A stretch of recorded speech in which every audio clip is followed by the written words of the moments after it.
I think the room's right. Looks like the room's right.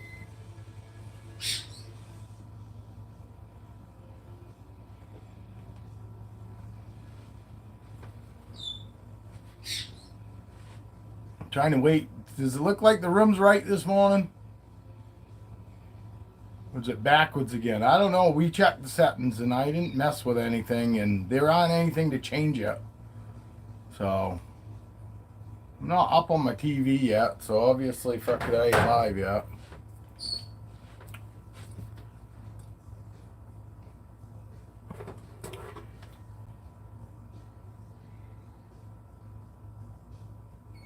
Oh, there we go. Evan's in. All right, is the room right? It's looking right on my end now. It isn't, is it? Yeah, it's fucking backwards. What the fuck? I don't know what the fuck's going on. Hey, Danielle. Morning. Morning, Dale.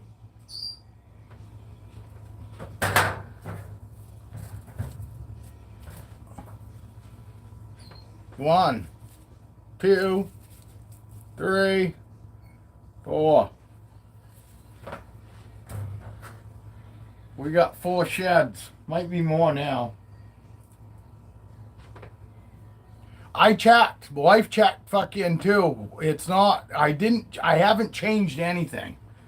Fucking, but YouTube fucking the live shit has changed on YouTube. All the settings shit from when I first started doing them. So it's got to be something to do with fucking YouTube.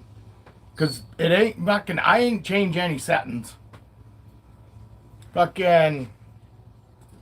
We got snakes all moved up. Captain, Holly, Storm, and Thunder all moved up. Roxy's going in that tub today. I could have. That tub was all set last night, but I figured I'd rather fucking wait and watch it today. No, I ain't getting a new phone. I'm using the same phone I've been rocking for 2 years now.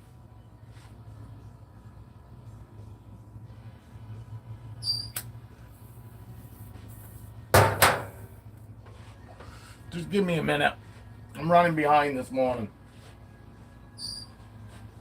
I'll go through tubs though.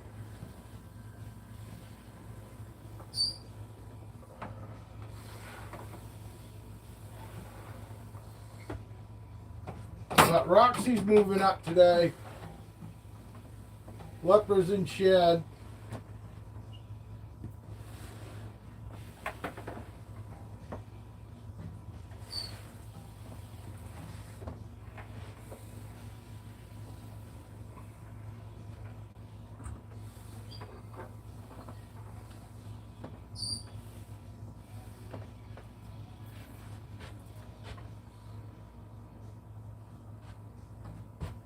But yeah, I was pretty excited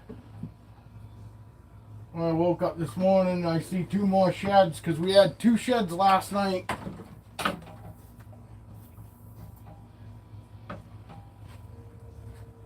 Had 2 sheds last night, fucking before we went to bed.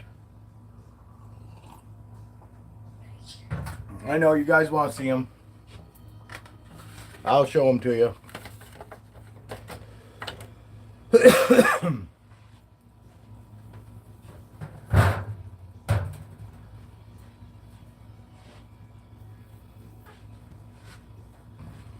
All right, we'll get them out.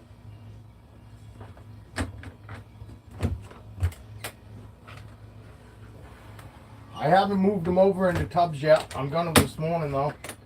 Probably do it here now.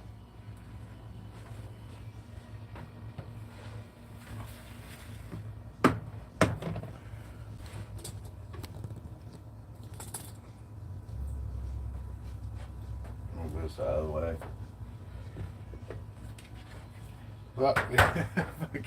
Look at the fucking babies. You think they're ready to come out? I'll push the net corner.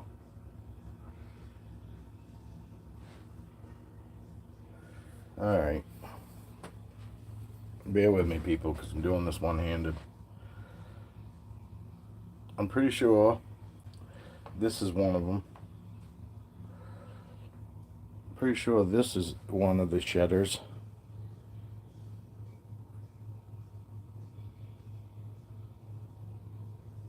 I'm almost positive. It's sometimes hard to tell. But, and we'll have better pictures on Instagram, so we'll go over to the Instagram after this live. Because for some reason this camera, let me see, I'll zoom in here. I'm one-handed though, people. But see how clean that is? That is a beautiful, beautiful black beauty. You know what? Let me try cleaning my lens, people.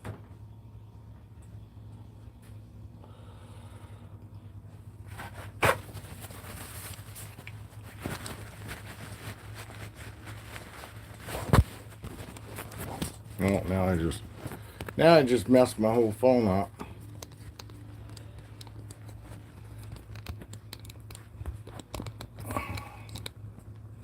Yeah. Alright, let's try that again. See if that helped at all.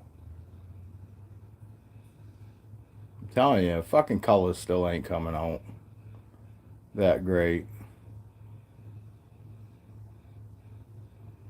It's like my phone camera's actually gone the other direction, like it's nowhere near as good as it used to be. Seems alright when you're taking photos, but lives they just don't seem to really show the colors all that great.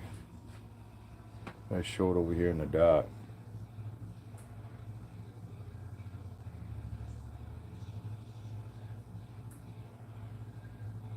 Look at that. They don't even care. He's got his head sticking down between my fingers. Look, it's just sitting there. These guys are so good. Look, there's a snake head right there. Look, doesn't care.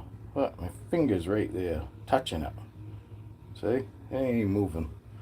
But anyway, here, pretty sure it's this leopard too. Look at this leopard. Yeah. She's beautiful.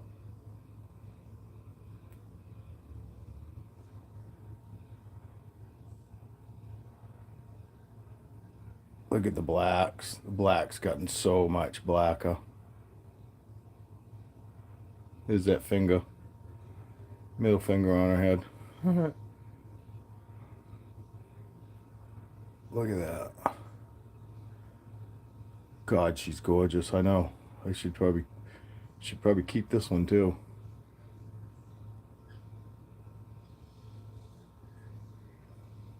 And she'll still get better.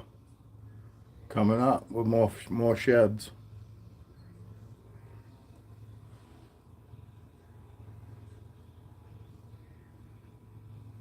She's got a crazy pattern though, huh? She's got a crazy pattern.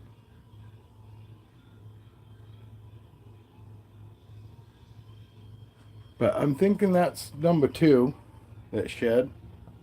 Yeah, let me zoom out a little bit here. And I'm pretty sure, hold back, I'm pretty sure this was the very first one to shed.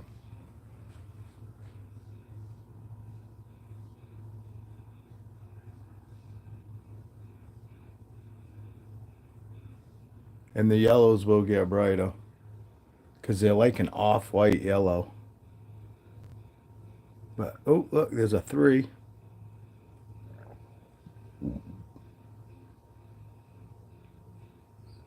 I think this might be the one with the smiley face on it too.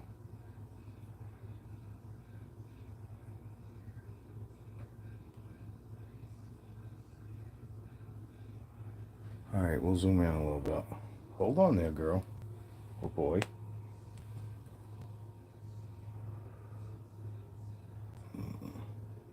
Yeah, you can kind of see her off yellows.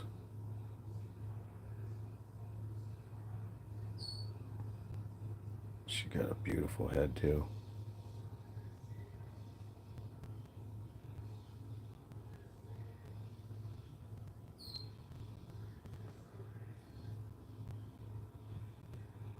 Look at that pattern. Isn't that crazy? Beautiful baby. I feel like I'm losing her. I feel like I'm losing her. Let's put her down here for a second. All right, let go of me. All right. I know, girl. I know, girl. Look at that crazy pattern.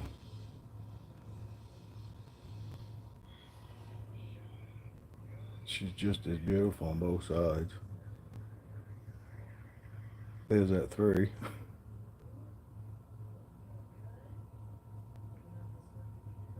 Nice gray head, gray silverish head. Like I said, I will have better pictures of these guys on the Instagram. All right. Well, there's 3 of the. Whoops, sorry. Oh, she's trying to come out again. All right, get in there. Let me zoom out. I got to find the other one. Because that's only 3. This is one of them. That's definitely one that just shed. This one just definitely shed. But I've got to find number 4.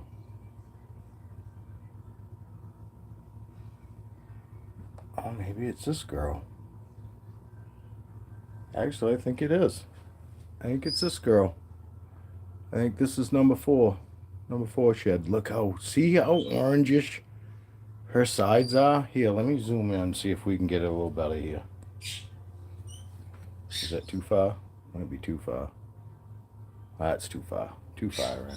Sorry, people. I never claimed to be a professional.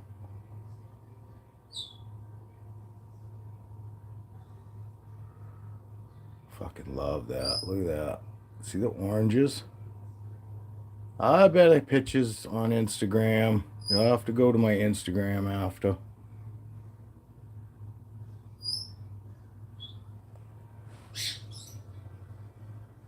But that's way more orange than it's showing right there. She's really orange. Yeah, she definitely is the one that shed. Whoop. Try to show her tail here.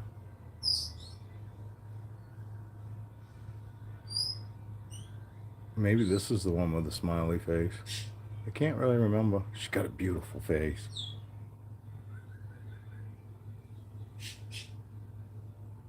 Isn't that beautiful? Look at her. These guys are so good. Look. Just sit right there. Oh, she got kind of some sort of design right there on her side.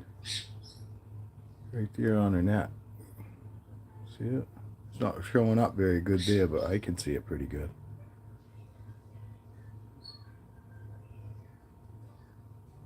Yeah, so I'm thinking that's number 4. So we got 3 more to shed. We got this girl right here. This girl right here needs to shed. Definitely my whole bat. Definitely holding her bat. And that leopard, that single gene leopard, and then the super pastel leopard right here. This one right here. This one shed right here. And then that black pastel. That black pastel is fucking gorgeous looking. Seriously. The colors on this snake are incredible. For just a tan, light brown, and a dark brown. Amazing. Amazing. Very happy. Very happy with this clutch. Ain't no big high dollar clutch, but you know, got some beautiful babies anyway. Do you concur? All right. So with that being said, let's get some of these tubs set up here for these little ones. Why is it still there? There we go. We're gonna get some of these. We're gonna get these 4 babies in some tubs here.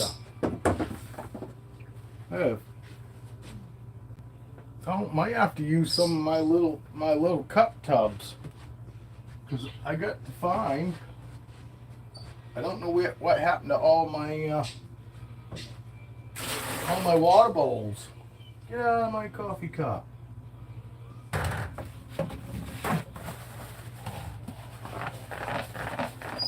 Tom Patrick,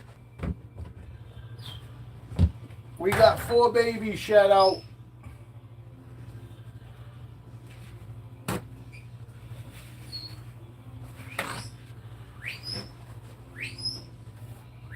Here's my bird. Bird's pissed. She's in the back by herself. Alright, what do we got here? Little baby hides. Little baby hides. Looks dark. Looks dark. So there's a hide. We'll go ahead and give her this water bowl.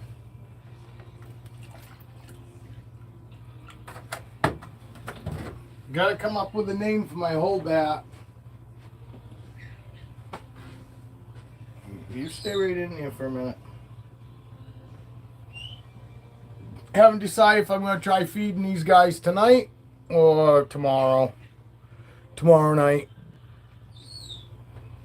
So, but this boy or girl, I guess I probably ought to pop them before we go and claim names. But this one needs a name. And here she goes. She's going into her tub.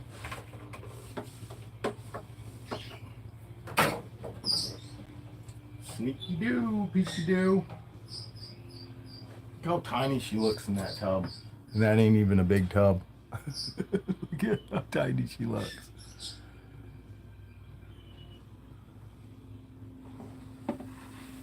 Well, there's one. There's one put away.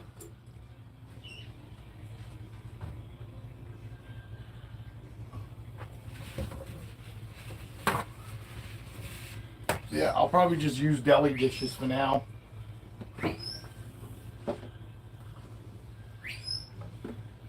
Probably use deli. Oh, let's put it. I got a tub still. I still got a tub labeled Heather.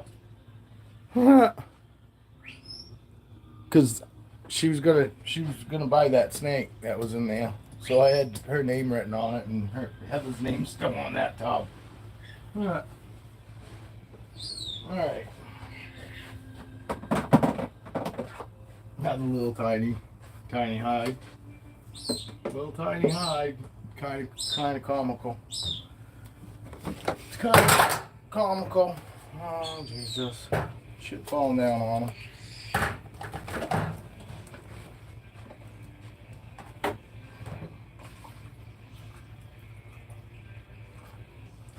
Yeah, deli dish for her.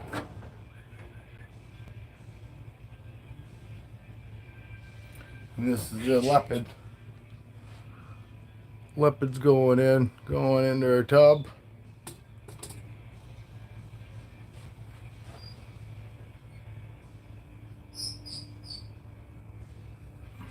See if she goes right to that hide.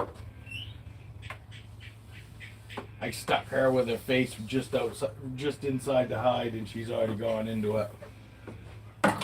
Because they haven't had a hide, so it's not natural for them right now. All right, gotta set up another one. Nobody's saying nothing or what? How come it's...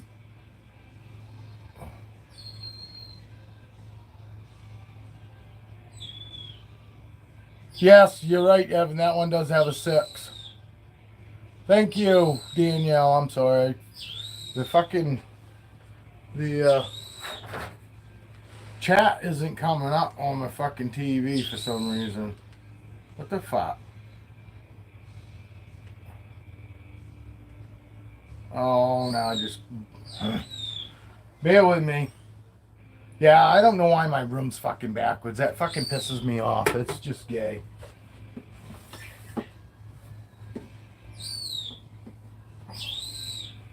Bird, that's enough. Yes. Can you guys hear the music? You probably can. I'm probably going to get copyrighted. I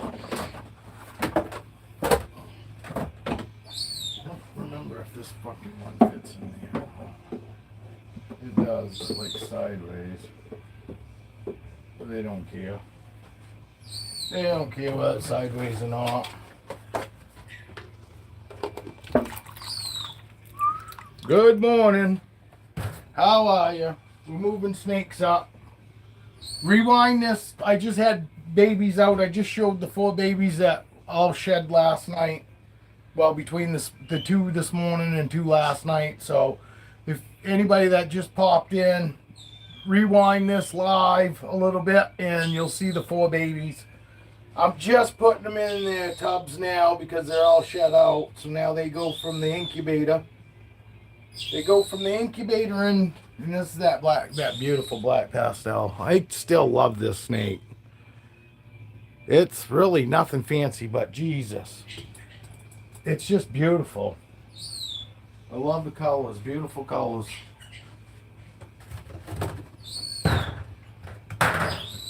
What did I do, man? There's the cover. I gotta give her some more water. I gotta give her just a little more water. For him.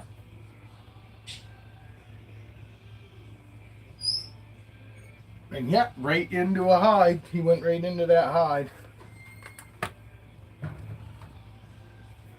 Alright, so I got one more. Get more moisture.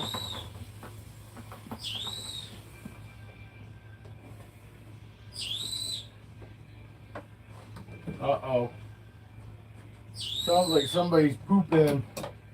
They could be just farting, but chances are they're shitting.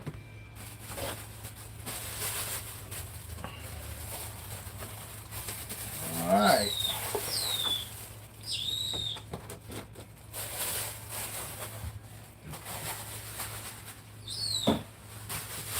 Yeah, I bought a case of those deli cups, Dale. I think there's like, 10,000 cups, 5,000 cups, something like that. Those deli cups. Because they do make it nice on those Freedom Breeder tubs that have the built-in cups. Because otherwise, in the very beginning when I didn't have the deli cups, I was having to dump the whole damn tub to get the water out. You know, because I didn't want to waste paper towels trying to fucking dip out, 4 things of water. This girl's gonna get a bigger hide. I run down to the real little ones, and she actually is probably big enough to eat rat pup fucking her first meal. That super pastel. Because she's going in here.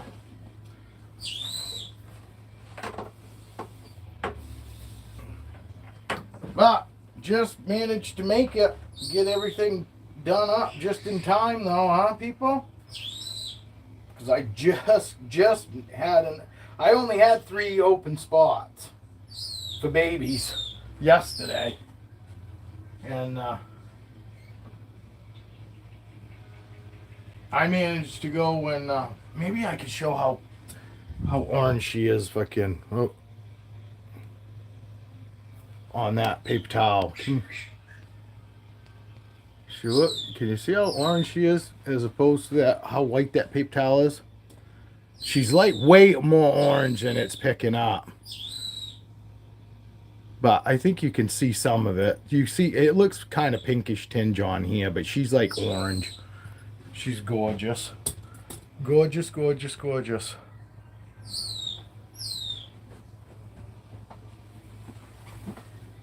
There we go. Oh, you. Yeah, these are the 3 left. I'll show you the 3 left to shed out. Oh, come on. There we go. The other 2, well, my definitely right here on my right, should be my right, where my thumb is here. That's my definite hold back. Thinking about holding that black, that one that's black right there, that black silverish one. He's a black pastel leopard. And then that's a pastel leopard beside him right there on the far left. That still needs to shed, and it's got those white dots on its back. See them again? See the white dots? I wonder if those are going to stay. And actually, I don't think they are, because there's more of them now. I got a feeling that's just dry skin light. You know what I mean?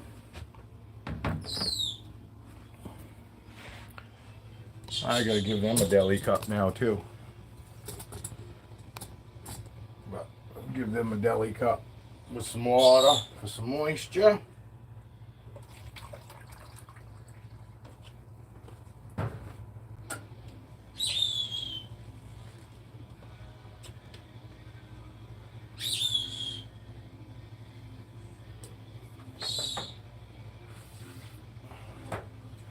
Give them some water. Yeah, probably gonna go and feed them either tonight or tomorrow night. I haven't decided. I normally feed them the first night I put them in their tubs, so I probably will. I'll probably try to feed those 4 tonight. I'll record it, but we ended up with 4 beautiful sheds. You know, tiny little fuckers. Oh.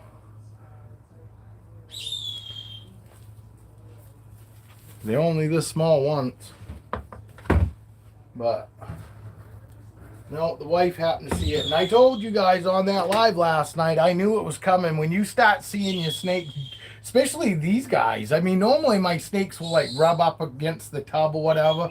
These snakes will like drive in their face, corked up, and then face right down and like drive in their face, like rubbing it on the fucking paper towel. It was kind of weird.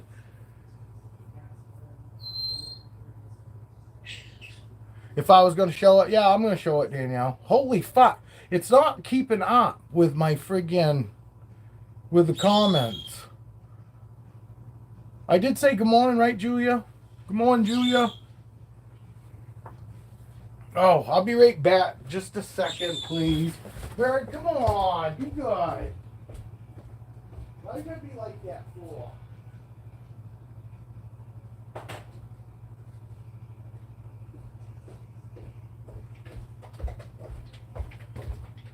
She hates it when I'm in the other room. You should hear her when I leave. I can hear her on my fucking camera, my nanny cam, screaming. Poor dog. Oh, she is wicked bad. She probably wants to come out and say hi. Maybe I will before the live's over. I ain't taking her out now, though, because anybody that has birds knows they shit on the average of every 12 minutes. So every 12 minutes I need to make sure within 12 minutes I have her back on her cage. And as long as I do that and get her back on her cage, and I'll go to her cage and she'll jump off and go to her cage and then she'll shit. But which is fine because we got one of those trough catches that goes around her fucking tank. So when she's on her cage, when she shits, it actually goes in like a trough collector. So it doesn't go right on your floor.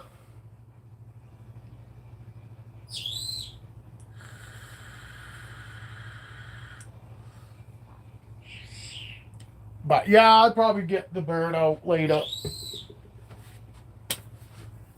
Who you guys want to see? Danielle, who you want to see? You ain't been in around for a while. Who you want to see? I'll take them out. I know I didn't take those babies out, but I will as soon as they shed the 3 that I didn't take out today. As soon as they shed, I'll bring those out. You want to see Ziggy? I got to find him because I moved everybody around. But he's right here. Ah, Ziggy. Hi, bud. Hey, Ziggy, bud. What you doing? Huh? I think he was sleeping. Come here, bud.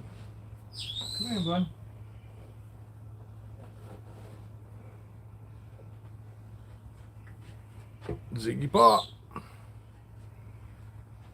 He's gotten big. You know?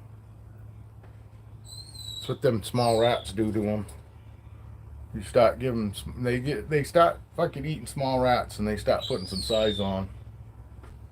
And they'll stay, mine seem to stay on small rats for quite a while. It was a few months. It was a few months before they were big enough to. He is. Yeah, believe it or not, he's still up on Morph Market too. I think I got him listed at like $200. I mean, he's not expensive at all. He's a clown hat pied. He's you know, he's one of the cheaper clown hat pieds on there. 66% heifer pied, but he's probably the cheapest one on Morph Market right now.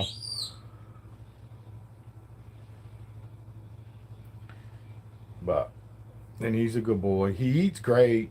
You know, him, Apollo, I mean, all my snakes do. All my snakes eat great. Evie said last night her snakes are still eating great. It was their food night last night. But I don't think she feeds them all on the same night. Just for the simple fact, that way she always has a snake that she can hold. I did the same thing. That's why I've got different nights too, is because in the very beginning I didn't want to.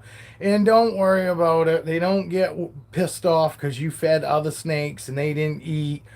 All these snakes are used to me feeding certain snakes and they don't get fed that night. You know what I mean? It don't bother them. I can understand why people would think that, but it doesn't. It's not like two dogs and you're feeding one dog and you're not feeding the other dog till the fucking next day. It's not the same thing. You know, they don't care. You know, if you offered it, they'd probably eat it, but if it's not their night, you don't feed them. Well, you know. And after you feed them, yes, that night they'll be kind of in food mode still. The night that you feed them, but after that, the next day, in that whole next week, they shouldn't act like they need food. They want food. If they're acting like they want food, you're feeding probably too small. You know, you're probably feeding way too small, and that's why they want to eat every week.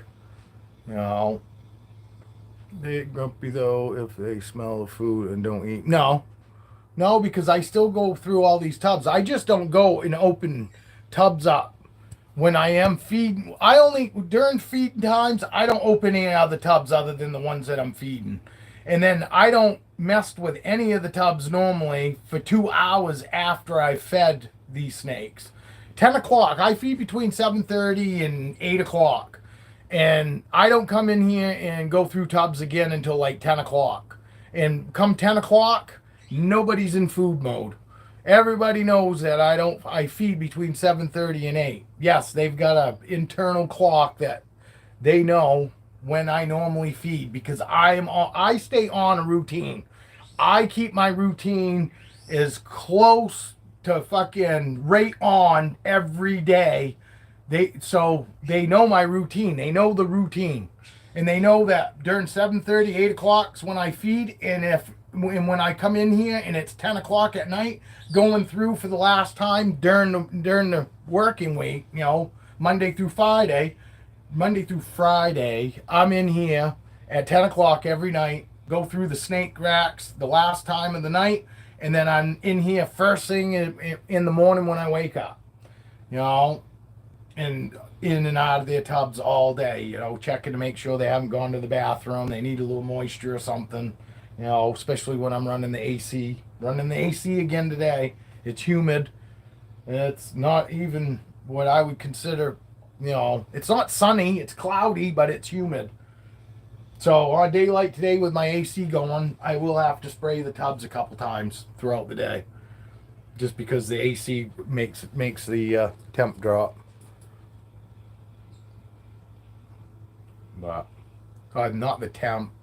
It makes the temp drop, but it drops the humidity wicked.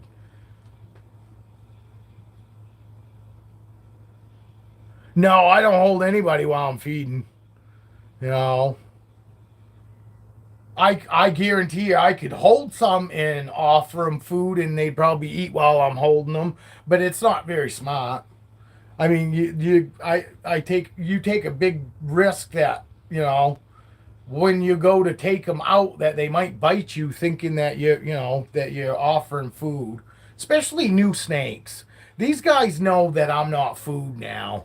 You know what I mean? It's really only in the very beginning you really got to worry about it so much. You know, if you handle a lot, they don't associate you. They're not going to associate your, hands, arms, fingers, and stuff like that as food. But if you go in and you handle during your normal food time, and I don't care what night you want to feed, but if you're going to keep yourself, I would keep your routine regular when it comes to feeding.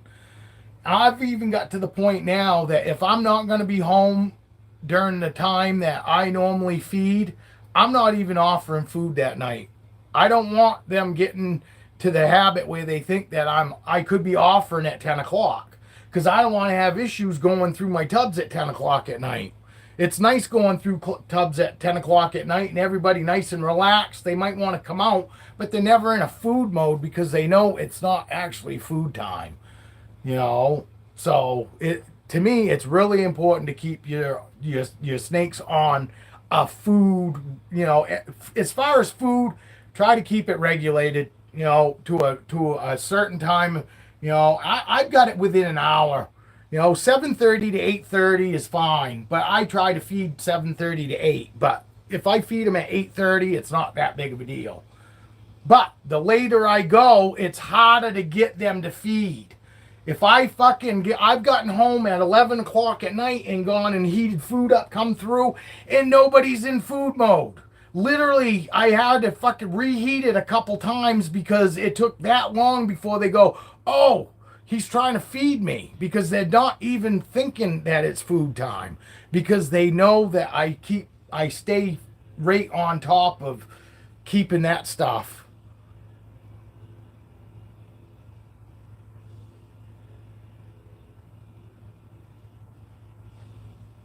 Well, no, I don't have any issues either. But if I go in, I'll do it tonight. It's food night tonight. I'll go through tubs at snakes that I'm not supposed to feed tonight, and you watch. They're gonna be looking just like the rest of them are.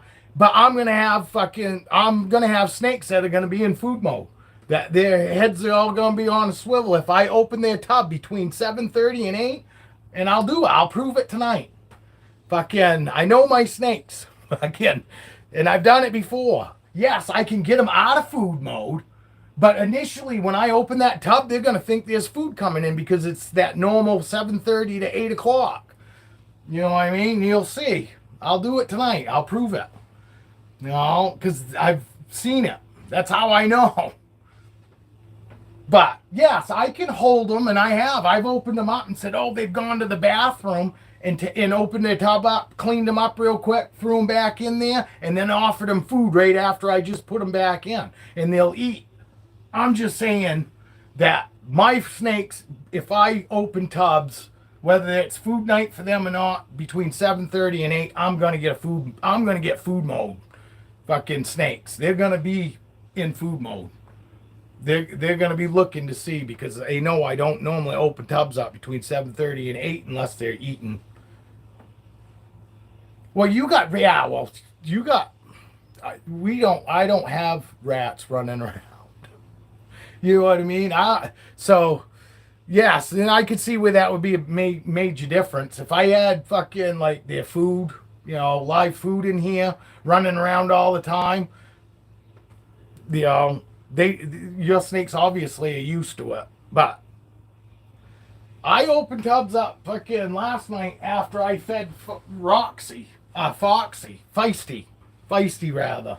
I fed Feisty last night because she's on still every week because she's fucking recovering from giving birth. So I fed her last night, and then I opened up a couple other fucking tubs over here, and they were right there in the front fucking because they smelt that food that I had just given her. But they didn't, it wasn't a big deal. They didn't come flying out or anything.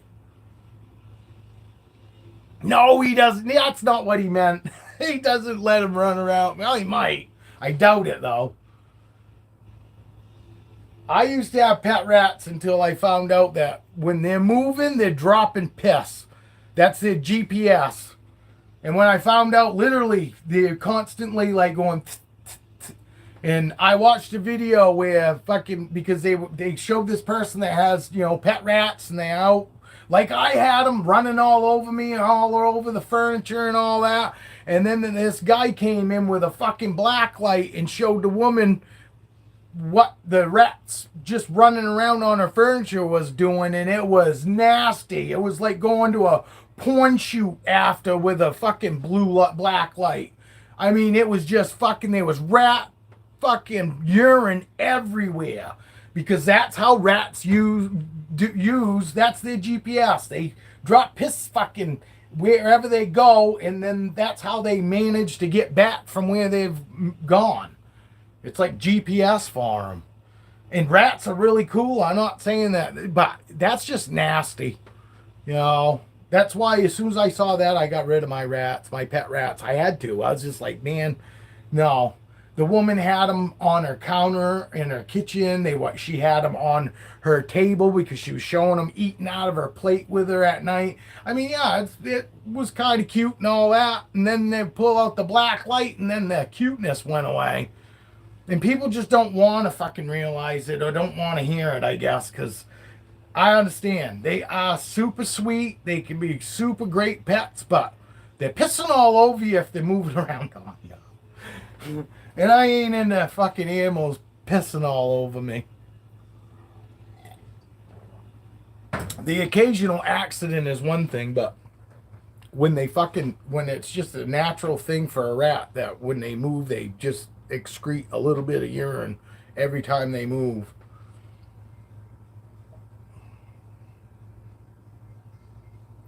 Oh yeah, no, you're right. It's fucking nasty. And I understand. Like I said, I understand why people have them as pets, because I had them too. My son did too. But when my son had them, I told him, if you're gonna hold the fucking thing, you want to be holding it. Don't let it be running all over your shit. And then after you get done holding it, go fucking change your clothes. Clean up really good after handling it. And that isn't a big deal. But you want anybody to realize, hey, if you're gonna fucking hang out with a rat and whatnot, I wouldn't just let it be running all over everything unless you fucking plan on fucking going through your fucking place fucking after cleaning it. And they do that. Then that stink. The more they go, the more you get that rat urine smell. Yeah, no, it is. But I do understand why people have them, because they can. I had two of the sweetest fucking rats. I did. They were the sweetest rats. My son's rats were awesome. He had a fucking albino, all white, pink eyes rat, and he had a gray and white, two-tone. I mean, they didn't look like, nasty old rats. They were always cleaning themselves. And that's the thing, too. Everybody goes, oh, they're always cleaning themselves, so they're really clean. Yes, they are. They are. They will keep themselves clean, but they don't fucking wipe up their piss after they piss all over the place. They are, as long as fucking people treat them like they're a fucking urine sprinkler.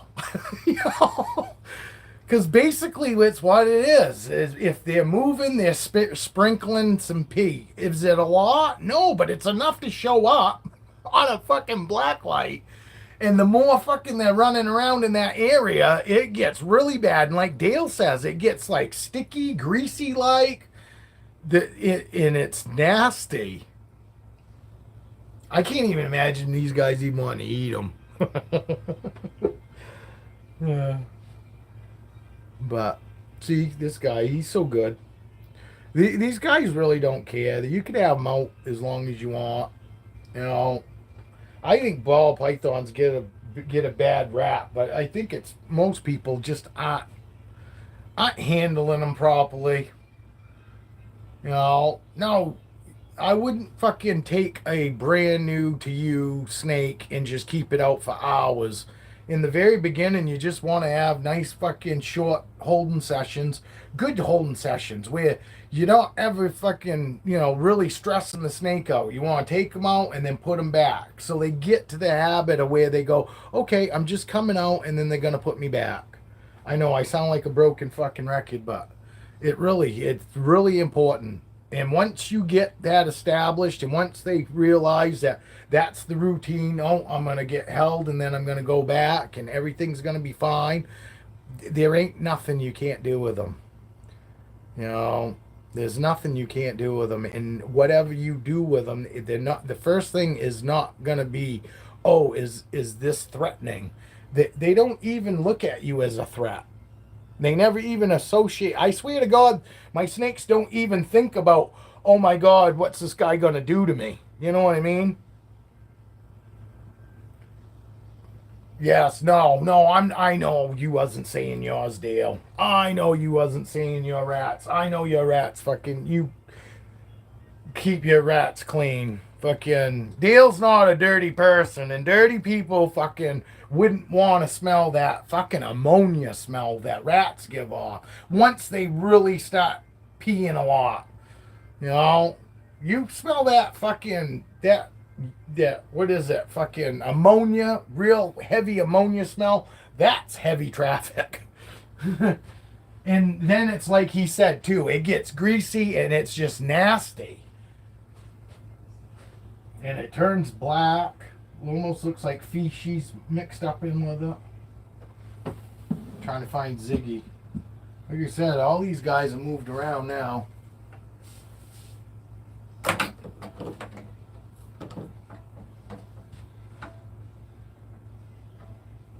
I gotta go get me another 5-gallon bucket because I got to use my 5-gallon bucket to get up on top to fucking get on the shelves. That's normally my water, where I dump my water out, but I have to stand on that to. I guess we could take Roxy out and try to get Roxy in her new home. You guys be into seeing that?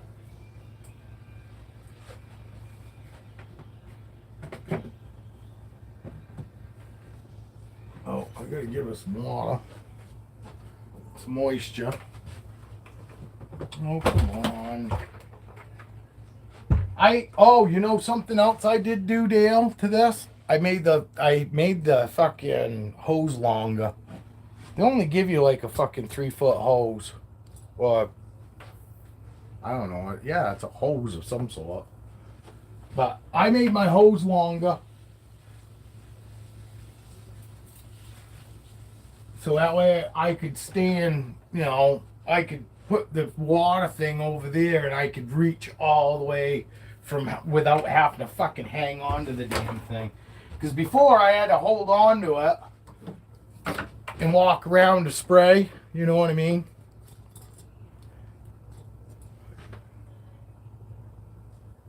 Yeah, that's right. He's got fucking special food that also fucking makes their urine and shit not smell as bad. Which he was telling me that like 2 years ago when he fucking, or a year ago, I think it was 2 years ago he started doing rats. And we were talking about it. I said, if I had an outside building that I could put rats in, and raise them outside because I don't want to smell them. And that's when Dale was telling me they got a special fucking food formula that fucking keeps their shit and their pee from smelling so bad. And I thought that was pretty fucking interesting, No, I'm still not gonna raise them.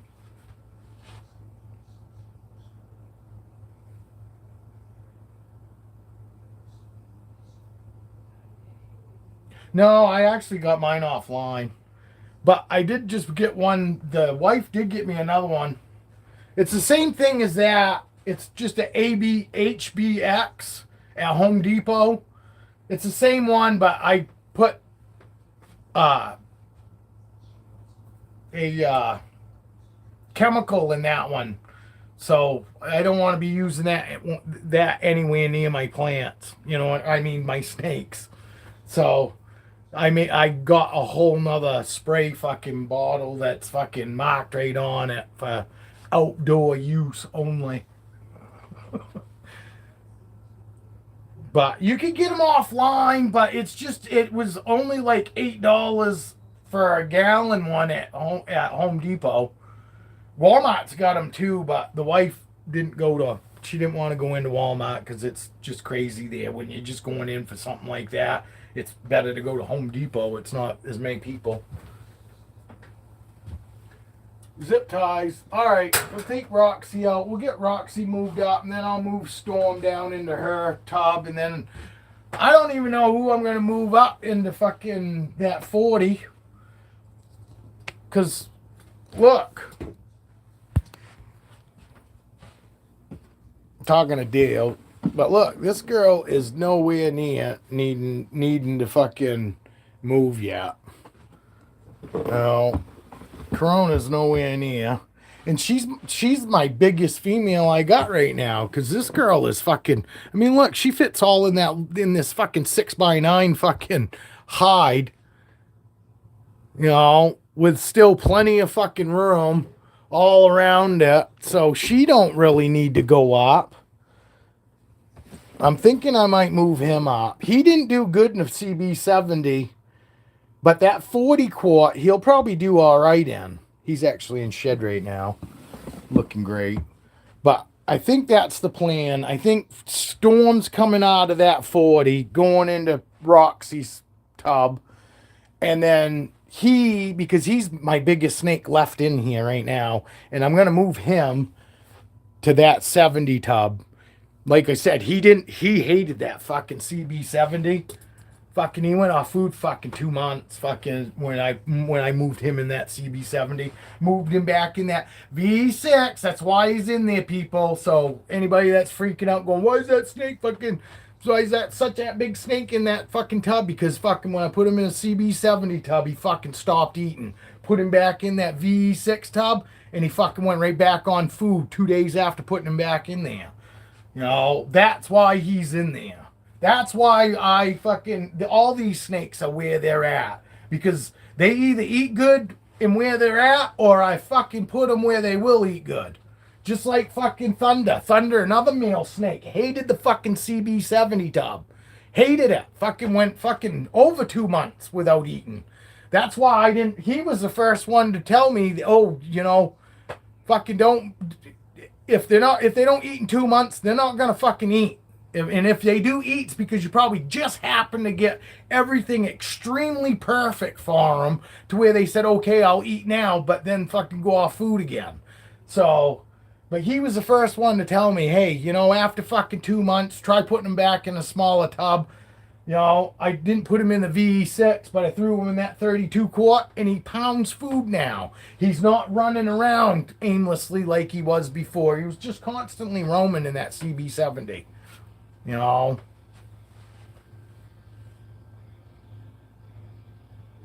Oh, what you got coming? You got something coming?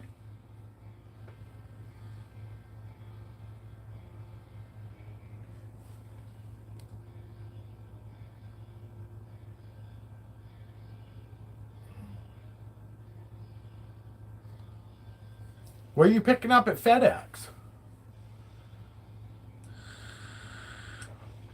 Fucking balls, they do. Some balls fucking no. And let's fucking get that straight right now. Some balls fucking act like they're oblivious to fucking anything and could care less. But fucking 3/4 of them are like, oh my god, yeah, my temperature is 1 degree off. I'm not fucking eating. Oh, my humidity's a little fucking low. I'm not eating. Oh, you handled me before today? You handled me on the day that I'm supposed to eat? I'm not eating. Fuck no, they're little bitches.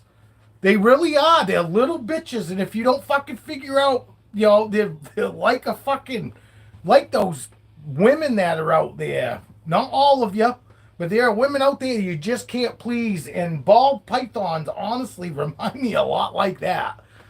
You know,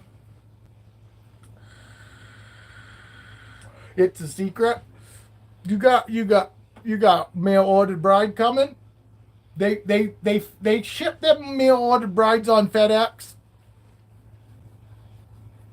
They are. I'm telling you. The fucking and Dale will tell you. Fucking two. I got more than two snakes. You know what I mean? I got more than two snakes. Fucking. I'm gonna have 46 snakes here coming up, and I've got absolutely no worries that fucking anything's gonna be wrong, because I've learned on all the other fucking 40 fucking snakes that I've had. Come on, girl, you're moving up today. Hopefully you peed in this one.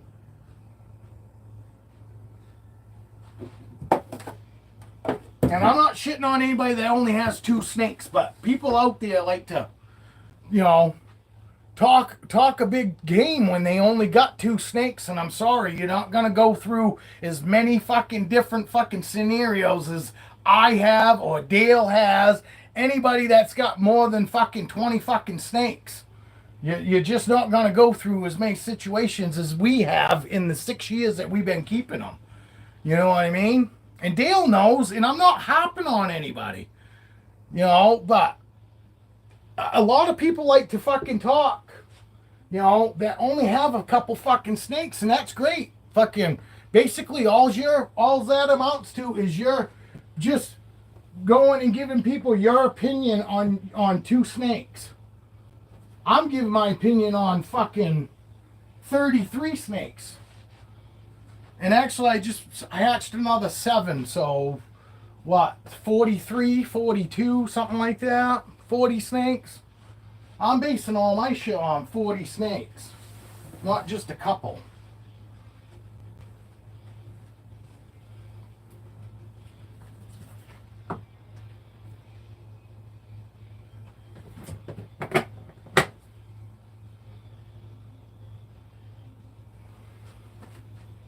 There she is. I hope this goes well, but I really got no worries. I think everything's gonna go well because Dale reassured me that we're gonna do fine. She's gonna be fine. I should have done that though. I should have fucking actually put this, because this probably don't look that big on camera. The 66 quart, because I know CB70 fucking sounds like a lot, but it's not. Because look at this. That's what this is. Basically, this 60 quart right there is a CB70 tub. Fucking same width and everything. This is a 60 quart. That's a 66. So that one is way wider, and it's longer than than this one. It's longer and wider than this one here on where my blue fucking thumb is. But basically, this 60 quart is a CB70 tub.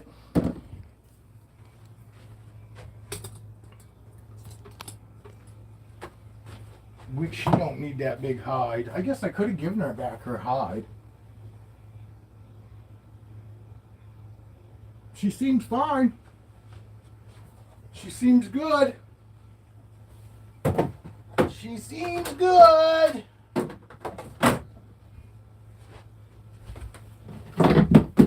But, and I've always said that from the very beginning. If anybody that, you know, and I understand we all have people that we trust and respect and all that, but if you're going to get into the snake hobby, then this and that, I wouldn't be going and watching somebody that only has 1 or 2 snakes for all your information. I'm not saying don't watch them. I'm just saying I didn't go out and watch people that only had 1 or 2 fucking snakes to give me fucking, you know, to give me all my information. That was for sure. I went with the fucking, you know, the big guys, the ones that had lots of fucking snakes, because like I said, they're going to go through way more situations than anybody ever will fucking with 1 or 2 snakes.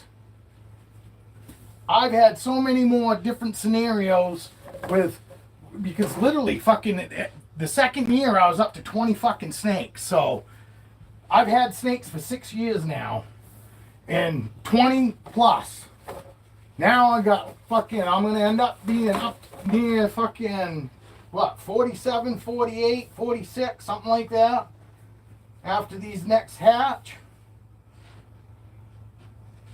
And I'm not taking away from fucking anybody with 1 or 2 snakes experience, but they're just not going to have the same experience as somebody that's taking care of multiple snakes. That's all.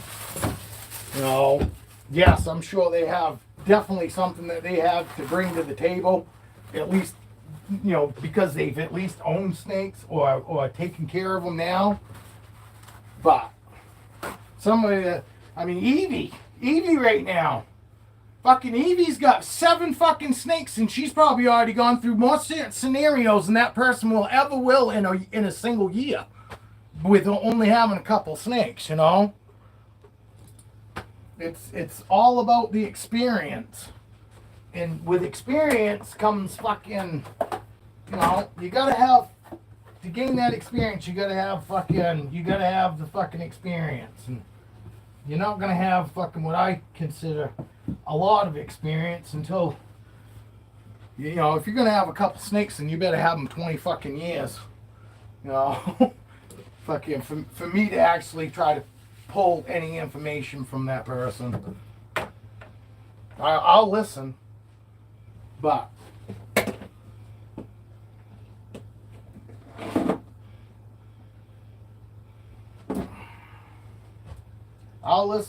I'm not gonna I won't listen to it like I would if it was somebody that's got a lot of snakes. You know, just like Dale. I trust Dale on him telling me that she's going to do great in that tub because Dale's got the experience.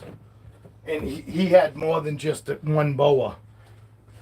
Dale had, how many boas you have, Dale? 20 of them? You know, and he bred them and all that. So, yeah, I have absolutely fucking... Actually, that fucking thing does look a little small. Maybe I'll give her a bigger hide. I'll give her a bigger hide. It's still fucking that's way too big. Look at that. That's way too fucking big. That's better.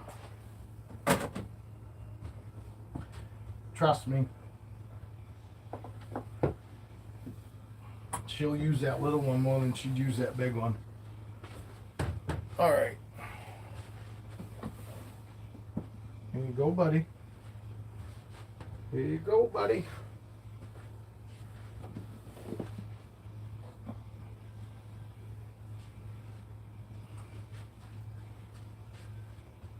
Yeah. Check this out. Check this out. See? See, I just want to compare the tubs.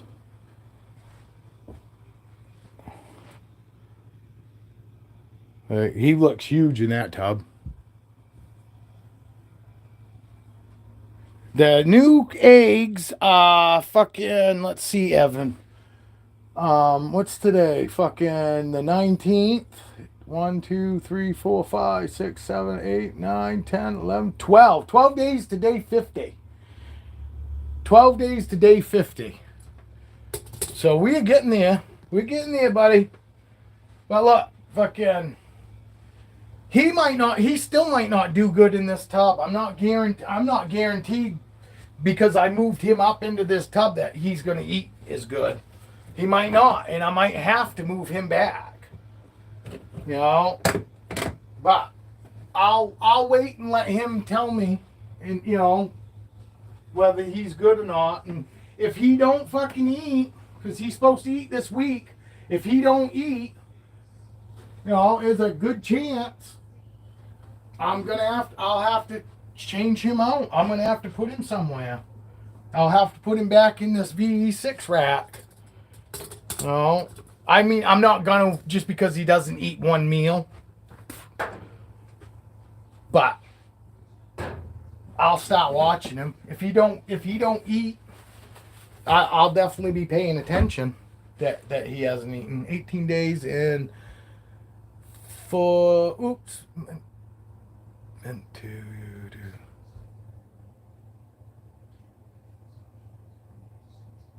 Hundreds of babies.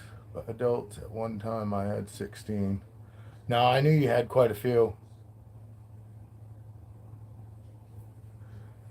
Yeah, Dale's 18 days and 46 days on his eggs. All right, there we go. Little blue tab. Oh, I forgot to put the blue tabs on. I'm gonna take his off too. Oh, and I didn't have the wife write their names on them. That tub's a pain in the fucking ass though, because of the fucking indent of the damn closets right here. So when I have to slide all these tubs over, or take this tub down to get his tub out. So it's not. This fucking room is not optimum the way it is right now, but it's better than not. Oh, I got all my heat mats are under here.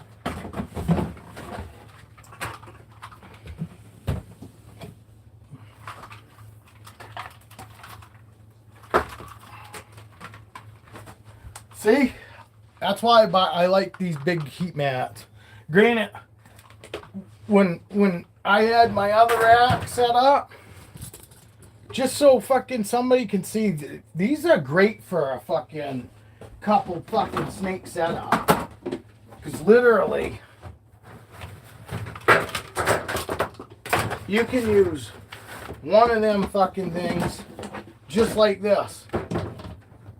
And that's just how I used them. See how there's still heat mat sticking out the back? I only used that much of the heat mat. And had two tubs side by side on one mat. Fucking great setup. Worked perfect. Snakes fucking ate wonderful. I mean, you don't have to get big elaborate fucking setups for fucking a couple fucking snakes. You know. Oh, you don't have to have big money into it, I should say. No. But I like these mats, and the way I looked at it, I bought these big fucking huge mats, even though I didn't need to use all of it in the beginning. It's because I figured when they got bigger and I started giving them bigger enclosures, these mats would work out fucking great. No buying 2 or 3 fucking mats, you know, to do the same fucking job. So I went right for the fucking 8 by, actually I think those are 11 by fucking 16, I think. Those heat mats.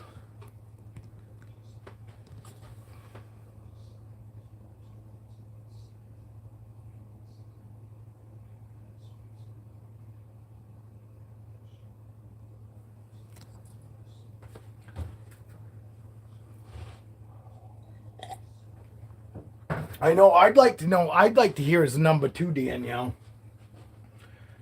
Fucking Dale always says he's got too many, but he never actually says how many he actually has. I know he's got a lot. But it might be because he doesn't have actually a count on them. He's got so many. But yeah, there's your fucking CB70 tub right there. You know, Walmart, a lot cheaper than fucking those tubs too. But that basically is a CB70 tub. So that 70 on the CB70 does not mean 70 quart. It's not even fucking close to 70 quart. It's like basically, and I don't think it's 60 fucking quart either, because those aren't as tall. This tub is also taller. You know what I mean? So this 60 quart is considerably bigger than this, but it's the same dimensions minus this one's actually taller. Fucking, which gives it the extra quarts. But that's supposed to be a 7. That says that's a CB70, and I don't know what the 70 stands for. But it definitely ain't fucking stand for 70 quart. So anybody out there that thinks that fucking CB70 means 70 quart, that's not a 70 quart tub. No way, shape, or form. Because that 60 quart is fucking taller, the same length, Same width, but it's taller than that. That's only fucking like 6 inches. 6 inches tall. Nope. 5 1/4.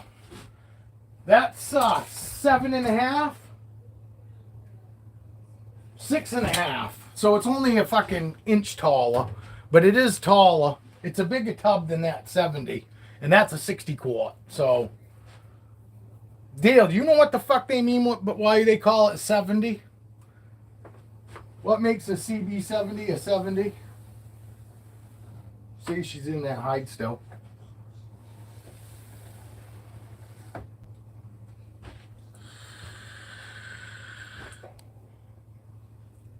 Everybody's gone.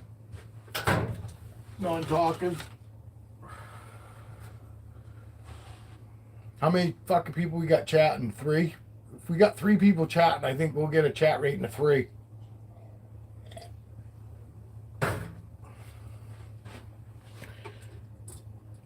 Damn room's turning around.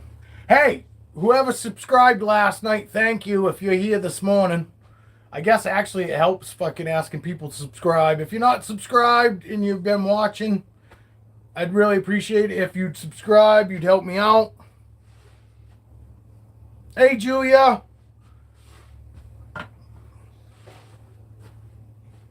She's right there. She's exploring it right now. She's not cruising, but she's definitely checking it out. I don't know if you can see her in there. But there's her head. See her in there? She's just checking stuff out right now. But she can actually stretch out in that motherfucker. That CB70, she in order for her to stretch out, she'd have to go down one side across and then start coming up the other side. So it was time to move her. And I'm hoping if everything goes good with her, which I know, Dale, but I'm still, I know you said that she'll be fine, and I'm sure she will, but I'm still, a little worried.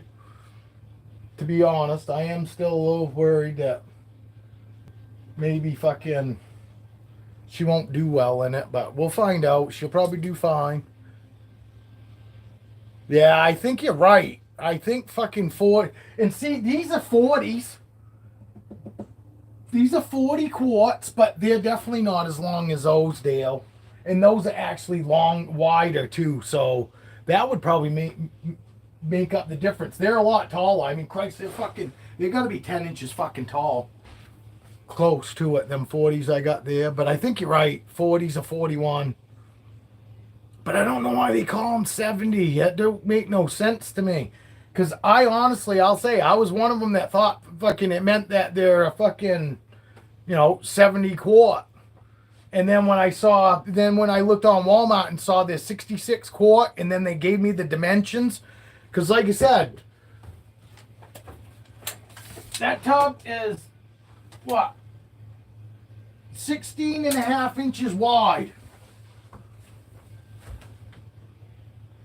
This is 21 inches wide. That tub is only 31 inches long. This one's 39 inches long. So, 39 by 21. So that is way bigger. That's only fucking 31 by 16 and a half. Basically, like I said, it's the same thing as this. This doesn't look this thing looks skinny as fucking hell, but it's the same size as that. Hey, Siri! Siri, buddy! I had 4 snakes that shed. Fucking, if you got the time, are you still in the hospital, buddy? I hope your fucking father-in-law's out of the hospital, dude. Hopefully he's on the mend, getting better. How's it going today, buddy?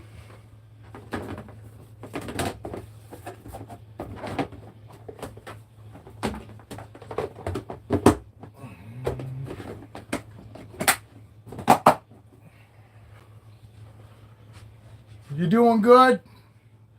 Is your father-in-law, is your father-in-law all right? He come out of the hospital? Or is that where you are today? Another fucking dedicated motherfucker right there. He watches me in the hospital, for fuck's sake. Well, that's cool. Good. But that's because he's home, right? It's not because fucking something bad happened.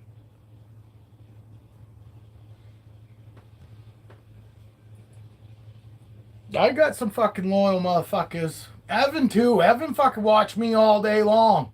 Or at least has me playing in the background, so I'm at least getting that view. That view, you know, fucking, and it makes it for that I get counted for a long viewer. So Evan, big kudos to you always, dude, for always being here. I really do appreciate it. I appreciate all you motherfuckers. You know, even though I might not sound it sometimes, I appreciate everybody that watches me. Because I always say I probably wouldn't watch me. Although I do go back and watch my videos. I did chuckle a little bit last night. I don't think anybody caught the fucking me saying, oh, no anal to the wife tonight. Because she said she had fucking pasta belly. And I go, oh, no anal tonight. And then she goes, no. And then Evie piped up and said, hi.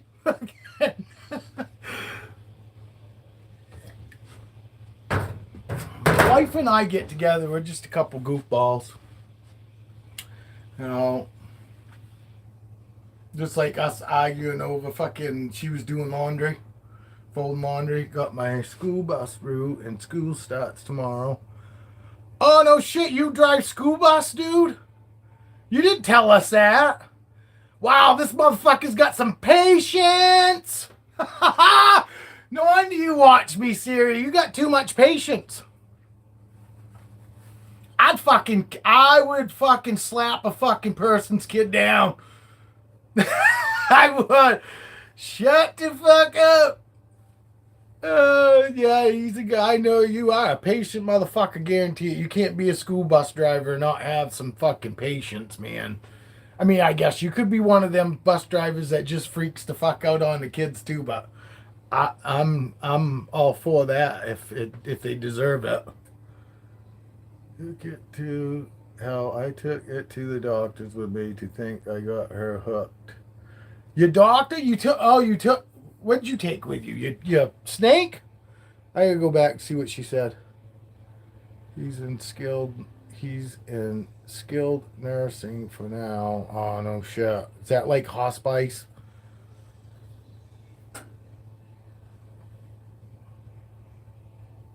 Did they click you and make you a mod? Why? Nobody needs to be moderated here. Well, yeah, because you work from home. He makes it sound like he's at work, which he is at work, but he works from home. So it's a little different. He doesn't have a boss standing over the back of him other than probably his wife. You know, his wife's probably, when his wife comes in the room, he's got a boss. But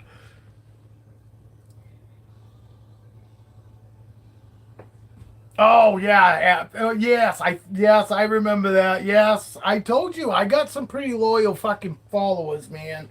Pretty loyal fucking peeps. Danielle must have had to go. She must have got a phone call. She sent me a picture of her fucking of a lawn or something last night, and she was telling me how she mowed a lawn, and she's got a picture there of her fucking standing there in her flip flops. That's all you could see was her feet. But I go, Jesus Christ, I hope you weren't fucking mowing in flip flops. I said, that's a good way to lose some fucking toes real quick. But oh, see, she was walking the dogs. I know, but normally, you know, you're on the phone. You know. Just saying. Sometimes you're on the phone. I'm not shitting on you. I appreciate you still being here. I knew you'd be back at some point. You know. But even if you fucking took off for the day, it's no big deal. You stopped. You said hi. You gave me that view. But, yeah, I ended up getting one more sub yesterday. probably somebody last night that doesn't know, that's not normally subbed, and I said, hey, if you wouldn't mind subbing, I wouldn't mind it. And when I fucking shut down the live, I looked and I had another sub. Yeah, I get excited over one sub still. I'll get excited till forever off getting one new sub. Subs are the way to be. But I don't want I don't want anybody I don't want to beg for them. Oh, please. Please, please sub me. Please, I need it.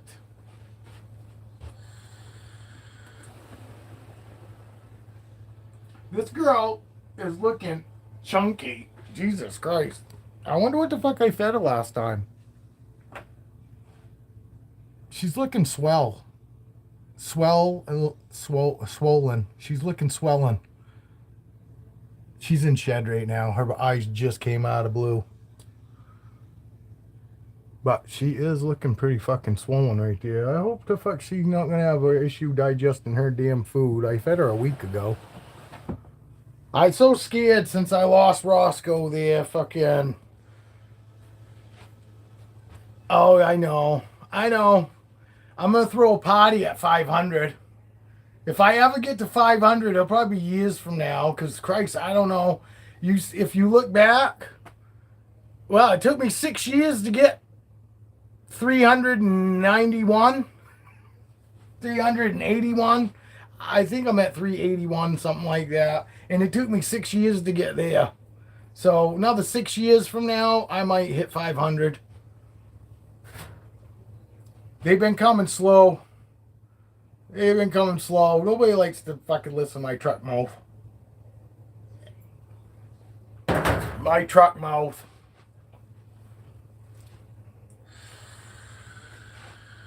Oh, I think I am going to end up having to put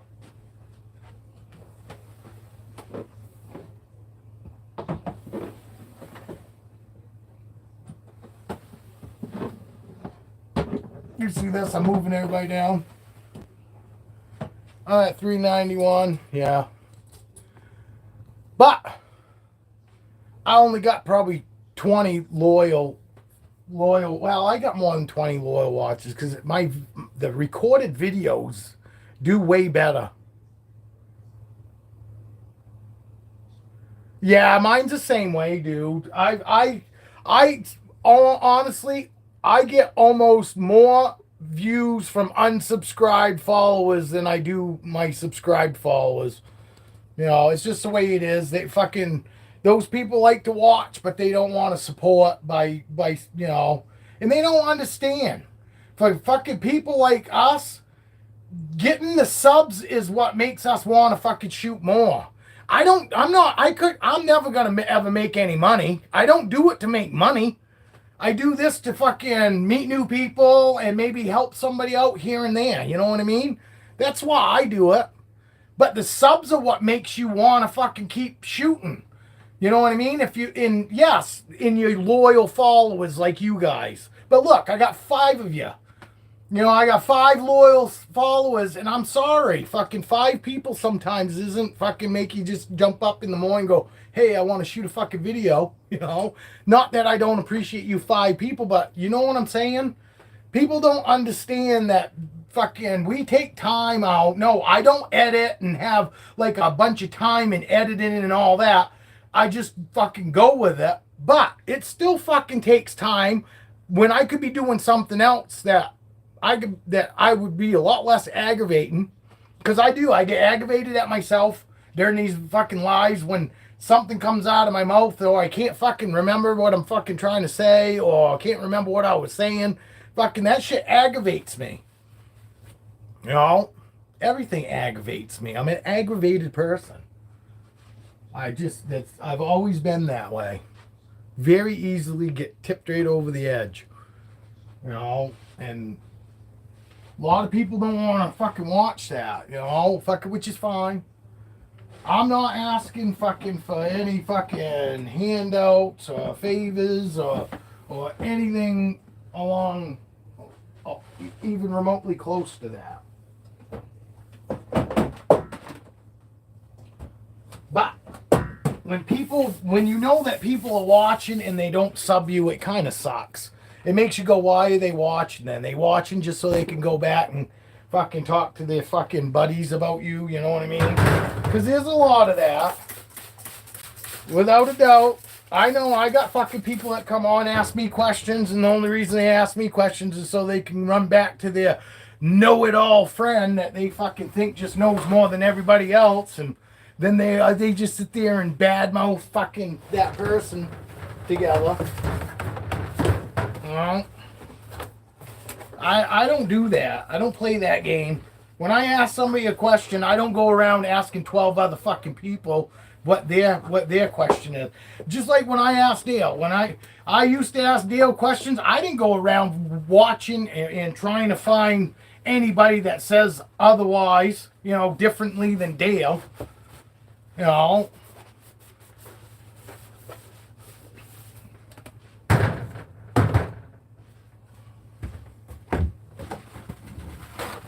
But those people just suck. You know, people that fucking ask you questions and they're only asking because they want to prove that somehow you're, you know, you're inferior.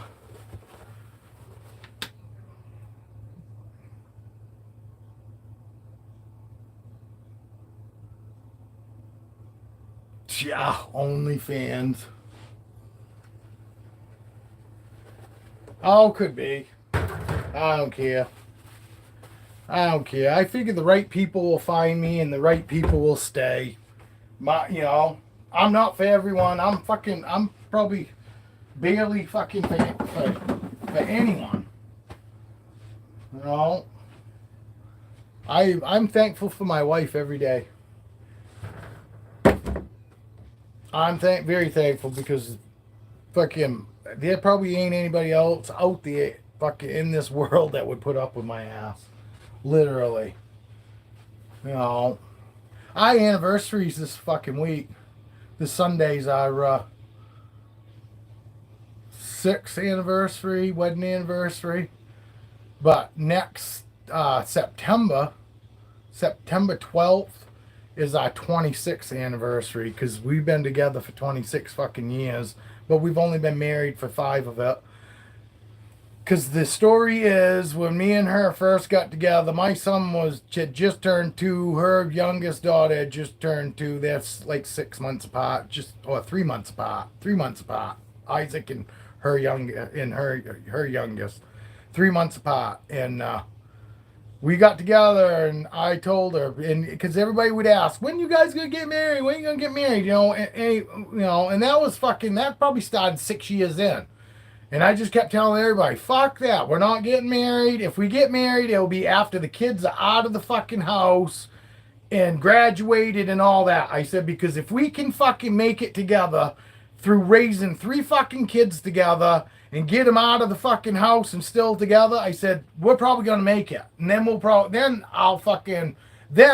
I'll think about marrying her. I was already married.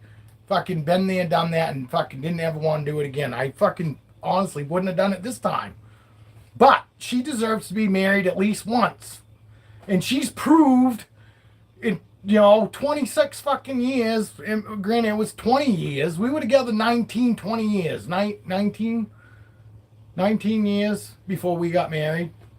So it's funny. We have a anniversary, our wedding anniversary is this Sunday, but it's only 6 years married. 6, 7 years, I don't know. 5 to 7 years married anyway. That number don't matter to me. It's the fucking other number, honestly, even though we weren't married. But the other number is way more impressive. 26, 27 fucking years together. Never fucking split up. Never fucking spent any nights apart because we were fighting or anything like that. I've only fucking not slept in the same fucking bed as her for like 7 fucking days out of the fucking 26, 27 years we've been together.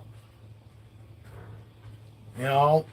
And like I said, we never broke up. There was none of this, we broke up and we broke up for a couple days and then got back together again, or a couple weeks and then got back together again and just counted as we stayed together. No, we never broke up.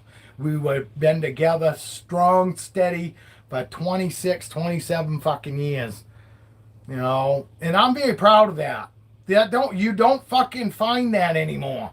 And I'm fucking very grateful that my fucking kids can say my parents are still old school as far as staying together forever, you know.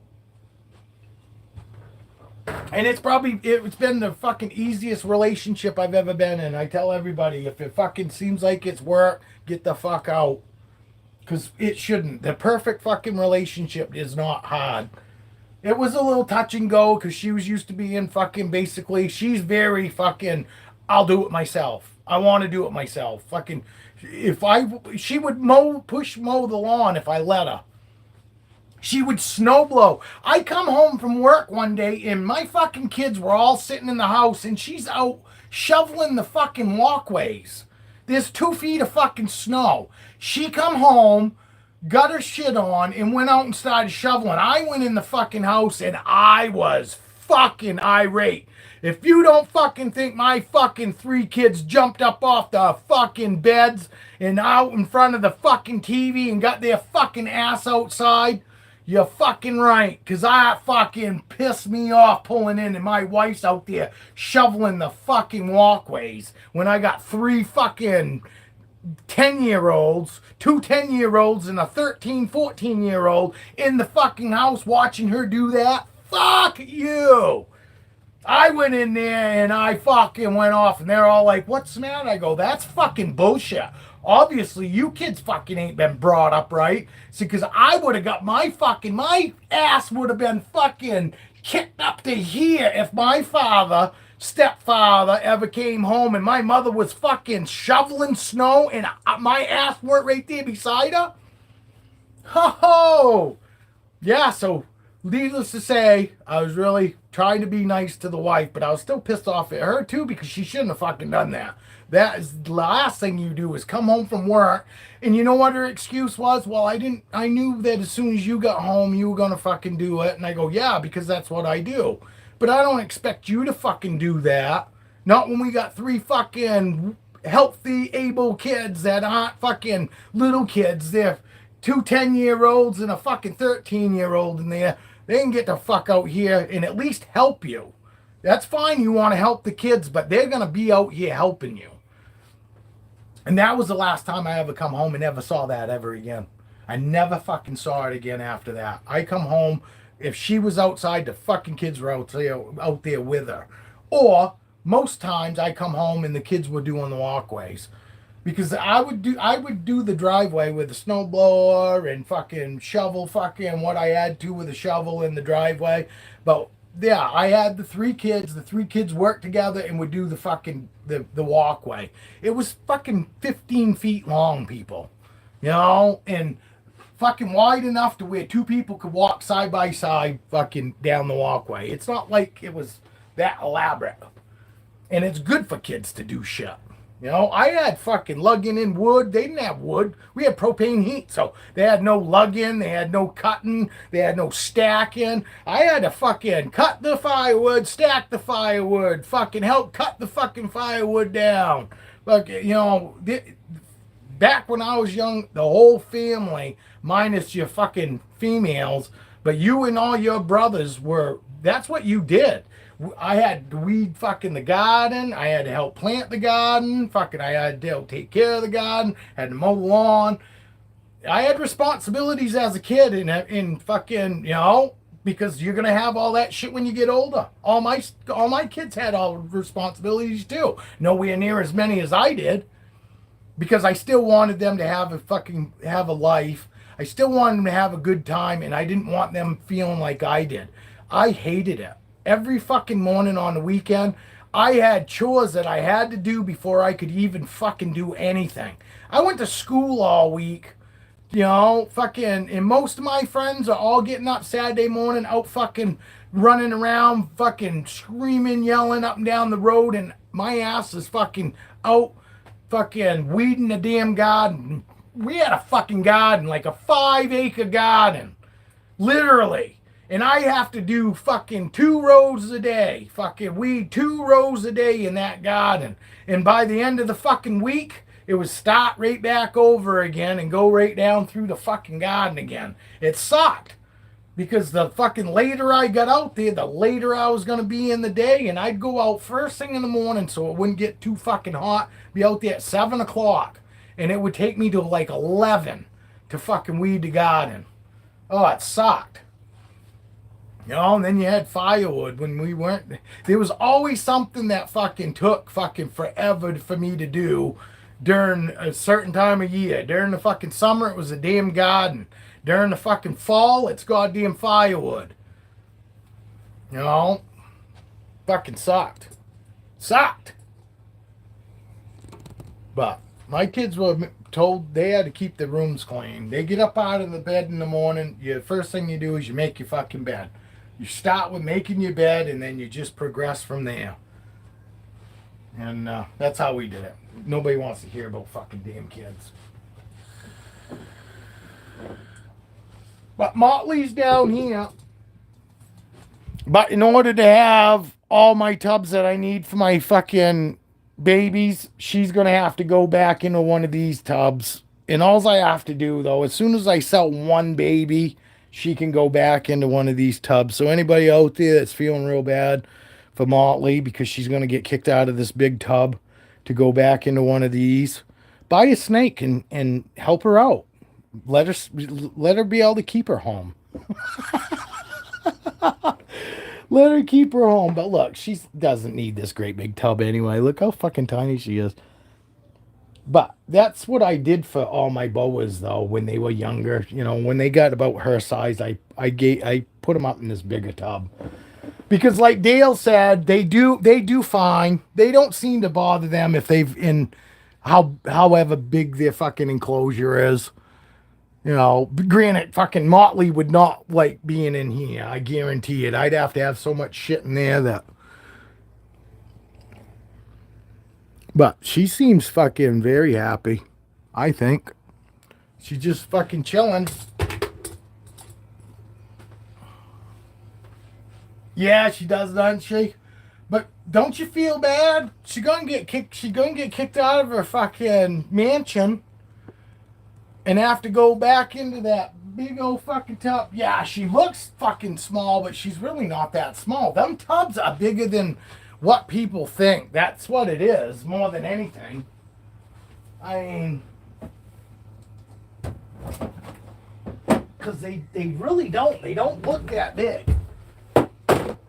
But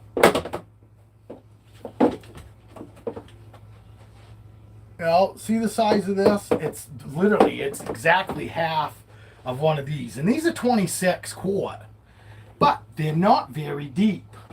They're not even 5 inches deep, I don't believe. Those. Let me see. I'll measure them. I'll measure them for you. Fuck no. They're like 4 1/4. Yeah, they're only 4 1/4 deep, high-wise. But they're 22 long. They're 22 inches long by 4 inches deep. But what are they? Let me measure them. We got 14 and a half by 22. 14 and a half by 22 by 4 and a half tall.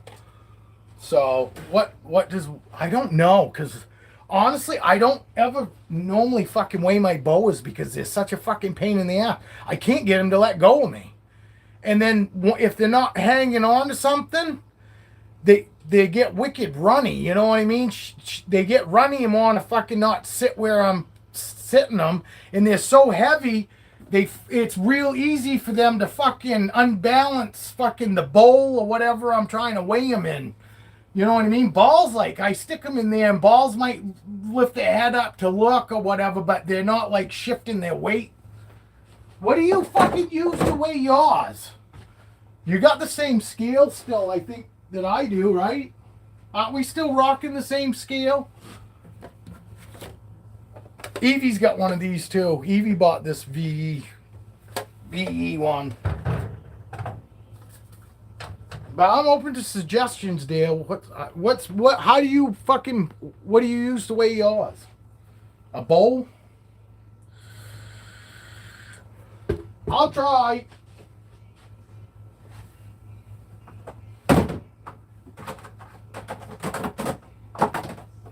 Maybe if I put her in this.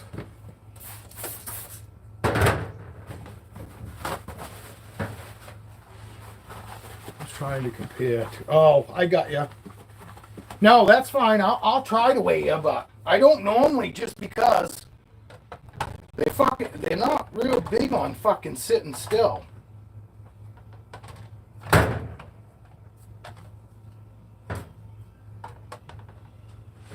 But I'll give it a shot, Dale. I mean, what the hell? What's it gonna hurt? But I want you to see. I want you guys to see her. Because she is in shed right now. I told you that. But look, watch how good she is. I mean, her head's right there. Her light me up. I don't, Dale knows. Dale knows how super chill these guys are. I mean, obviously. But some of you people out there might not realize that, not all boas are like we see on video.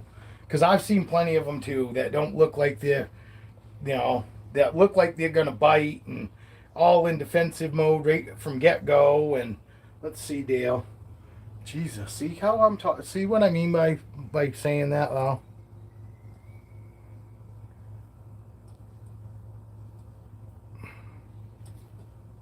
I can't get this fucking thing to zoom out. All right. I gotta get her settled down here for a second. 275. 274. There, she's up off the table. 274. 274 is what she is right now. She's 2022. She was born 4/22. But she is definitely my smallest girl. My smallest boa. And she's in shed. Her eyes just came out of blue. So she's still got some changing. Well, not changing. She's got a shed. So, and just letting you know she's in shed, just so you fucking can see how good her temperament is anyway. Even though she's, I guarantee you her skin's probably crawling right now, and is like, I hate life right now. She probably hates life right now because she's so fucking uncomfortable. But as uncomfortable as she is, she's still such a fucking sweetheart to me.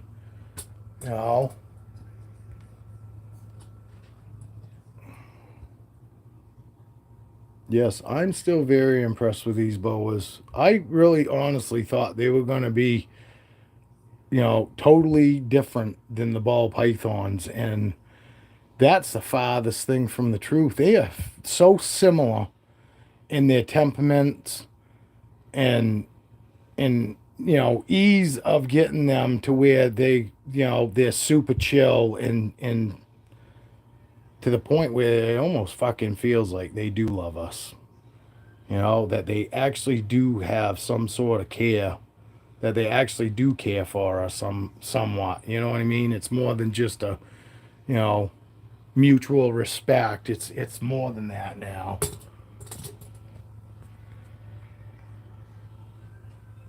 And that's just me actually being real right now. I do. I did. I thought they were going to be totally opposite of ball pythons, and there are a lot of stuff about boas that are different than the ball pythons. But as far as temperament and sociability, because literally these guys are super social too.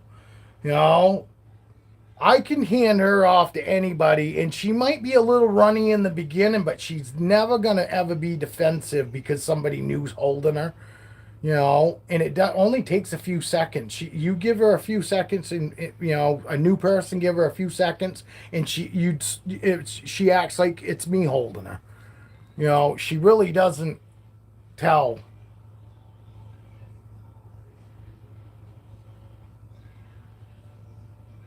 Yeah, well, I mean, I'm not the only one that has snakes like that, though.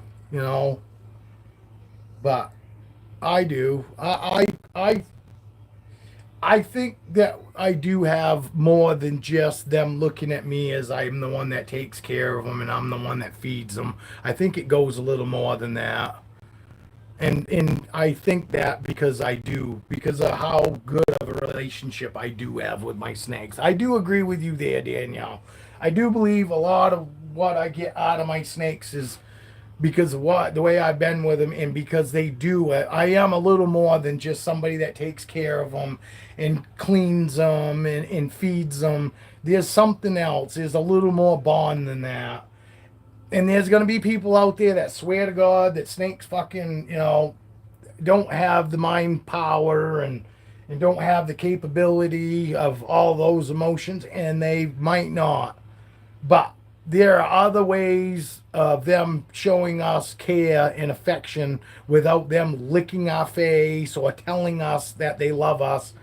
You know, sometimes we can just see the way that they interact with us and the way they are with us compared to somebody else. When you hand your snake off to somebody else that doesn't always hold them all the time, you can tell just by looking at your snake that they can tell that you're not their person, that's not their person, but they're okay with it. But you can tell their demeanor is totally different than when they're with their actual person. My snakes are great with my wife and all that. They don't get runny. They don't try to run away from her, but they still act differently than when I'm holding them. You know, they don't get defensive. They don't get like that. And they don't get like put off. It's not like they get, you know, they go, oh, fuck, I'm not going to move because I don't like her. They just know that she's different than I am. You know, and some of them act just like if she was me because they're just so chill, you know. But I do have snakes like Motley. When I let the wife hold her, Motley is a little more runny. She's not throwing herself around or anything, and she doesn't have to do the hand over hand. She just she just seems more runny, you know. She seems more active, moving around and whatever. See, as soon as I go to put her down, she goes right straight up. Even in shed, she'd just as soon be out with me. You know? And that right there is another way that they can.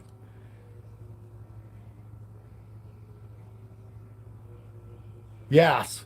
No, exactly. I know exactly what you're talking about, and you're right. It's so nice to be able to not have to sit there and hold our snakes and watch them explore, but never really go anywhere, and then always end up right back to where the initial start of their exploration. They always end up coming back because we are the ones that they're most comfortable with. They get to a point where they get out so far and then they go, oh shit, you know, this doesn't feel good. And then they come right back, just like any animal, you know. And that right there is another way of affection. Fucking for people that pick up on that stuff. You know, like I said, I don't need these guys to kiss me in the face and tell me that they love me and all that, rub all over me. Just the fact that they show me that they are so comfortable with me that they could care less about going anywhere. This girl's going to settle in like she always does now. And she's just going to sit here.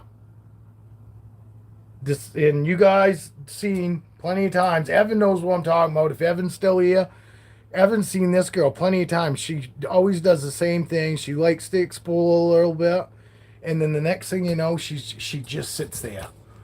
She finds a spot where she's comfortable, and she's just gonna sit there. And it's not because she's pissy. She's comfortable.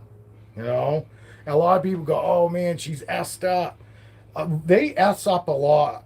just because that's the most comfortable position to sit in. It has nothing to do with them trying to be ready for if they need to strike or anything like that.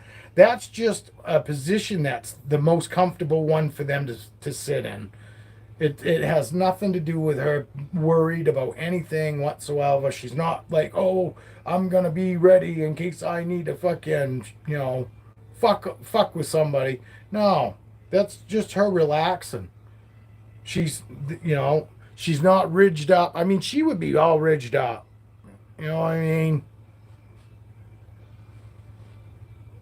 In shed, when everybody says, don't hold your snakes, that is such bullshit. All snakes you should hold in shed, but there are plenty. I got fucking 90% of my snakes don't give a fuck if they're completely in blue or if they're in shed. Because I don't pull them out and fucking twirl them around and act like a fucking ass.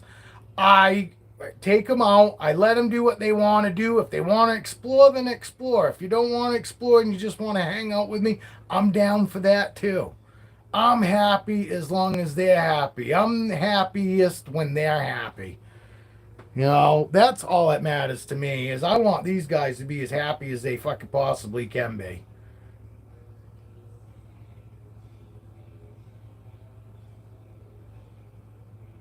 Oh yeah. Yeah, no, like a fucking headband.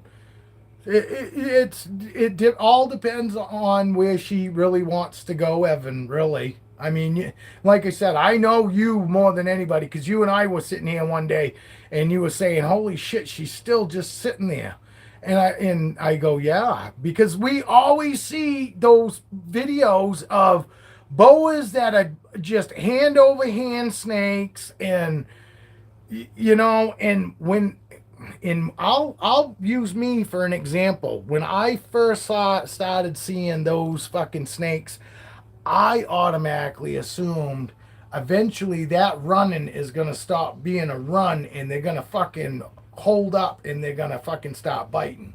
Because I took it as that running the way they were doing to me looked like they were stressed.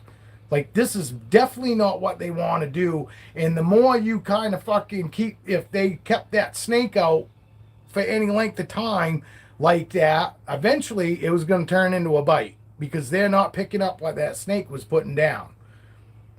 That was my take on it in the beginning. But now that I realize some fucking boas are just like that, and it doesn't mean that it's going to amount to anything other than that person's going to have to fucking chase that snake. But all boas aren't like that. Yes, they are, but I almost feel bad for shitting on him because honestly, the fucking guy knows his shit, and everybody could fucking learn a lot from watching Brian's boas. I understand. Yeah, I said his snakes are running, and they are running, and some of it could be because they don't get handled a lot, like I said, or they just could be like that in general. Some boas, some snakes are just runny to begin with. But overall, the guy knows his fucking shit. He's got some beautiful animals. He produces some fucking amazing fucking boas. You know, so I really don't want to take anything away from the guy because the guy does know his shit, and he's definitely an ambassador to the boa fucking society as far as I'm concerned. Lots of people could learn a lot from the fucking guy. He definitely knows his shit, but not everybody is, like me and Dale. Brian's boas isn't what I would consider like me. What's going on, Mush? See, another loyal sub. He's making dinner watching. But yes, I don't think he has I think he's got a personal relationship with some of his boas. I guarantee you probably a few of his boas he really has a good connection with. But overall, his whole collection, does he look at him like I do? I don't think so. But that doesn't make him a bad person. It just means that he got into it and he got into it because he had those few fucking boas that he really loved, started breeding them, and then he was like, wow, you know, I can really make some fucking fantastic shit. You know, I can make some amazing stuff. So why don't I go fucking ahead and start breeding? And then, but I have babies too that I literally try not to fucking fall in love with because those snakes need to go. And as soon as I start caring for them and I start getting a personal attachment to them, I don't want them to go anywhere. Excuse me. And then I get stuck with snakes, you know, with more pet snakes. And yes, I'm all for having more pet snakes, but it'd be nice if I had the wallet fucking that also goes with fucking, you know, having a shit ton of animals. My phone is not staying up with the fucking chat.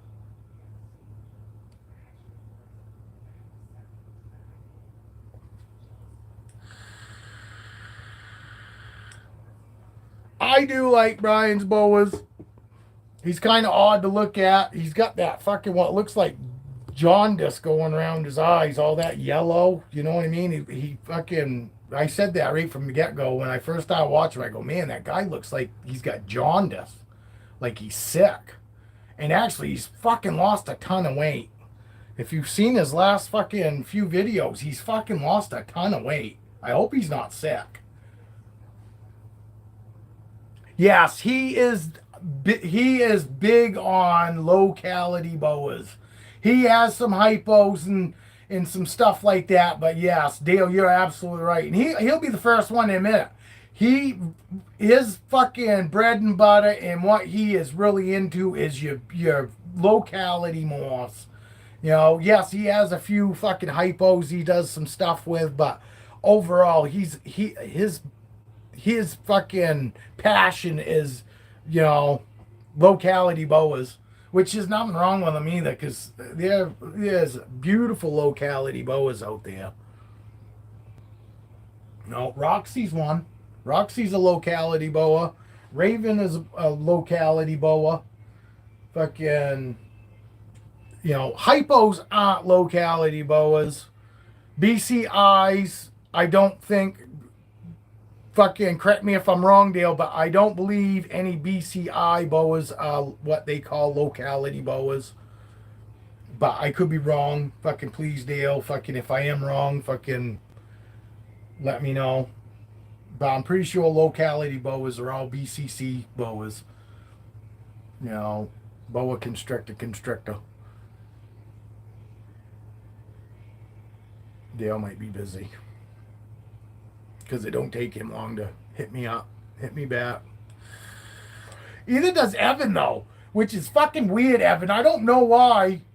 Because I say something it's not Danielle fucking drag ass and texting me back when I ask her a question. But for some reason, you're in Tennessee and fucking I ask you a question and if you text me right back, it comes right back, like quick. Danielle, there's a pause in between, you know, and there normally is a pause. The farther away they are, there's always that big pause, you know, from when I ask a question and I get an answer back. But Dale, because he lives so close, fucking Dale, normally it comes right back. But Dale's probably gone.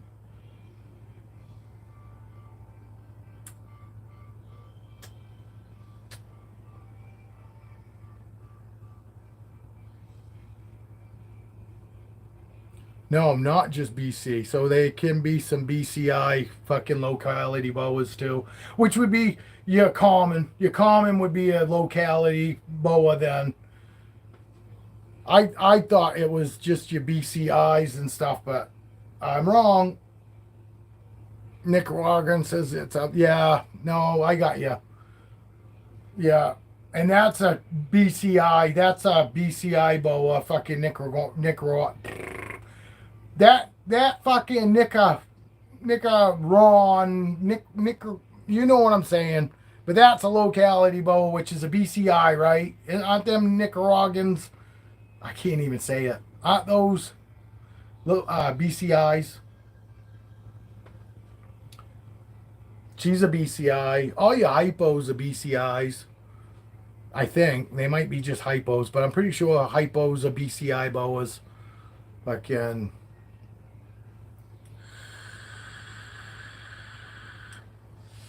Your Surinams,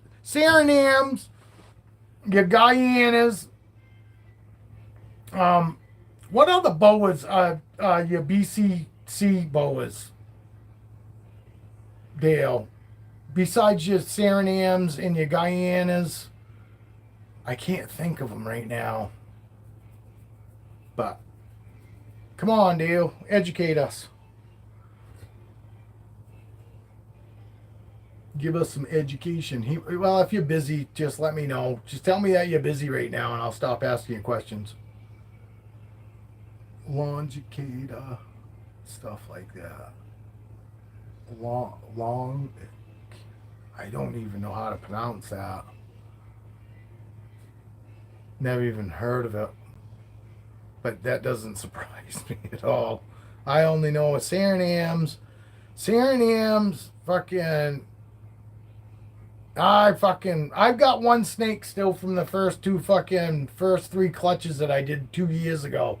I got one baby still left to sell out of that mush. And I got 13 babies coming up. I got 7 babies right now well, 6 anyway that will be for sale, but I won't sell. I probably fucking have to give them away. You know, people don't have the money right now, and the people that do have money don't want to buy from a little tiny guy like me. They'd rather fucking find Canova, whoever that guy is. Fucking, that Canova guy, nerd, somebody like that. I've watched one video of Canova after fucking Dale said, "Oh, you know that guy." I didn't know that guy. I still don't know that guy. And it don't matter to me. I fucking really don't care about any of that shit. I never really got into it in the beginning. To me, a good-looking snake is a good-looking snake no matter what the fuck it is. So that part of it was always confusing. I could never get it. And, single gene visuals, yes, are pretty easy to fucking look at and tell. But I still fucking find I'm far from a good person to even do base morphs. And I'm cool with that. I'm a fucking pet person. I don't care about fucking what every goddamn snake is and what it's got in it. It's either a beautiful fucking snake to me or it's not. That's probably why I never could fucking really get into that part of it, because it doesn't really fucking interest me at all. They're either a beautiful fucking snake or they're not. No, and I know the guy does, and he's well known and all that, but that doesn't, that doesn't do anything for me. If I met him on the street, I wouldn't be, any more than I would Nerd or any of these guys. These guys are just regular people. They're not superstars. They might be YouTube superstars, but you wouldn't fucking find me getting on my hands and knees going, but I'm not like that anyway. I don't care. So he's got some good looking snakes, fucking, and they're beautiful, and there's way more money than I'll ever fucking spend.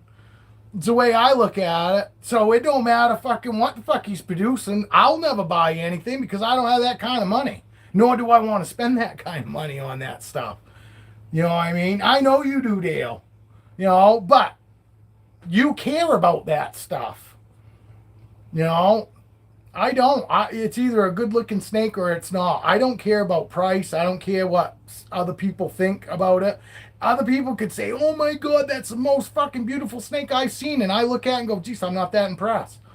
But that's just me. You know what I mean? Because I'm not I could care less about what's all in that snake. I want to see what it looks like, what's on the outside. Because I don't really care about the breeding and shit. No, well, that tells you something. I'd say the guy's got a lot of fucking snakes. Fucking, if you can afford to give away a fucking $1,500 snake, you know, I couldn't, nor would I. Again, you'd never find me in a million years ever fucking giving anybody a fucking $1,500 snake. Fucking, you know, the most I'd probably fucking give away would be a couple $100 snake. Be totally truthful for me, but I'm not producing fucking, you know, $10,000 snake. You know, if I was producing $10,000 snakes, the fucking $1,500 snake would be fucking no big deal, would it? You know what I mean? No, no, you know what I'm saying, Julia. Fucking, some people look at these guys like they're fucking Superman and they're just fucking regular people. I'm more impressed with their fucking snakes fucking than I am them, because it's the snakes that fucking, you know, that did that. Granted, they had to fucking know what snakes to put together, but I can't fucking visualize shit in my head. That's why, you know, I just can't. Not when it comes to cars, motorcycles. You know, I can't see a paint job before it's painted. I just never been that. So, you know, I threw snakes together because I thought maybe they might make something cool. I didn't know what they were going to. I didn't. Most of the time, I don't even know what the fuck they're going to produce. I go on Morph Generator, and I see all kinds of, you know, stuff that it tells me what it could be. Then I have to go Google it, Google images, and then fucking then to see what it's actually going to be, because I don't fucking know. And because I probably ought to fucking do the Morph Generator, see what it can produce, and then go image, you know, search images of that, and that would give me a better idea what the fuck I possibly could produce. But I never done that. Not one time. I just go to the Morph Generator to see what it's going to give me. I never went and searched any images to see, you know what I mean? So anybody that's here fucking hoping to learn genes, morphs, and all that, fucking go away. You ain't going to learn none of that here, because I really don't care. You know, that's why I'm always going, hey, Dale, is that right? Is that wrong? Ask Dale. Dale's into that. I'm not into that part of it. I'm into this part. Holding, loving, you know, taking care of, that kind of thing. The breeding thing, I fucking really could care less. Yes, it's fun, all that. But then when you're a guy like me and you get stuck with all the babies, it takes the fun out of it. It takes the fun out of it for me. The fun part for me, the best part is the cleaning, handling, feeding. You know, I don't really care for the feeding, but it always makes you feel good when after you fed your snakes. Your snakes eat, you know they're happy. You know what I mean? So feeding to me is one of those things that does make me feel good. You know, it still sucks to see him be that aggressive, but on the other side of it, it makes you feel good knowing that they ate. You know what I mean? I always come out of this room fucking with a good fucking warm fuzzy feeling after food night. You know, because they all ate. I get to go sit in the other room. Now all I got to do is just wait for them to digest. I give them fucking, you know, any snakes that I have a couple snakes that if they don't grab them by the head first thing, they'll drop them. You know, I've got to make sure Corona and Apollo grab it by the head. If they grab it by the middle of the snake or grab it fucking anywhere other than the head, they always end up dropping it, and then they can't find it. They can't find the head. So those two snakes, I have to make sure literally that when they strike it, they grab it by the head. If they don't, I only give them fucking 5-10 minutes and I'm back in here, because I know they're going to drop it. And they always do, because they fucking, you know, they want to grab it by the head so they can automatically stop fucking swallowing it. And when they grab it behind the head or in the middle of the body, they have to drop it to try to find the head. And by that time, they fucking always fucking lose it. So, no, I know you are, Dale, and I'm not taking away from anybody that fucking is. I just letting people know that, you know, if that's the fucking kind of shit that you're here looking for, go find somebody else for that stuff. You know, And that's another reason why my fucking YouTube channel is only going to do so well. Because, you know, other channels have a lot more to talk about. Because when they run out of regular stuff to talk about, like me, then they can start talking about morphs and they can do all that shit. And I don't even care. I don't want people here to watch me for that. That is more aggravating to me than anything to do with the snakes, honestly. I just find that part of the fucking hobby fucking very off-putting. When I research animals, I research how to care for them and this and that, and that's about it. I don't look into fucking every fucking single aspect of the animal, and I'm just trying to be honest and upfront. But I've always said that. I'm not a guy to fucking listen to or talk to about morphs necessarily. And 9 times out of 10, when people fucking go and like yesterday, I had a guy message me on fucking Instagram. Hey, would you mind fucking helping me out ID a boa? I said absolutely. I'll try my best. I'm not real good at it, but I know people that I can ask, and he sent me pictures, and I sent them to Dale, and then I sent them to Casa de Fuego, the guy I bought all my boas from. I sent messages to those guys and asked them, and I thought the same thing, some sort of hypo, which is what Dale said. And then I talked to then my buddy Pablo says, no, that's a hypo jungle of some sort. So I just relayed on. I said, I've talked to one of my friends and they came up and said the same thing I did. It's a hypo of some sort.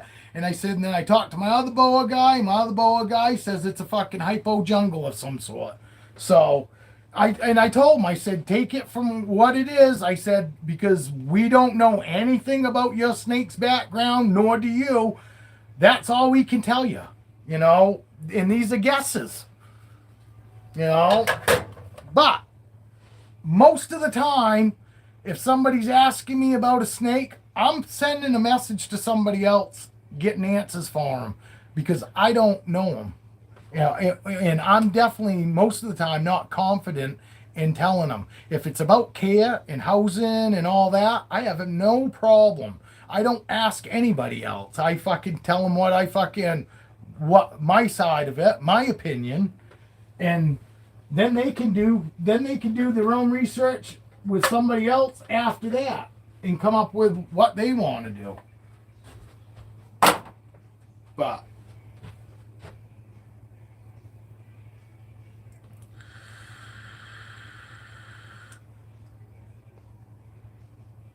yeah, this is all I want to do. I just want to show my snakes off. If somebody learns anything fucking from watching me, then that's great. And I hope somebody will learn something. But do I think that fucking anybody's gonna learn something from me every time they watch me? Fuck no. You're gonna learn how irritating I am and how bad of a fucking mouth I am. And even probably come to the conclusion that fucking this guy, if I met him on the street, I wouldn't even say hello to him. That's probably what you're going to get from my videos, and that's fine. I don't really give a fuck, because every one of those answers are probably exactly correct. I'm probably the biggest asshole you'll ever fucking run into. I'm probably an arrogant motherfucker that thinks fucking, that, and I'm not arrogant to the point where I think I fucking know it all, because I don't. Because I'm always telling you motherfuckers I don't. And I tell you that I have to ask other people. I told you motherfuckers when my babies hatched, I was going to have to ask other people to help me identify the fucking snakes I produced. I don't give a fuck. You'll either watch or you won't watch. You'll either watch to see me self-destruct or you'll watch me because I'll do okay.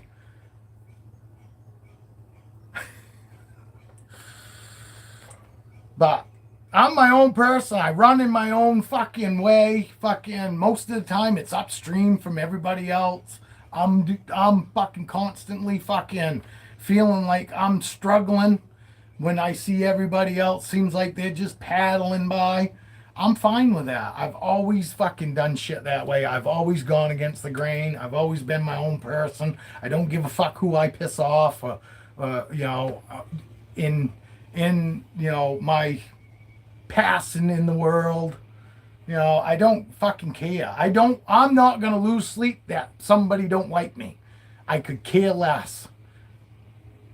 I just really love animals. I fucking hate people. And I really love fucking animals. I put all of my fucking effort and affection and everything that is inside of me into animals. I fucking don't give a quarter of what I give my animals, fucking people in the world, in life. I honestly don't. I fucking all about my animals and fuck everything else. I put everything into my wife. My wife, yes. My wife I care for and my kids, but that's it. That's the only thing that I'll ever give my all to is my wife, my kids, and my snakes. The rest of you motherfuckers, you're going to get a quarter. You're getting a quarter. And obviously, that's enough for some of you.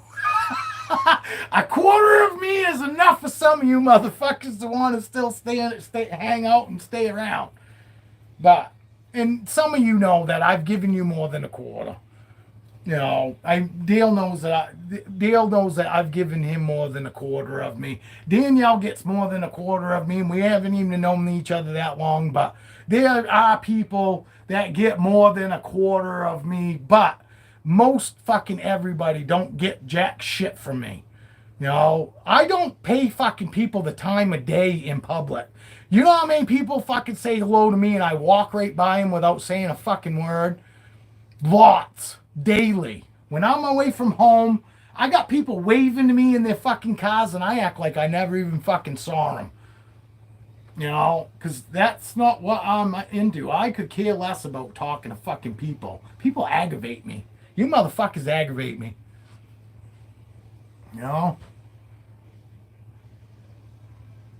I am worse now too, but it's the years that we've gotten in of people just fucking kicking dirt in our face when we're down. You know what I mean? And we're always there for somebody else going, hey, look, is there anything that I can do? I've fucking so many times I've fucking gone out of my way to try to make somebody else feel better. And when the fucking time comes and I'm fucking down and out, there ain't nobody ever fucking come around fucking saying, hey, dude, you all right? No, not fucking one person. But I've fucking been there for so many fucking people, that just haven't fucking even given me even a remotely close to fucking what I have them. And for an asshole to fucking put himself out like that, it feels twice as bad when they fucking do that. It's a big slap in the fucking face. It makes me just want to fucking punch people. Honestly. Fucking. And I burn bridges, man. I burn the fuckers down. I'm one of them people that when I get something in my head, I'm pig-headed. If I fucking say, hey, I don't like you, that's it.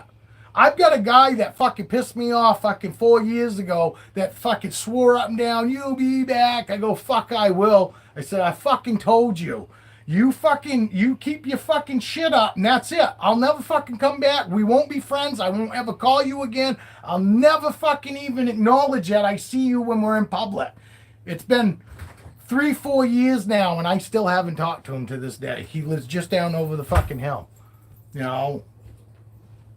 Fuck you. Tell me what I'm gonna do and how I'm gonna be. Mushy, you're different.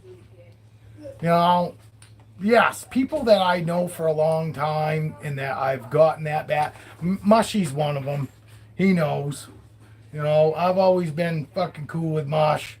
Right from get-go. I did like Mush right from get-go. And there are people out there that I click with and that, I vibe with right off. And yes, they get more than a quarter of me. But 90% of the world gets a quarter of what I am actually. They get the asshole. They get a quarter of the all asshole me. That's what people get. And I fucking act like that right from get-go. When I fucking first meet people, I give them the real me. So that way there's no I don't fucking care, and I don't want to make friends, so I don't go through life fucking doing what other people expect me to do, or I don't act like how I know that's the kind of person they like. Fuck no, they get the instant me right off the bat. You know. I gotta go get batteries. My wife's home for lunch. Hi, Dee. How's your morning? Work.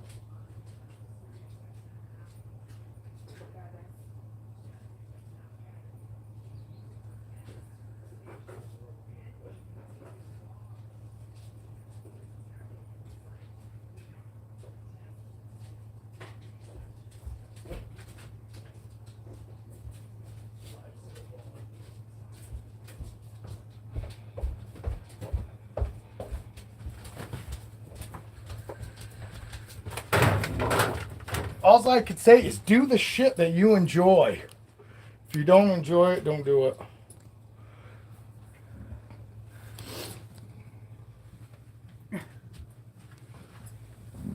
Wife's home for lunch. All right, buddy. We'll catch you when you get back, if you're back. I don't know how long I'll stay on.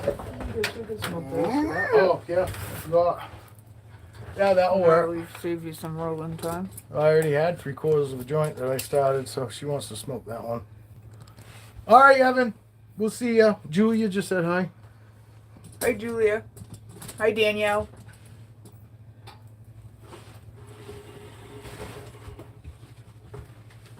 Dale's in.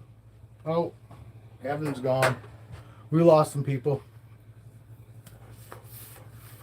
Everybody's seen me fix him up our strat.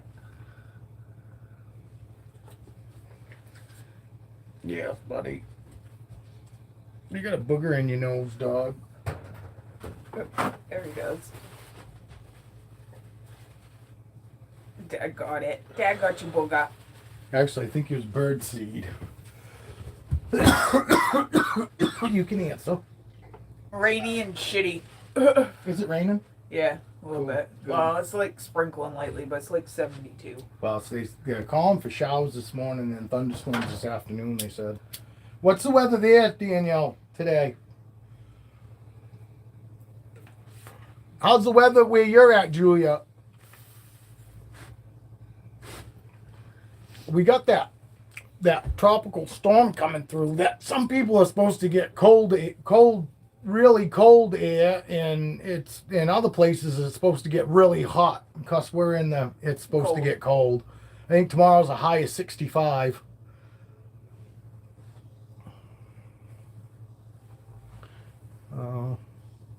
It takes a minute. Did we get any more sheds? Not so far, but I got them all put in tubs. Oh, you put everybody in tubs? Well, before that shed, and all of them are in.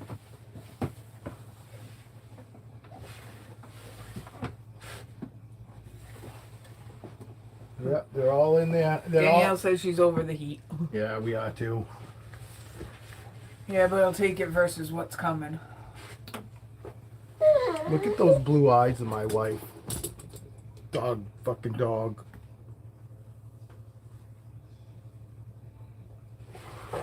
Oh, no shit. Yeah, but It does get hotter in a trailer. yeah. Well, she's in a travel trailer. Oh yeah, that's probably get even hotter. Yeah, but you must have AC, don't you, Julia? Show everybody that dog.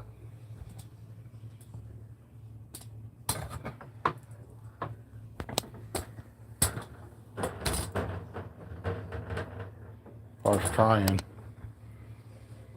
was trying, but this fucking the thing's so long that when I go. For a second there, how he was laying with his head back. That damn fucking stand so tall.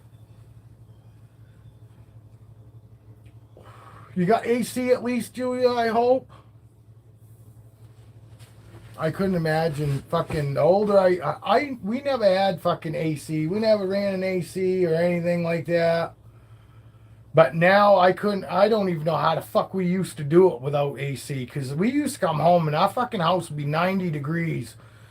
In our old house, you couldn't open the fucking windows up because we didn't have screens for the windows because they were all like fucking special ordered windows. So you had to like have screens made for each window. And if you open the windows up, the bugs were so fucking bad, the mosquitoes and black flies would have lugged you off. Literally, we couldn't go outside. Fucking, you couldn't talk to anybody because the bugs were so bad they'd fly in your mouth. They were so bad. Up your nose. You ever get black flies up your nose? Oh my word. In your ear. Good thing you wore pants. Yeah.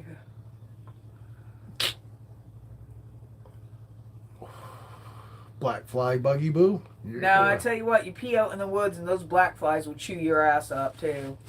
Trust me. That's code for me.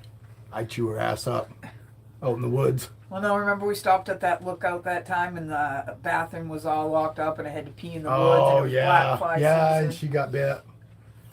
And she gets bit by black flies and she swells up. She got bit on the side of her fucking eye side of her eye. And her fucking eyes, her whole eye swelled shut. Yeah, no, I wasn't happy either. No, we were supposed to go on a nice long ride to the Kangamangas that day. She was going to ride her own bike. I had just gotten my motorcycle license. Yeah. Had it for maybe a week. Yeah, my wife's got her motorcycle license. My wife drives a Harley. It's been a few years, though, since she's driven it. Because fucking, she got carpal tunnel and she ended up having surgery in her wrist. But since then, she hasn't actually fucking, and cause my bike's so comfortable. And my wife obviously trusts me. I don't know why. And it's nice sometimes to just have a couple drinks and sit on the back and not have to worry about it. Just saying. Even when the guy on the front has a couple drinks too. Yeah, but he gets us home safely. Even if it requires a 4-hour outdoor nap on the back of the motorcycle trailer. Yeah, we got home one day. Kid's birthday party, and they Not our decided finest. But they decided to have it at the VFW, and I got fucking I drank like I don't know 3-4 Captain Cokes, and the girls all decided they're gonna do a fucking shot of some fucking Fireball, and I said, oh what the fuck, I'll do one with you too. And then I had another drink. I think I had fucking 3 to 4 drinks, and then I fucking had that shot of Fireball. And when I got on my bike, I was like, holy fuck, man. Because I stood it up off the kickstand, and I was like, all wobbly, and I was like, holy fuck.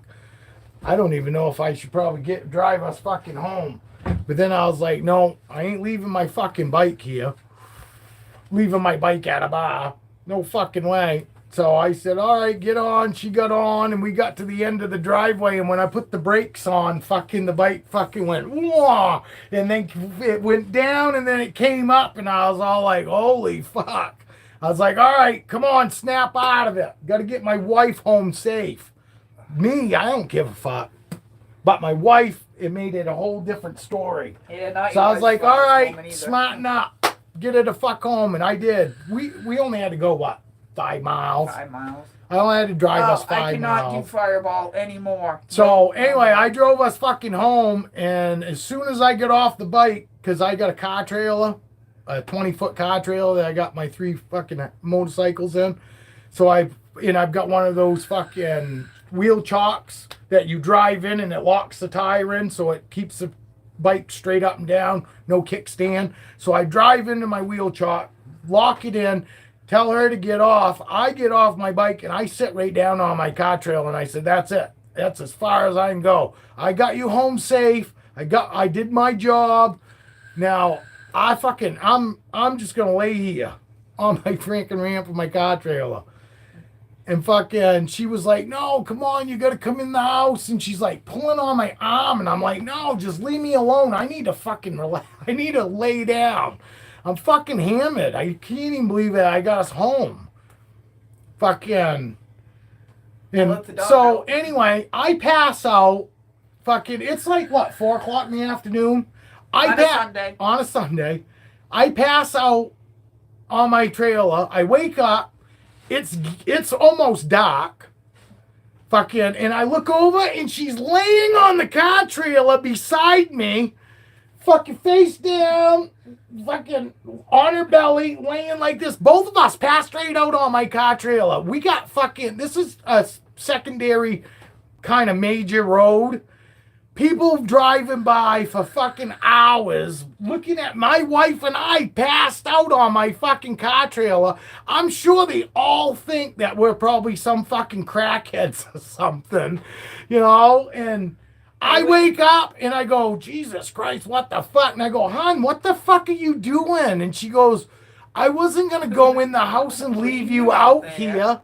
I go, leave me out here. I'm in the fucking yard. I said, what do you think's going to happen? She goes, well, I don't know. I didn't want anybody to fuck with you. I was going to be in the house if I laid down. I was passing the hell out. I gave myself alcohol poisoning that night. Yeah, we was both fucking sick. Not our finest moment. No, it wasn't. But I started drinking at fucking like 11, you know. And I mixed Fireball and mud slides. You know, and everybody laughs. You know, that's the thing. If everybody wouldn't laugh at me and laugh at what I do so much, it wouldn't be so much fun.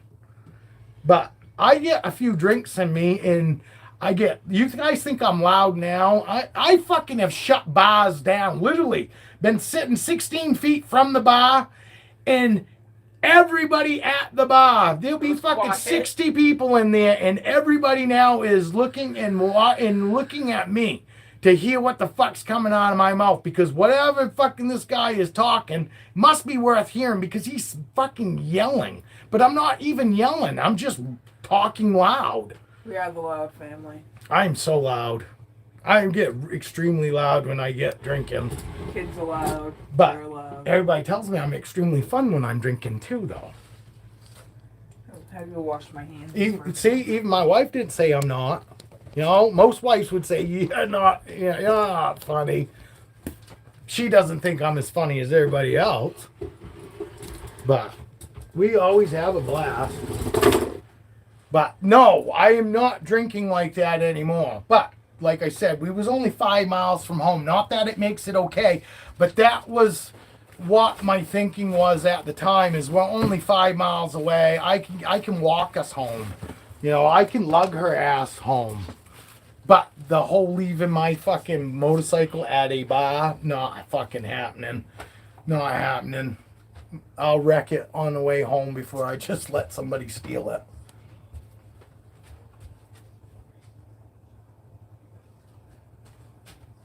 Me? Really? People like to hear what comes out of my mouth because I don't even know what's going to come out of my mouth. But believe me, it's true. You know, they all laugh. I tell everybody about my babysitter. My babysitter was raping me when I was a kid. I mean, I didn't know she was doing it then, but now it's definitely rape. But, you know, my mother was bringing me to this fucking house. She was watching me and walking me to school. And as soon as I get there, she would take off all her clothes, take all my clothes off, and do whatever. And because I was like fucking a lot younger than she was, so. But my fucking friends find this fucking very humorous because I was fucking like, I didn't even want to go there in the morning because I was that little. I mean, I was extremely little to be like that. You know, oh, fucking what the fuck, you know? But, and so it was going on. So now the joke is when we go out fucking and anybody brings their kids with us, I know, and it probably don't sound good. I don't mean it the way it was for me. But I always say, hey, we'll have to find you a babysitter while we're out. You know? But now that I look back on it, that babysitter did me a fucking huge favor. What was scary to me, back then, now I'd like to high five myself. Yeah, hey, hold my beer, buddy. Hey, what boa do you want me to see hold? You wanted to see me hold a boa last night? I'll hold one right now. You just gotta tell me which one it was. Fucking, but, I mean, what?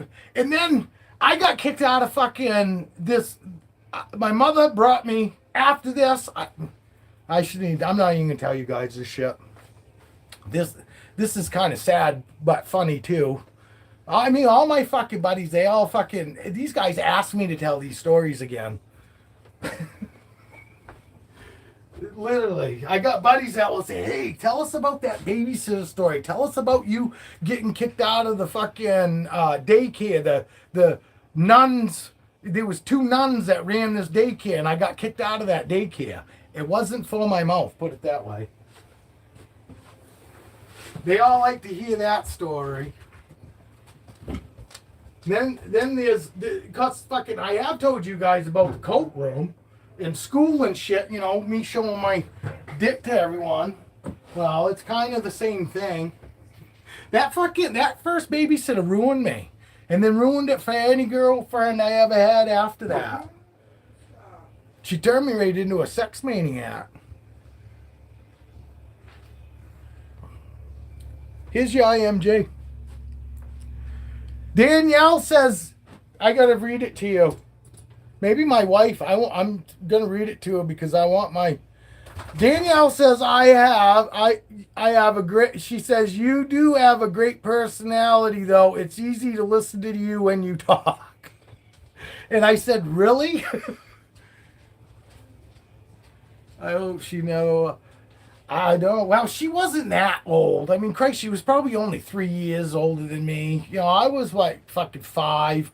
Whatever kindergarten is. You know, and she was probably only like 2 or 3 grades above me. Actually, I mean, honestly, like I said, I look back at it, I like high five my little little self. I would. I'd love to fucking. I would. I mean, I'd set myself. You know what I'd do if I could go back and talk to my little self? I'd set my little self down and I'd say, look. Don't worry about it. You're gonna love it as you get older. So don't be scared. Be scared, just go with it. What you got? No, I'm seeing what time. I gotta keep track of the time. I thought she was coming to kiss me. Not yet. I still got a little bit. But here's my IMJ. Look how dark she is here because I'm blocking all the light.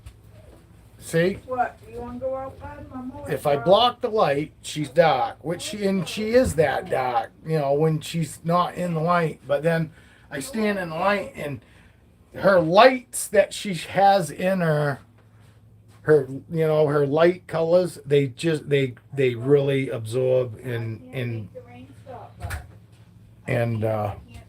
reflect.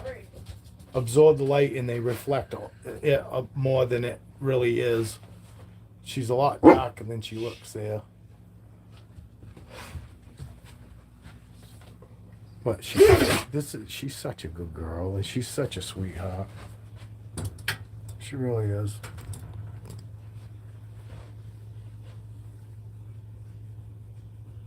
She's got me. I don't have to hold on to her. She got my shirt. She got my shirt and she's wrapped my neck a little bit. She's squeezing me a little bit on my neck. Oh, she let go. I love you, baby. I love you. I'll be glad when today's done, though. Yeah. Yeah.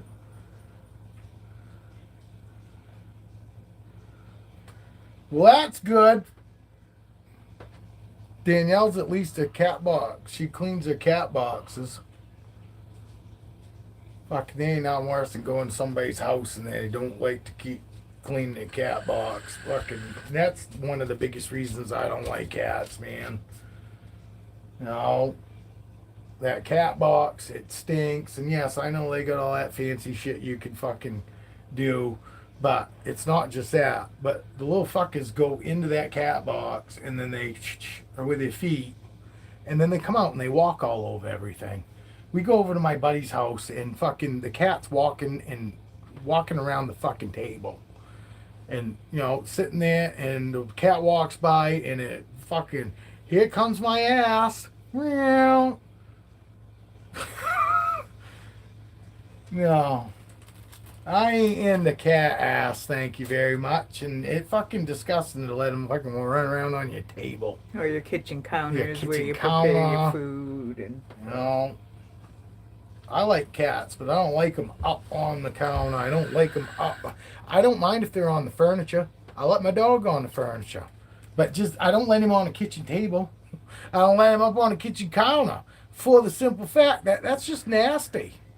You know? Granted, we had a cat that acted like a dog. He went to the bathroom outside. Yeah, asked to go outside just to go to the bathroom. I told you, there are good cats out there. But they're the ones that like to be outside, the ones that go to the bathroom outside, the ones that actually catch and kill mice and rats, not bring them in the house and play with them. You know?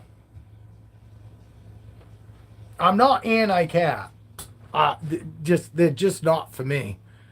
But those are some of the reasons why I don't care for cats. That's all. You know? But I totally get why people have them, and and it doesn't disgust me because people have them. Good, it's just not for me. That's all. I'm just not a kitty person. I've always been a dog person. I'm not gonna say nothing. What? Why, you're a cat person? What you gonna say? See, there is one pussy you like. Yeah, I do like pussy. I said one. Yes, there's one pussy I like, but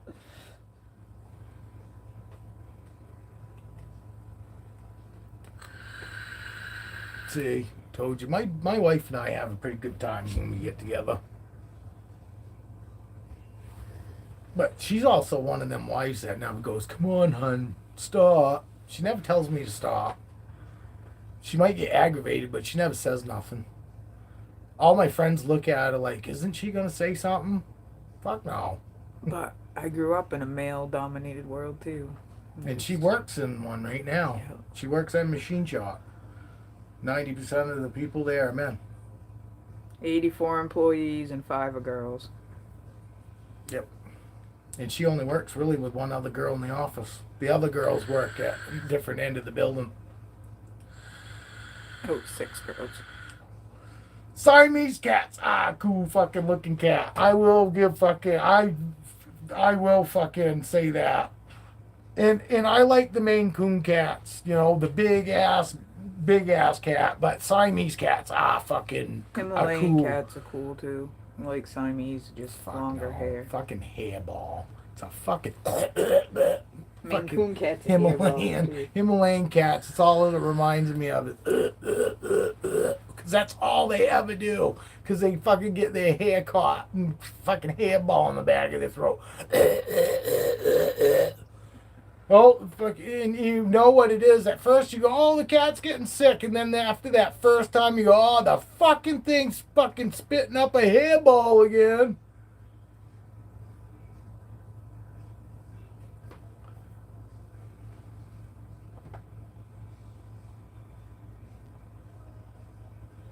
Yeah.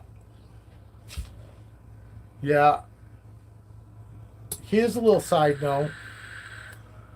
We had a cat, and when we got Diesel, my American Bulldog, and when we went and did the whole, hey, fucking yeah, I'll take him as long as he's good with my pit bull, and he said, oh, he's great with other dogs, but do you have a cat? And I go, yeah, we got a cat, and he goes, oh, he's not good with cats, he kills cats.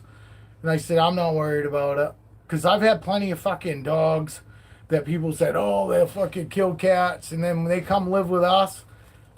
And the first time when Diesel met our cat, Tiny, which he was an outdoor cat, 90% of the time he was outdoors. He would come in and get his lovin's and sleep, and then he'd yowl to go back out. He wanted to be outdoors, and that's the perfect cat. And he kept the fucking rodents down around here, But anyway, so Diesel comes home, he sees the cat, he goes to run after him. I go, hey, cut that out. That's my fucking cat. Don't you touch that fucking cat. And that's all it took. that fucking dog, I'd come home from work and that dog and that cat would be laying on the steps together. Literally, that was the only time that he ever tried running. And I just gave him the business, fucking yelled at him and said, hey, that's my fucking cat. You leave that fucking cat alone. And he never fucking even ever chased that fucking cat. He loved that cat. Killed plenty of skunks. Fucking, oh, he killed skunks like a motherfucker. He killed 3 in one day. Fucking ragdolled him. So, but I suppose. yeah. So anybody says, "Oh, fucking that dog don't like cats," the owners are the reason that fucking dog fucking goes after cats. Love you. I see you in a few hours. Because any people that have dogs that actually makes their dog listen, and the dog has rules, that dog's not gonna fuck with a cat. Because I guarantee you, he said fucking Diesel killed like 3 cats before he came to me. That guy let him do it, you know, and I didn't. And he knew that I meant business, and he liked living with us. So I'm sure he said 1 and 1 equals 2. If I eat that fucking cat, I'm probably gonna have to find a new place. I wouldn't have done that necessarily, but I definitely wouldn't have fucking been happy about it. But I wouldn't necessarily been like, oh, you're out of here. But he never fucked with that cat. Never fucked with that cat. Beautiful boy. Beautiful boy. Don't do that.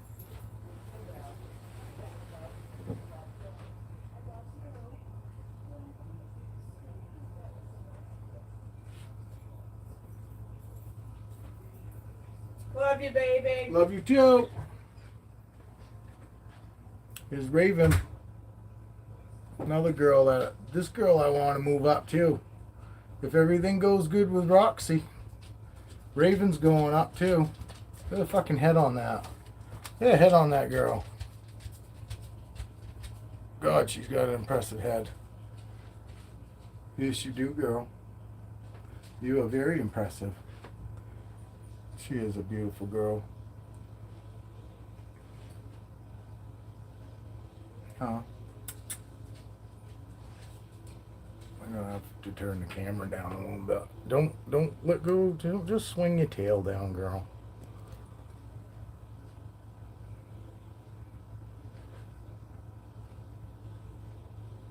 No, you guys stay away from each other.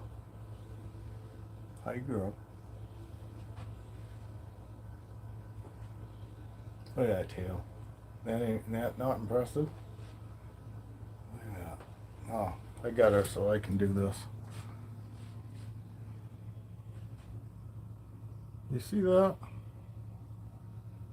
Look at that beautiful tail. Turn it, girl. It looks orange here, but it's not orange.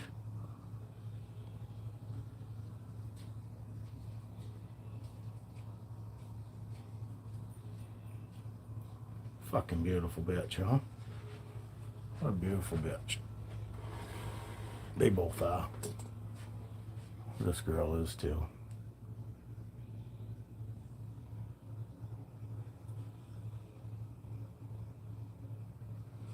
Aurora, what are you doing, girl? My IMG's name is Aurora. See those orange eyes? She's got beautiful orange eyes. She is a crazy, crazy beautiful girl. Crazy beautiful girl. But Jesus, so isn't this one though. I think this girl's beautiful too. Look at that. Look at that gorgeous tail. It's not orange. I know it's showing up orange-ish looking there, but her tail's got no orange in it whatsoever. It's like a pink, if anything. But it's not even really a pink. Yeah, I'm gonna two-hand her. Let's two-hand her. Yeah, girl. Hey, baby. Yeah, now you can stretch out, girl. Now you can stretch out.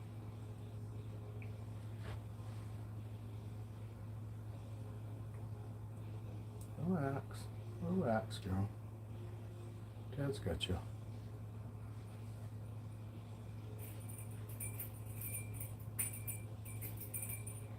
actually. She is relaxed. Look how nice, you know. She really is. She is relaxed. It feels like sometimes that they're not relaxed because they're just so strong, and it you don't realize it, you know, so much coming from ball pythons don't squeeze nowhere. This girl right here at this size squeezes way harder than a full size ball python easily. Easily. People don't realize until you get a big snake. So if this girl already squeezes more than a full size ball python, and I'm talking, you know, I'm talking a full size ball python. She's 15 years old.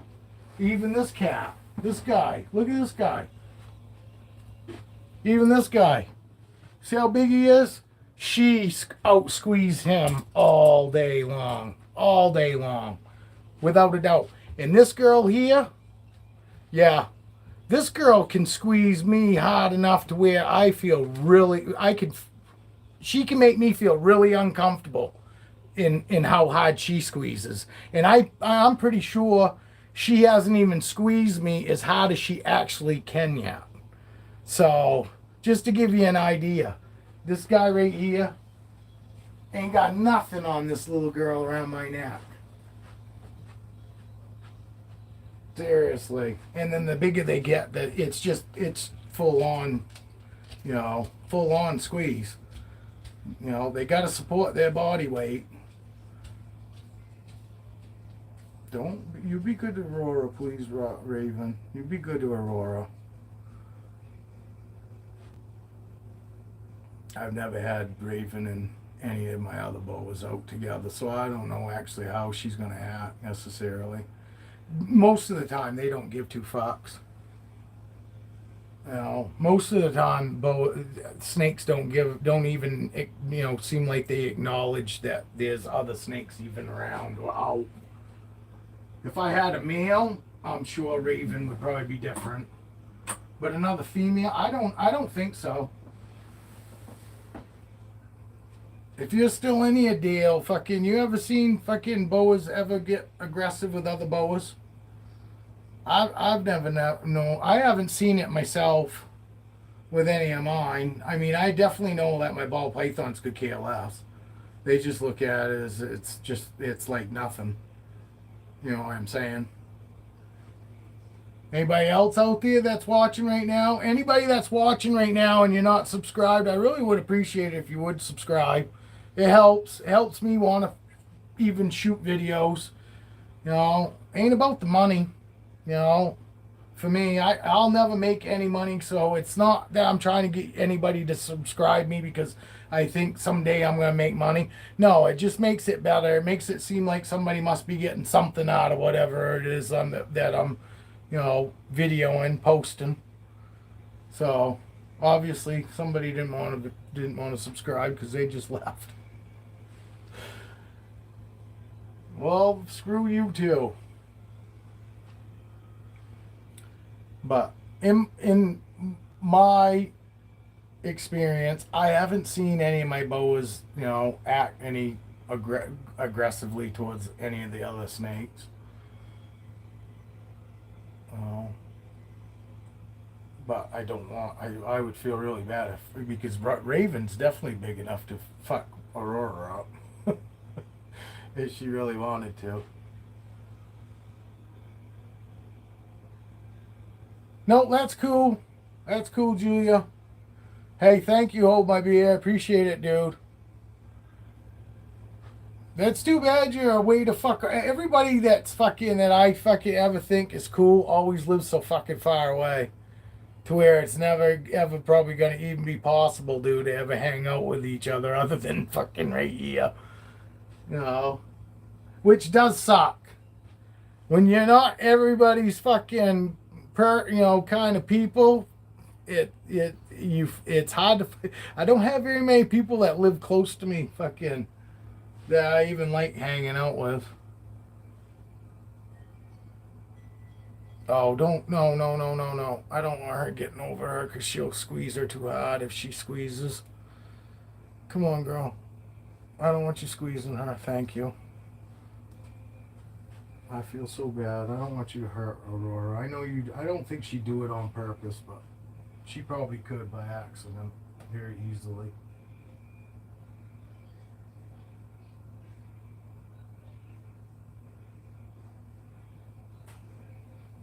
Mhm.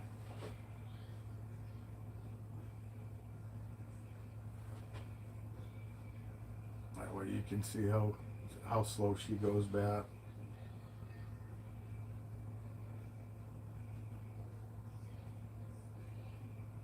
See how good she is. Raven really is. She's not even going back now. She's just sitting there. When you get a golden child, I don't know. Honestly, dude, boas are as big as I ever want to go. I still sometimes, like with this girl, when I take her out, and she's not even full grown, obviously, but that's what I'm saying.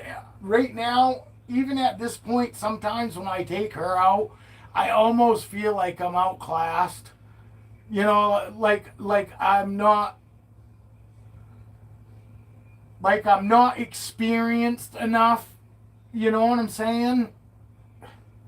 She makes me feel like a fucking goddamn beginner, is what I'm getting at. When I take Raven out, she makes me feel like fucking I just got my fucking first snake. Fucking, I feel outclassed.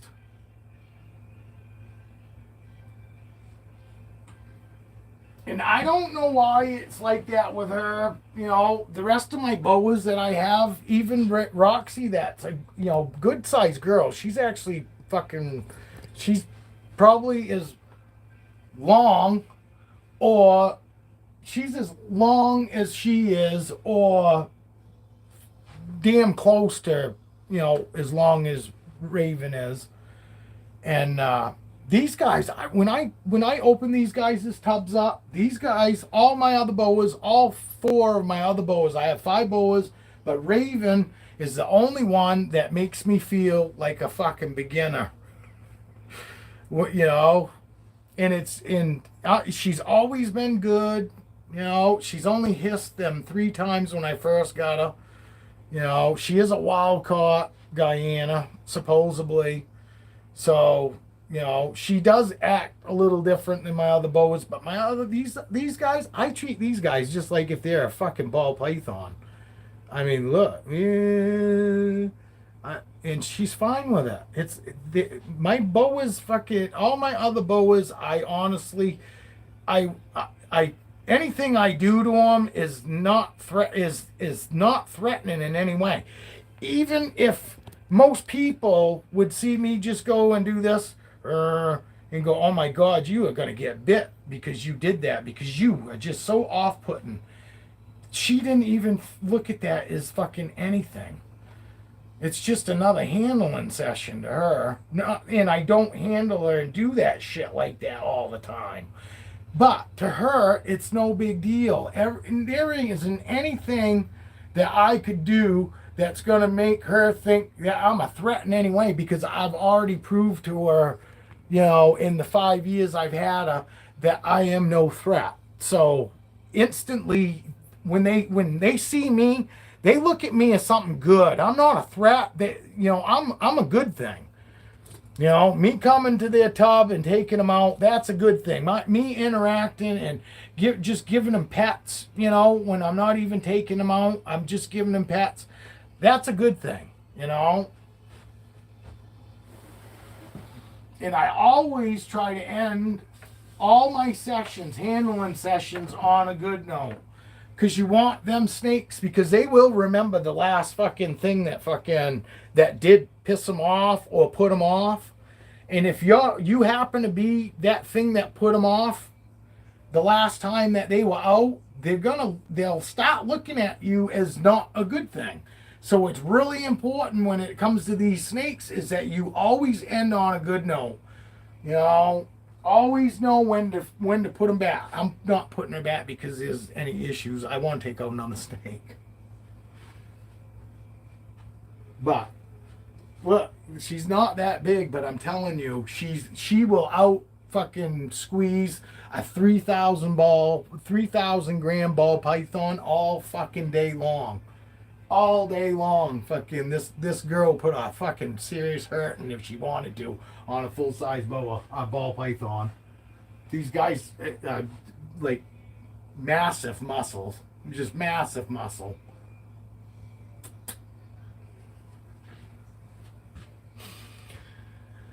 Crazy about my snakes. And I was scared to death of them up to fucking 5-6 years ago. Literally. You know, I was what, 40, 46? 46? How old am I? 51? I can't remember. It was either when I was 46 or 47.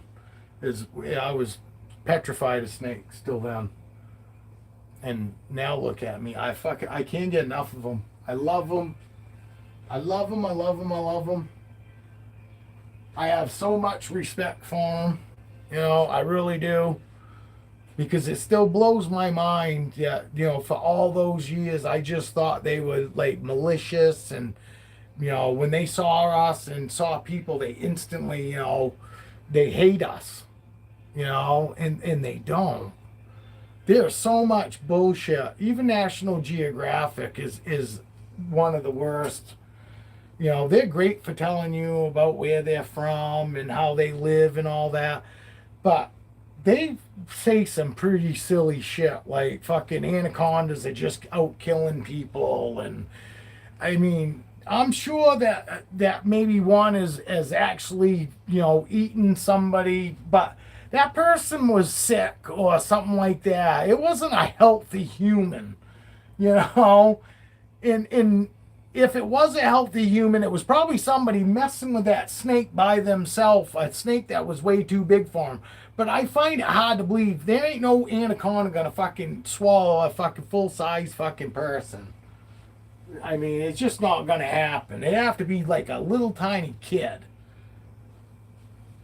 Even the biggest anaconda. They had that one guy put a fucking suit on and was gonna fucking let the anaconda swallow him. It only got his head in it. It couldn't even get his shoulders in. You know, and they were trying to go, oh yeah, I gotta get out of here because it's squeezing so hard. I don't even think that it was squeezing his head that hard with that fucking helmet on. It was like some special helmet to fucking that displaces, you know, certain amount of pressure fucking in one spot. It like fucking, what are you doing, girl? She wanted to come back out. She says, I want to come back out. I don't want to go back in there yet, Dad. That ash in your fucking moral? But see how fucking they go back so fucking slow. If this was such a bad interaction that I was having with them, when I go put them back, they would run, and they couldn't get in that tub fast enough. She just let go of me. They can't get back fast enough. A fucking shy snake is not gonna just act like, oh yeah, this is wonderful, take me out, you know, hold me all day. All right, who you guys want to see now?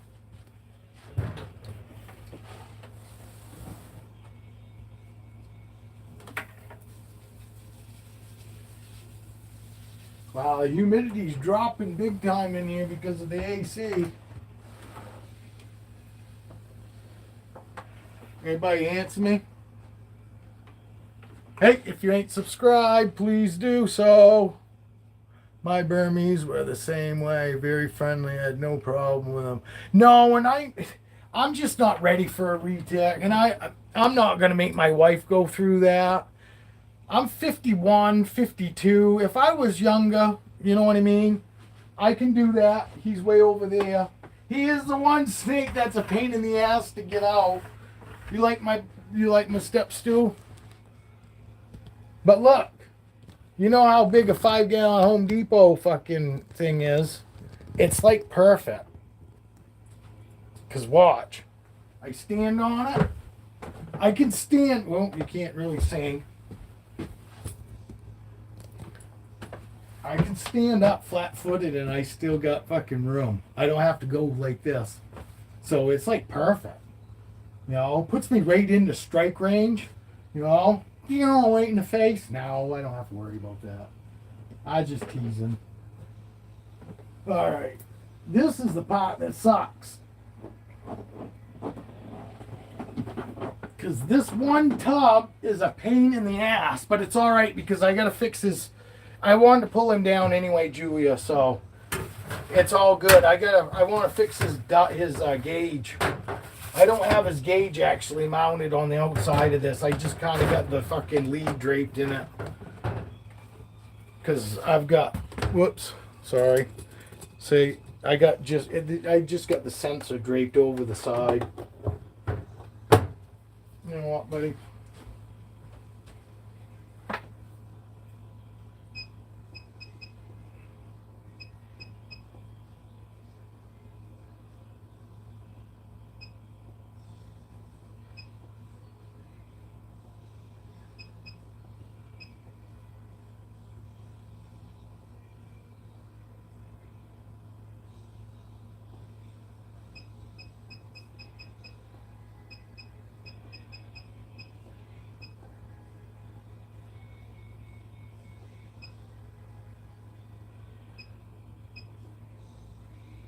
Sorry.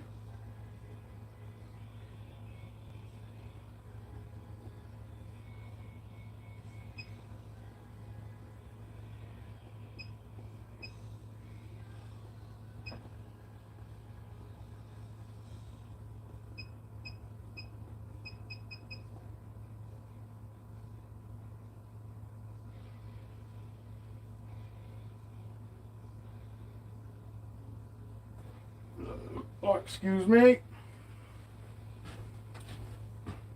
I would absolutely love a female that looked like him. Did you see the babies from this morning? He doesn't have any silver in him whatsoever. You know what I mean? And the babies are so silver. You know what? I'm gonna take one out. I'll take one out. Can't remember who's who. Oh, that's a black pastel.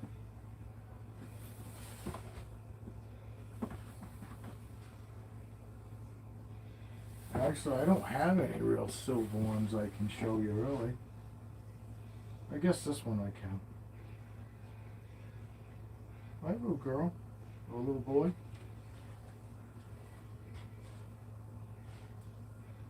See how silver this one is?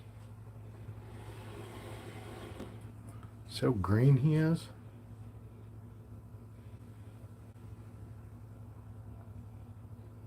See that baby is so silver. Silver, gray, and like yellow, yellowish, off yellow, off white yellow. He's green. He's green. Look, he's a good boy. Look, he's chunky. He's not really chunky. I'd say he definitely looks healthy though.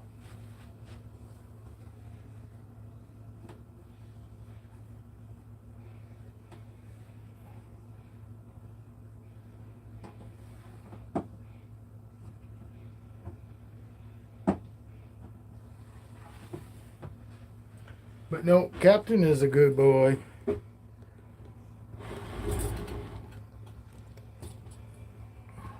But there is a baby in there that looks similar to him, but is black and silver, or gray and silver, something along the lines of that.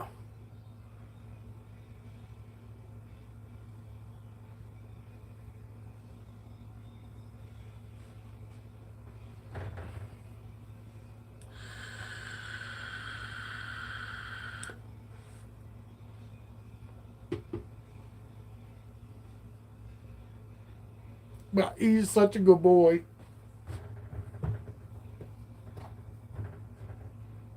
I think I'm going to take some of his paper towels out. They're a little wet.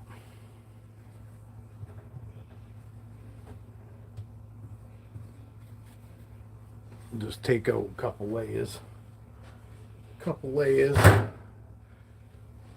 It is kind of a pain, these fucking single tubs, because doing it this way, you also have a lid.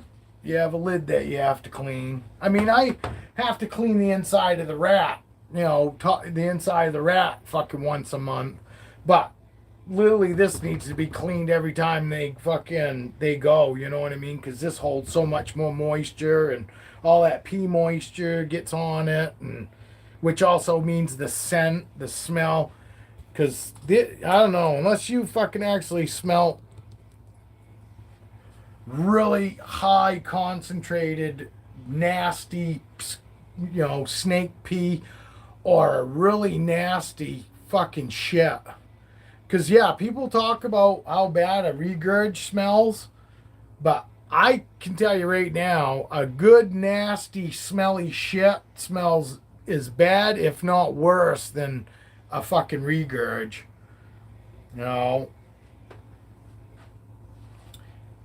only snake I ever had regurg was Raven when I first got her, because she didn't like the rat pups, because rat pups fucking are still weaning.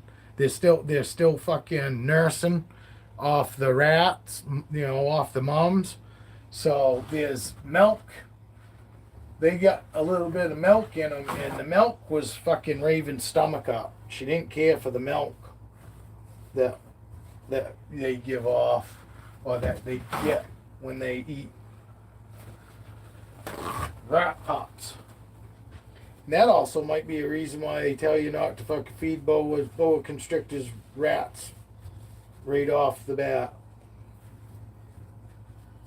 I have, and I'm not saying anybody else should do it, because I did it and I got away with it.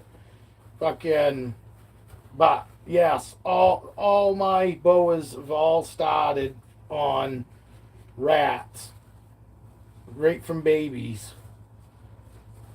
And they say that you should feed them mice at first, because something to do with there's more protein or something like that. But I didn't find that out till after I had already gotten. I was on to Motley, my baby boa. I was on to Motley by then. They say not the first couple years you should really feed mice, and only mice really. Well, I didn't know that. I never saw that in the research I did. You know what I mean? I researched care and all that, but I never fucking saw where anybody actually specifically said feed one or the other when they're babies. You know what I mean? So it wasn't fucking that I didn't research, because I did. I just didn't find out that part of it until I was already, had 4.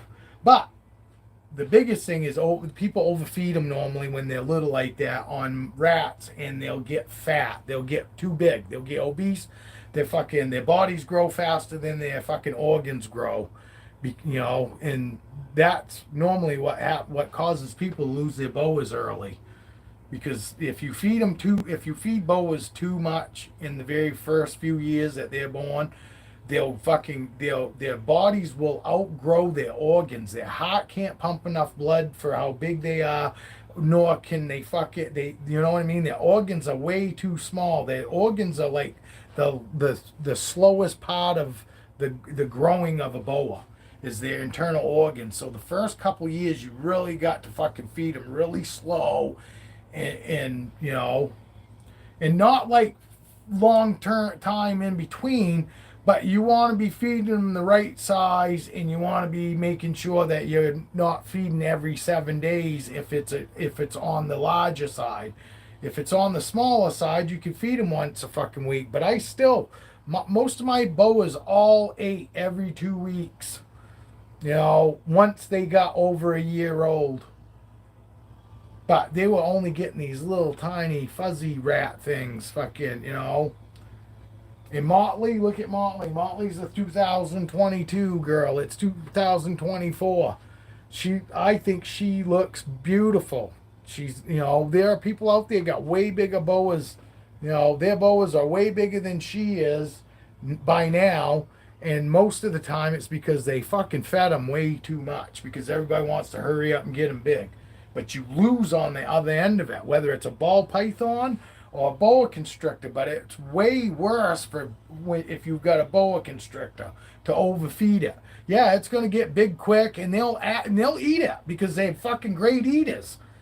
You know, you need to realize there are plenty of animals out there that will fucking overeat if you feed them. It doesn't mean that that you're supposed to feed them just because they might eat. No, we still got to be responsible, because in the wild they're not eating fucking once a week. They might only be eating once a fucking month. You know, they might eat once a week, but then not eat for 6 fucking months. You know, it's different. Wild snakes are different than fucking captive bred snakes. You know, my boa constrictors fucking obviously ain't fucking starving, because if they were starving, they'd bite me every fucking time I take them out. I feed them the way I should, and they get the amount of time off in between meals that they should. They're not fast growing. They are steady growing. Steady growing is the best kind of growing. You don't want to grow them slow, and you don't want to grow them fast. You want to grow them steady. You just want them to steadily be growing, but no fucking big jumps and leaps. You want all your snakes to really fucking grow slow. You know, or steady. Not slow, not fast. But you don't want to overfeed them, because you'll get them to where, yeah, you'll get a big fucking ball python within a couple fucking years. But that ball python's only probably going to live maybe 10 years. Might not even get 10 years out of it, because they get fatty tissue disease. You know, and ball pythons aren't what anybody calls an active snake. And they're not. They shouldn't be. If you've got a ball python that's always active, it's not happy, and I guarantee you it's not eating on the regular. And if you think a ball python this size only eats once a month, you're sadly mistaken. And you're definitely mistaken if you think it eats once every month and a half, every 2 months. This guy eats basically every 2 weeks on small rats. If I give him a small rat, he's going to eat every 2 weeks. If I give him a medium rat, he's going to eat every 3 weeks. And now that he's on mediums, he eats every 3 weeks on a medium rat. I don't feed him any more than that. There's no reason to. You see how good he looks? That is a beautiful snake. He's not overweight. He's not got rolls. There are ball pythons out there that I see that have fucking got rolls on them. And you can tell they're rolls. A ball python shouldn't fucking have rolls. No animal should have rolls. Any more than fucking any human should have rolls. You know? Plain and simple. And he's such a good boy. He really is. He freaking. But they all are. All my snakes. All my snakes are super chill. But yes, he's got an awesome pattern. I mean, look at that. It goes right down. I thought that was cool myself. You know, the pattern goes big, big, big, big, and then it goes right down to where it's fucking tiny. You know, and it was even better when his tail was small, when he was actually tiny, because it like was a perfect design, but it just got really tiny when it got to here. But these ones are they're not even full designs. IMG's a hypo. Motley, my little baby boa, she's a hypo. My hypo leopard, that's a hypo. My Dumeril's boa is a locality, BCC boa, and my Madagascar, she's not a Madagascan, she's a Dumeril's boa. And my Dumeril's boa is a locality boa. But here I'll go and I'll get this guy back up and Foxy's in shed, but I'll take her out and show you.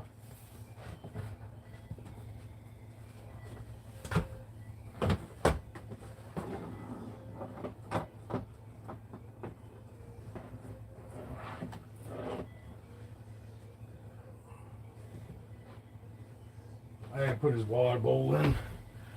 Just a second, I'll get his water bowl. I'll put his water bowl in. Yeah, Foxy was in shed, so she's probably not really. She's another one that she'll be fine, but it's not going to be her most favorite thing. She'll probably get a little runny at first. But I'll show you her coming right out of the tub, because I love fucking showing people this, because I don't fucking tap train. You know, I touch train. See ya. This is a hypo leopard. You haven't ever seen her hold my beer? She's normally one of the favorites here for everybody. I haven't actually had her out much because I have her out so much normally. You know what I'm saying? I have her out normally so much that I figure even though I know people love her, I figured there's probably just as many people that go, fucking, hey, man, you gotta show us, can't you show us something fucking different? But, like I said, see that skin, that big old fucking saggy skin right there?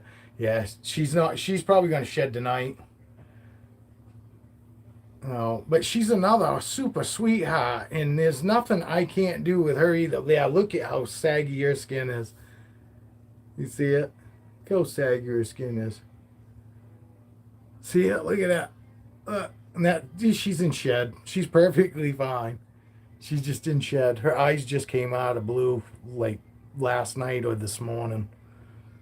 So, but I'm not gonna have her out for too long because I know fucking she's really close to shed, and like you said, it's really important to know fucking when to hold them and when you know it's best to put them back to always end on a good note. I don't think she'd bite me, but I still don't want her to be uncomfortable. I honestly don't think that it would ever get to that point because I would never let her stress that bad. Oh, she is. She really is. Her belly is fucking really cool. Look at that belly. Let me see. I know, girl. I'm sorry. Look at her belly. And see, her tail is the same as the rest of her. Normally, your boas all have, you know, distinctive tails. Her tail is basically kind of like the rest of her pattern. But she has got a crazy pattern. This is one of my most expensive right here. She was over $1,000. But so was my IMG. Raven was 800. My Doomlow's bow was $600. Motley, I was giving Motley for fucking $300. And the reason I say it like that is because he actually had it listed for fucking $600. And he knew I had my first bower I got from Pablo fucking was like a pink salmon color. I mean, like salmon, and he was beautiful and he was so good. But he had problem one time digesting his food, and I think that it fucking got caught in his belly or something, and it bloated, and then, you know, went off like a bomb inside of him, and I ended up losing him. I cried like a fucking little bitch. I did. I don't give a fuck. You know, I've lost people and never shed a tear. I've lost family, never shed a tear. And I did. I fucking bawled like a little fucking bitch and I felt so bad because I fucking, you know, obviously I was like, oh, I did something. It had to be me. Hey, if you're not a subscriber, please subscribe. It helps me out immensely. Makes me want to shoot videos. I don't give a fuck about money. I'll never be big enough to make money, so it's not that. It's nice to know that people are watching. So anyway, welcome anybody that's new here, and if it's the same people that always watch me, thank you very much. And now I forgot what I was saying because I saw we have 9 people in here, and you know, oh, see that? As soon as I fucking acknowledge that fucking people are in here, big middle finger to you. And if it's YouTube just telling me that you're gone and you're still here, I'm sorry. But that's the way I feel. It's so stupid. I had 9 people watching me for fucking probably 10 minutes. And because I acknowledge that fucking, I see that there's people in here, they fucking leave. How do you get that a lot? Hold my beer, buddy. You get that? You get fucking, if you acknowledge that you've got so many people watching you, fucking, there's always fucking got to be 2 or 3 that I got to leave because you said that. Oh, I see somebody's watching. I'm fucking grateful and thankful, and you motherfuckers make me fucking bitter. Then they make me bitter. They make me feel good, and then they make me bitter. And I forgot what I was saying. Hi, Siri. Siri's back. Awesome. What the I don't remember what the fuck I was talking about. I gotta make a coffee. Hang tight, people. Hey, please, everyone, talk amongst yourself. You know, everybody's cool in here. If you guys haven't figured that out yet, you know, talk amongst yourself too.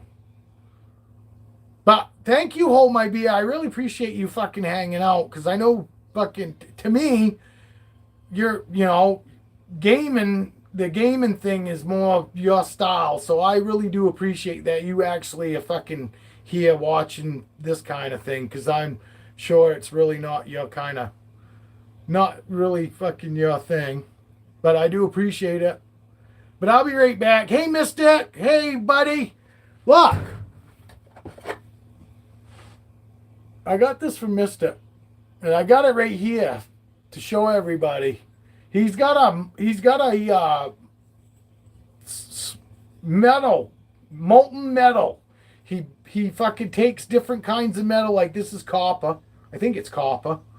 But yeah, I'm pretty sure this is copper. If it was, yeah. But this is copper, I'm pretty sure. But he takes aluminum, copper, and melts it down and makes all kinds of fucking different shit with it. You can't really see it, can you? This one's got an eagle on it. Can you see it now? He made that. I won it. I actually won something. And he did. He sent me that. So very, very thankful. I have met some very cool people, but everybody fucking lives so far away. Everybody that's cool lives so fucking far away. I can't ever fucking go and actually hang out with them. That is the kind of the downside of this whole fucking thing. I'm not even going to say that I see that fucking there's more people in here. Not even going to acknowledge it. You don't have to back out to fucking sub. But if you're not a sub, I would really appreciate you subbing. It means a lot. You're going to fucking, I'm all over the place. You know, we talk about snakes. We talk about people. We talk about, we talk about, you know, pretty much anything. Everybody and anybody is more than welcome to start a conversation, and everybody will just fall in place because got a great diversity in personality here. Everybody is a little different, but I think we're all kind of similar. I think that's why we all end up here in the same spot. And that's why some of you guys have actually come back. Because we're just real here. You ain't gonna find a snake salesman. I'm not a snake salesman. I don't beg people. I don't fucking try to make people feel bad for not buying my animals. I'm nothing like that. Yeah, we just chill. That's it. That's exactly it.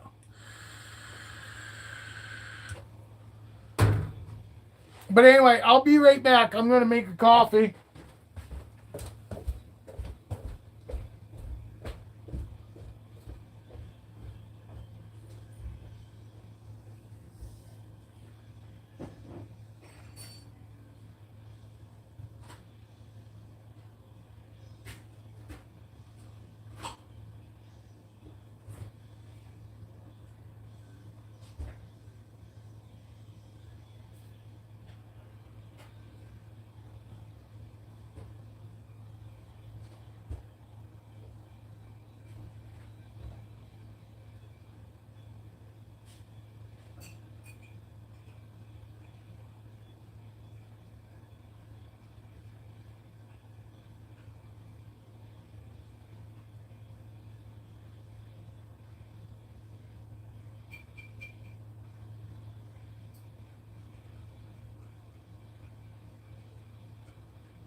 Yeah, sometimes you get the indica me, and then the other times you get the sativa me. I think I'm fucking rate 50-50 today.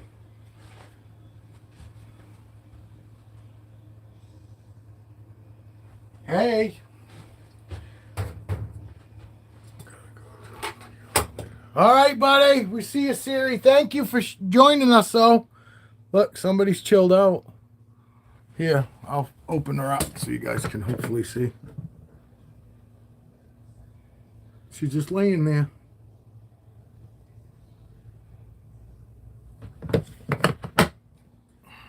For those that don't know, I'm showing her because fucking she just came out of that CB70 tub. In a 40-something quart tub into a 66. Oh, now she's peeking at me. Now I see her peeking at me, look. I think she likes that window. See her?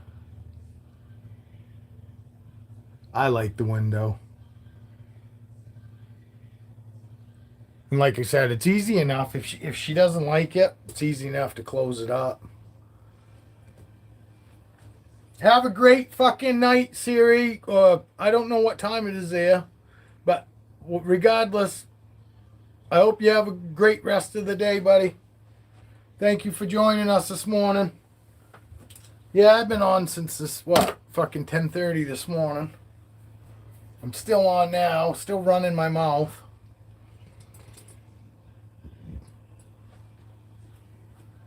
So now what do we do?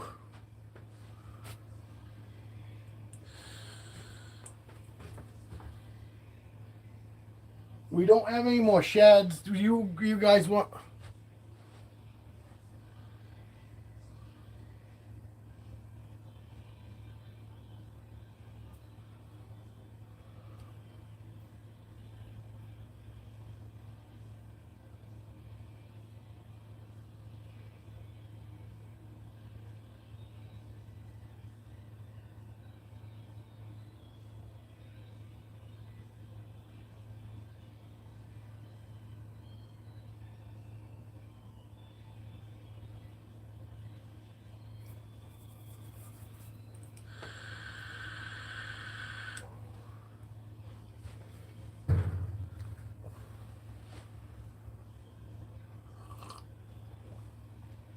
Hopefully when I back out of this live, hopefully I gained another subscriber.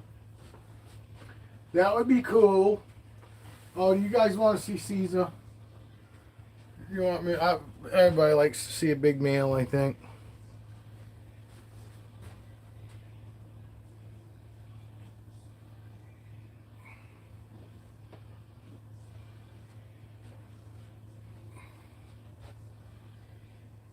Look how long he is.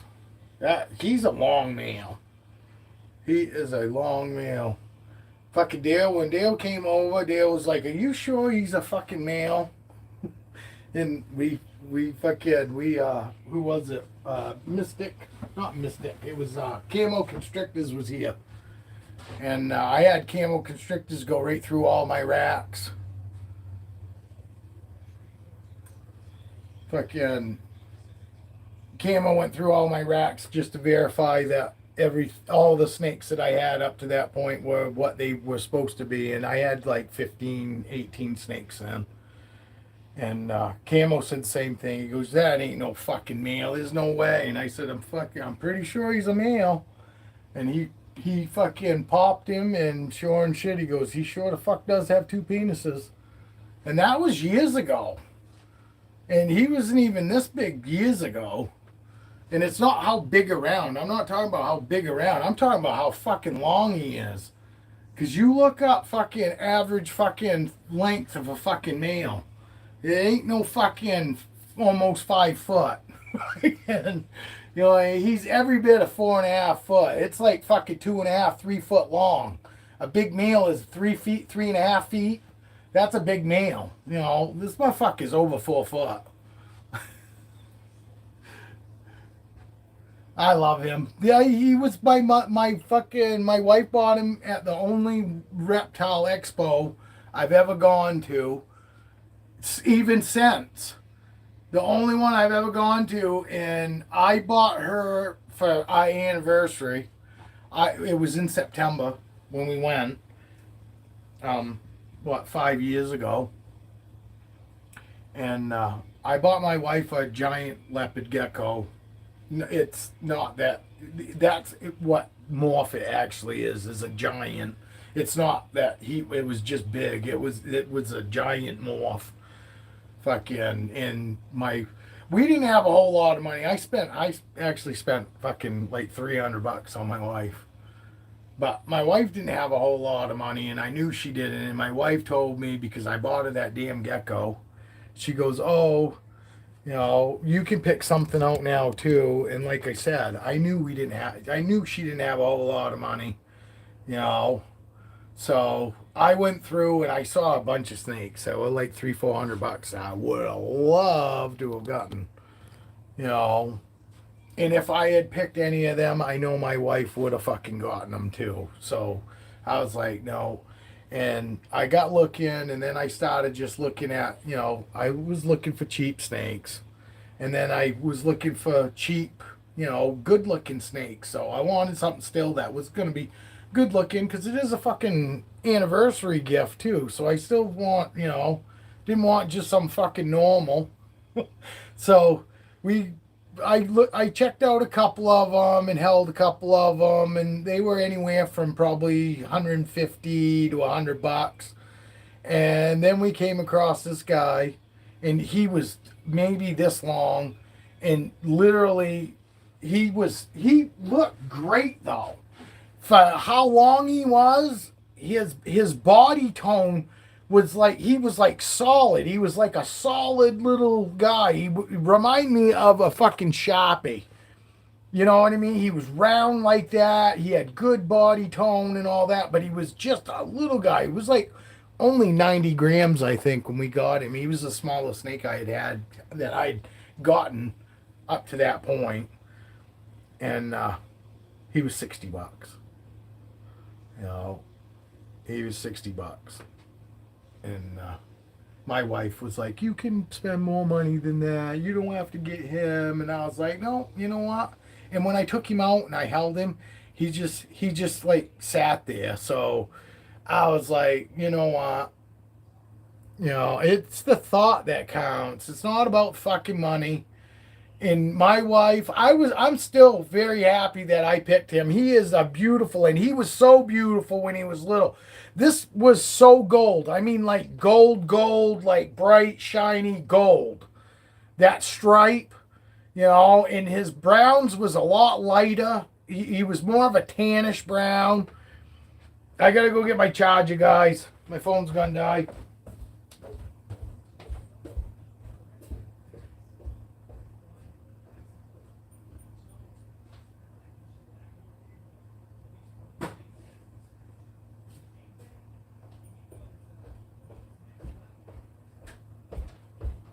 Yeah, we got a thunderstorm coming for sure. It is dark. It is really dark here.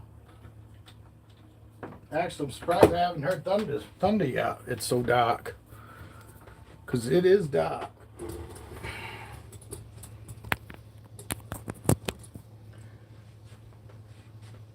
This guy is like 5.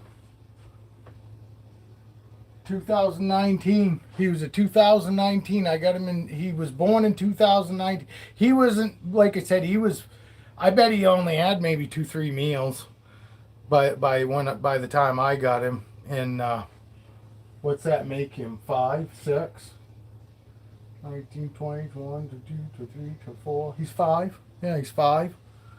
5 years old. But I was so fucking happy, and my wife was so happy too, because I didn't have to fucking fake. I didn't have to fake nothing. I mean, he was a good snake, and when we got him outside, I took him out of the bag. And don't ever do that, people. Don't you go to a show, unless it's a super docile, and He was super docile the first time I took him out, but the next time I took him out of that bag, it was like, holy fuck, he was just trying to get away. He wasn't biting. He never once tried to bite. That was the amazing part. But he was so fucking running to the point where I was worried I was going to fucking drop him. So I fucking stuck him right back in the bag.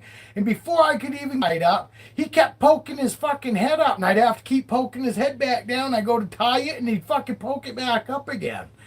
I ended up having to have the wife hold the neck of the bag down below so his head wouldn't come up so I could tie the bag up.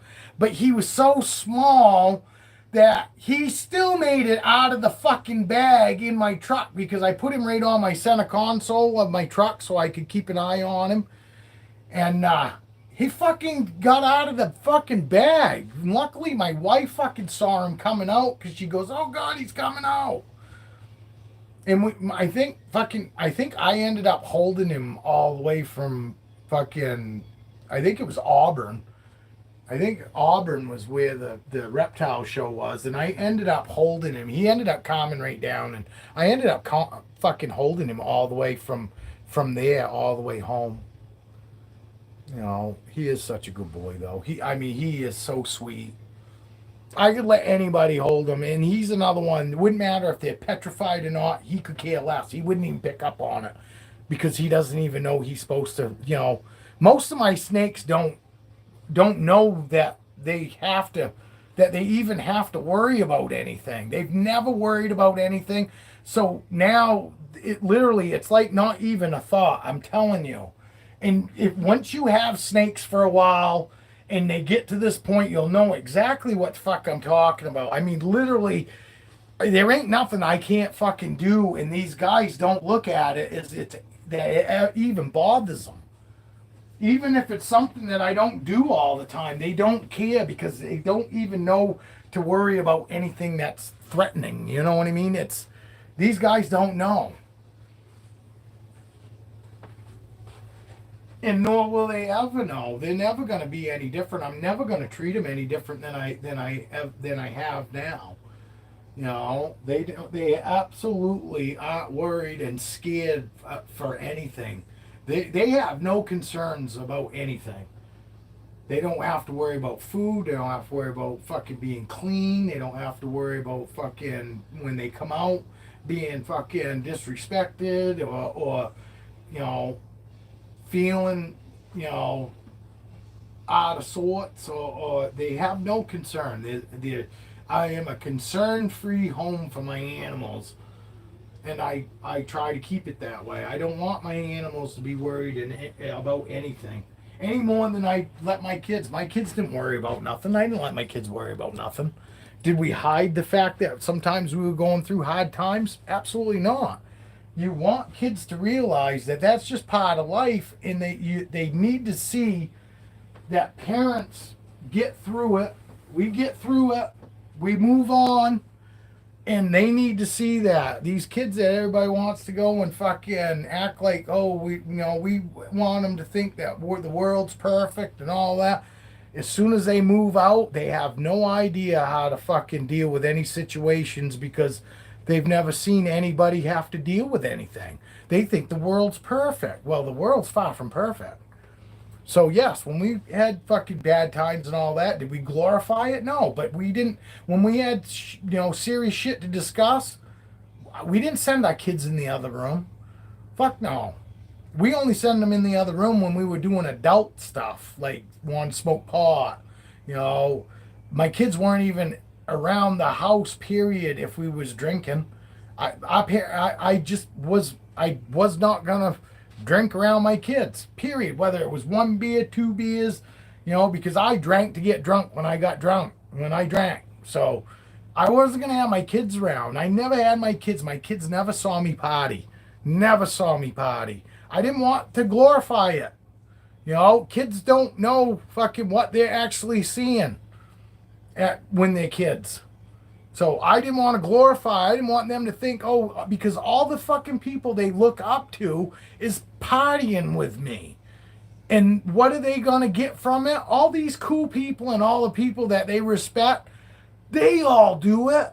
They don't understand there's a responsible way to do shit. when they're kids. You know what I mean? And I didn't want them around it. So I never drank around my kids.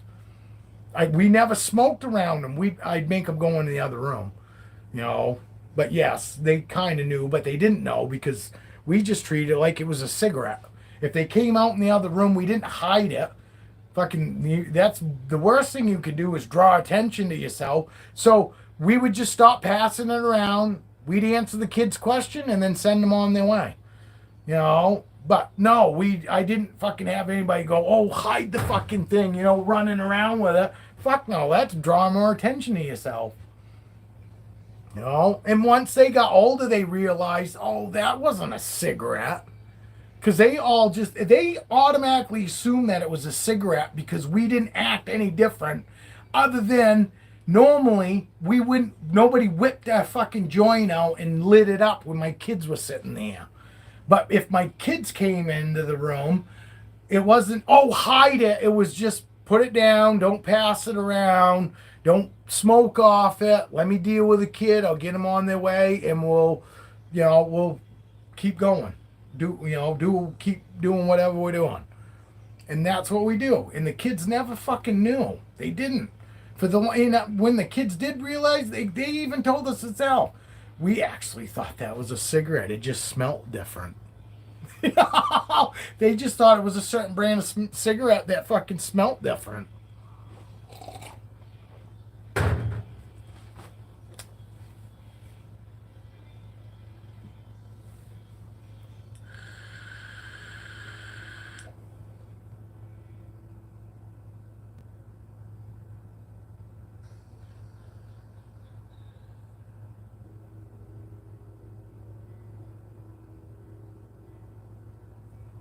Oh, the market's fucking still crashed. It's been since COVID, but it's worse now. It's way worse now than it was during COVID. I sold all kinds of snakes during COVID. COVID was the best time to sell snakes because everybody was getting that COVID check. I sold a ton of snakes. Well, I sold all my snakes during COVID. You know. And then it started trickling off once the stimulus check stopped. That's when people stopped buying snakes for me. And it's only gotten worse now. I mean, now even some of the big breeders are even starting to talk about it. They're still selling snakes, you big guys, but they're not selling anywhere near, as many as they was. Right now, they're probably just maintaining, keeping the lights on and shit like that. Because these guys have got a huge bill. They've got, not only fucking power, but they got fucking, a lot of them, the buildings that they're in, they're renting. They don't necessarily own it. But even if they do, then you got taxes at the end of the year and, property tax, building tax, fucking land tax, fucking. It's hard on everybody right now.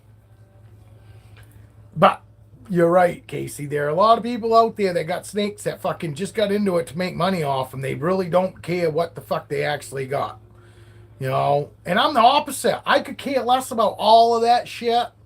You put this and that together and you can get this. I don't care because I'm done breeding.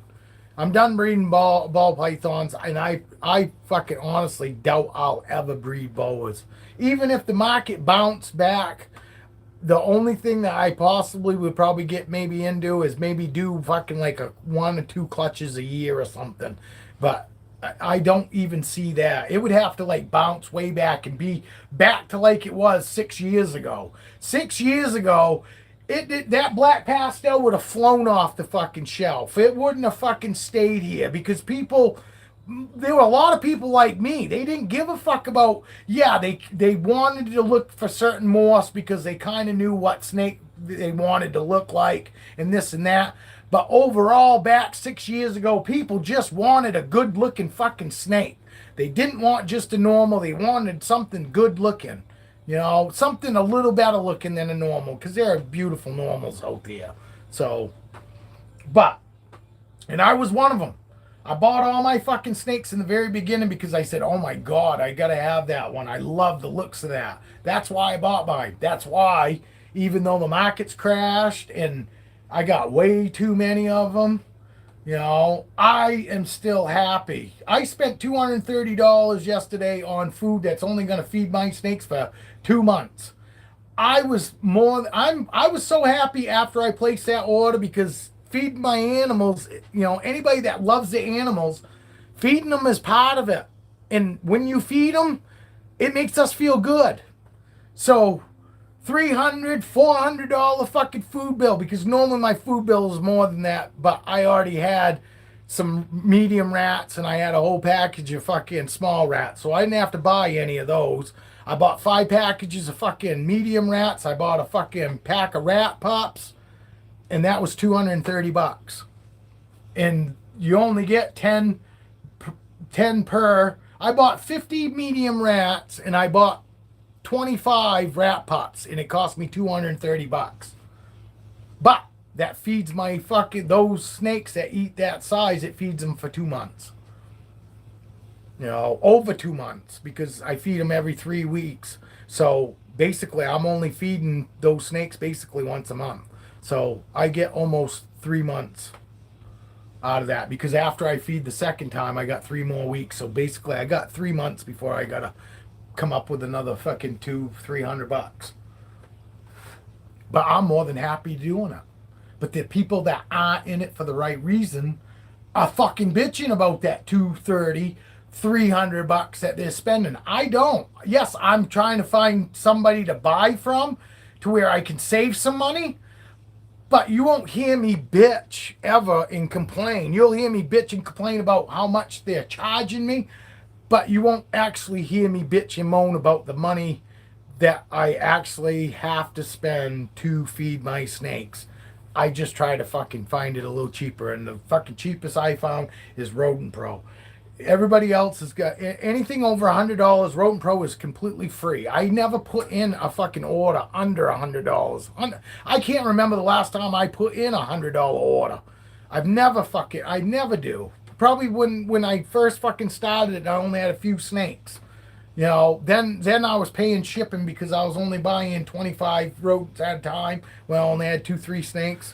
You know, but that was only for a couple months, because the first fucking year I was up to 5.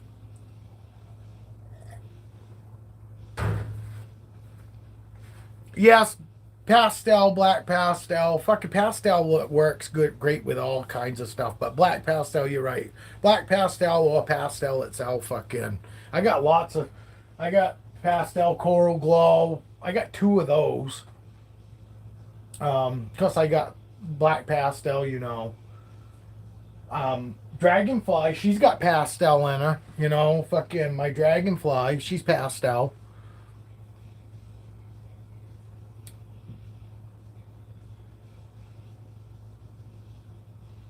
Oh yeah, I will. I'll do it fucking face forward camera too, Evan. I wish the fucking actual video doesn't fucking show as good as, you know what I'm saying? The taking a picture looks so much better.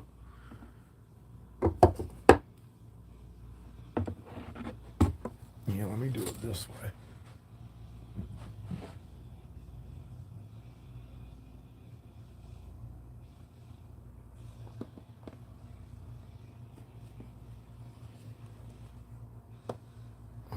He's a little too close.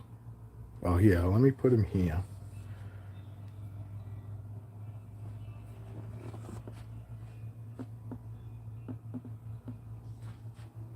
There we go. Oh, it doesn't look very good there. Is that fucking lens dirty? Oh, it's because it turned on me, sorry. Yeah, I don't know. He looks way better than that. I don't know why it's fucking not really picking up good.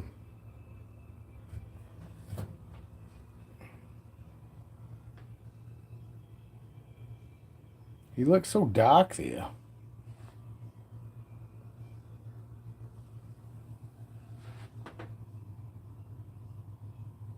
I'll watch when I pick him up. And that's a forward-facing camera. That's fucking way better camera.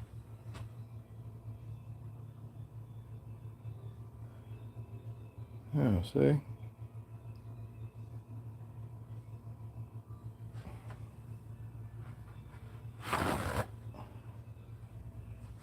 Yeah, let me try something. Bear with me just for a second, people. I'm going to try something here. Is that better? How's that, Evan?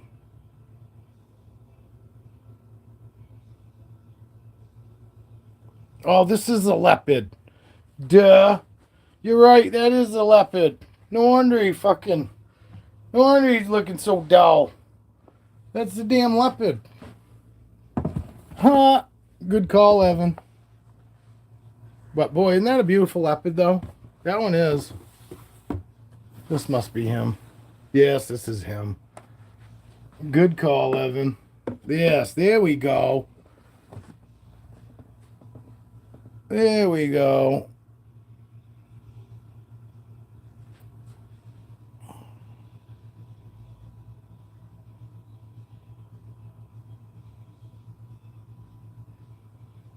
Yeah, it's still, I'm telling you, it's still nowhere near.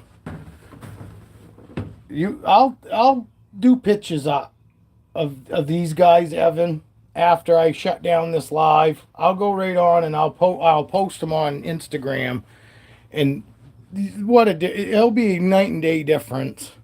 I'm using the paper towel to try to see if I can't get better color, but I'm telling you, the YouTube video fucking sucks. Their color in all of that sucks.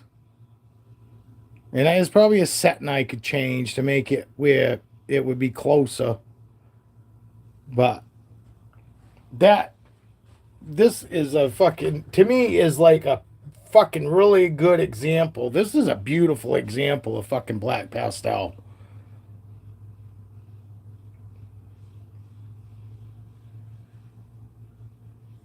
%66% hit for clown.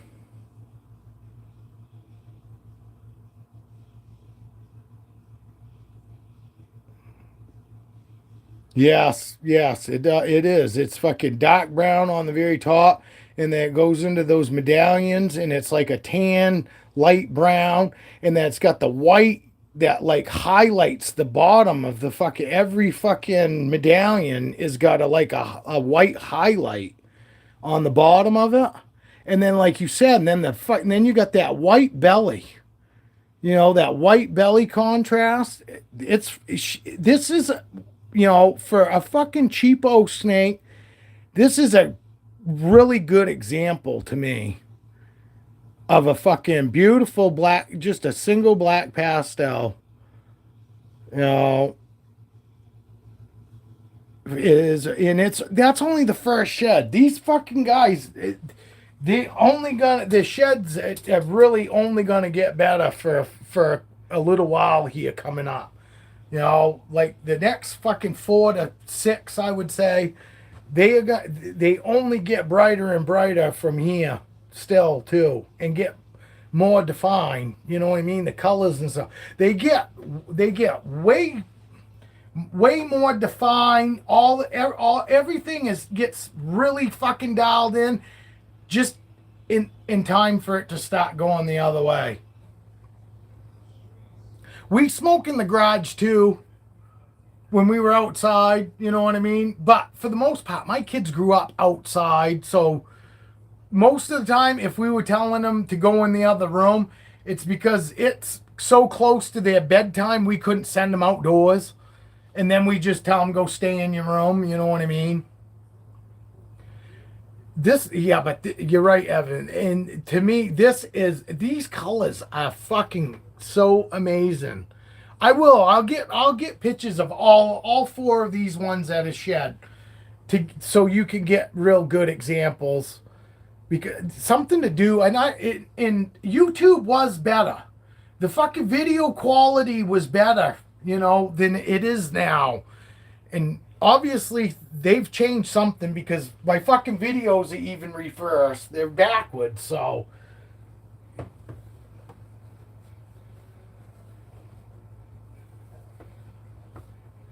But literally, that right there is gonna be probably $150 snake shipped.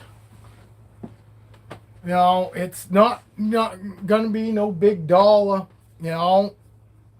And I don't care. I don't. All my prices are gonna be for what I want for them. If nobody fucking buys them, I don't give a fuck. I'm not putting high dollar on them, but I'm not giving them away either. Like I said, that one fucking. I'm sure you could probably find a black pastel on there, fucking $50, $75. Mine's gonna be $100. It's gonna be $150 at least shipped. You know, and I don't give a fuck. If they don't sell, I'll keep them. It's all good with me. I really don't give a fuck. You know, I go on and look and see about where the market is, but like I said, I'm not giving mine away. I don't want to just fucking if I'm gonna give them away, I'm gonna just give them away. I'll say, hey, look, send me shipping. You can have this snake, but that ain't happening either. I was thinking about just possibly somebody buys a snake, maybe possibly throwing another snake in, but I probably not going to do that because this is probably the last 2 fucking clutches I'll ever do. And like Dale said, you might as well keep all of them. If you're never going to fucking breed again, you might as well keep them all. And I just might do that. I might just keep all 13 of these fucking babies. You know, because I really have no intentions of ever breeding again. And I love snakes. But boy, who's going to be in a real good position if fucking things bounce back and decides that he's going to breed again if I've got fucking 48 snakes still? And by then, which are probably all going to be fucking within breeding size, I'll be sitting pretty fucking good, fucking, because I ain't selling any of my fucking snakes. I've said this for 6 fucking years. Captain will never be for sale. The only way you're gonna ever see any of these fucking snakes that I show on the daily and that you know that live in these fucking that you know that are here and been here, they'll never go up for sale. My babies are the only thing that will fucking ever be for sale here. None of my boas, none of my fucking nothing. The only way you'll ever see anything for sale is if I'm gone.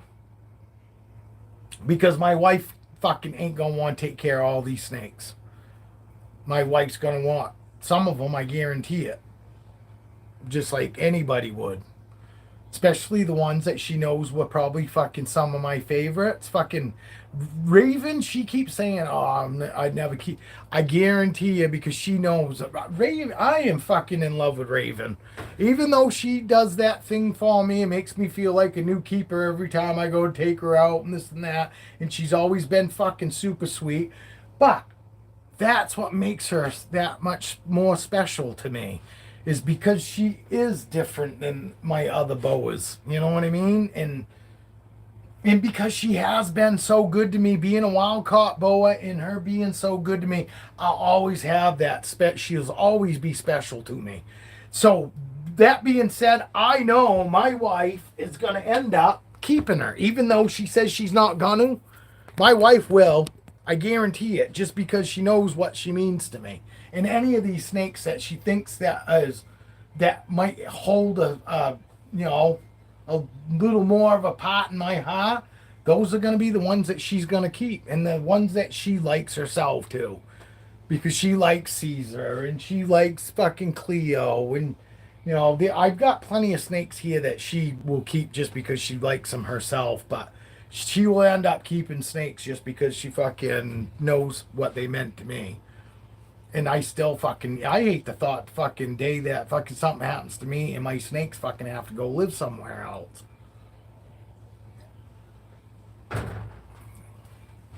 I'll get one after I get my Hatchland Python Pastel Het Monsoon Het Candy Pair.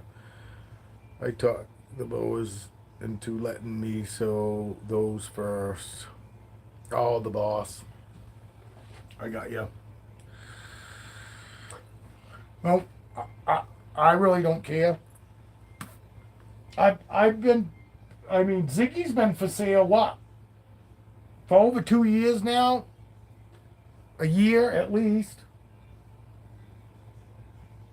I can't fucking see fucking when he was born. I've been the same year as fucking Paul. What's Paul say?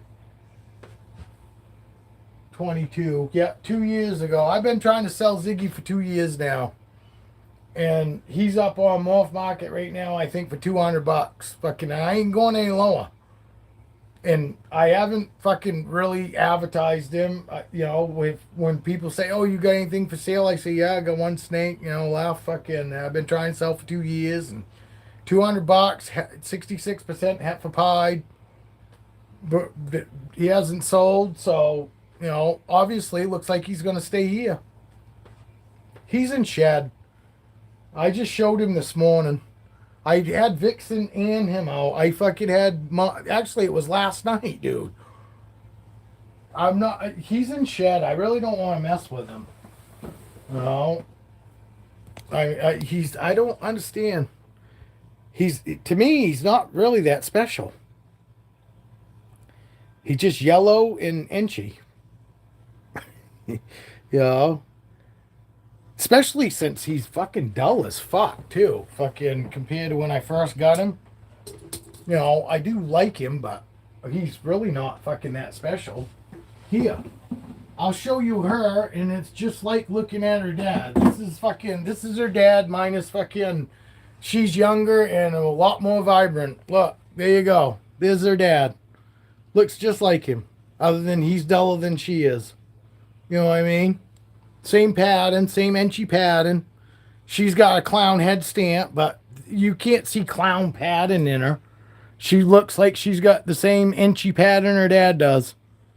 But she's got that clown head stamp. That's all. And it's not even nothing fancy. It's just a darker yellow stamp on her head. See? It's just a darker yellow. I can't even tell you what it looks like. I don't know. Doesn't really look like anything. Doesn't really look like anything. Just looks like a dot yellow spot.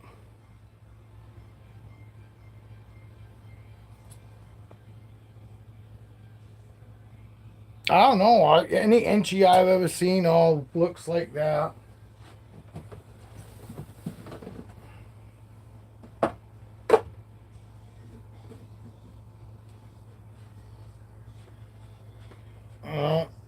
He's pretty much kind of got the same inchy pattern.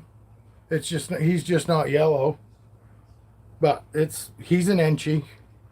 He's an inchy clown, 100% het for albino. You got that cool ass head stamp. Let me get his head out here. And all the inchies though.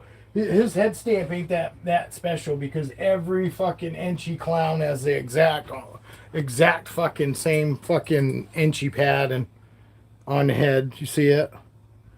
They all have that. They all look the same. You know, the head pattern might be slightly different, but they all pretty much kind of have that same inchy. It's inchy clowns are fucking 100% easy to know what they are because they all have that same fucking distinctive head stamp on the inchies. Yes, this guy does. He has fucking amazing eyes. He does. It's the same color as his cheeks with a white dot, you know, with a black dot in it. You know what I mean? Look, she's gonna come back out. My fucking phone's like tipping.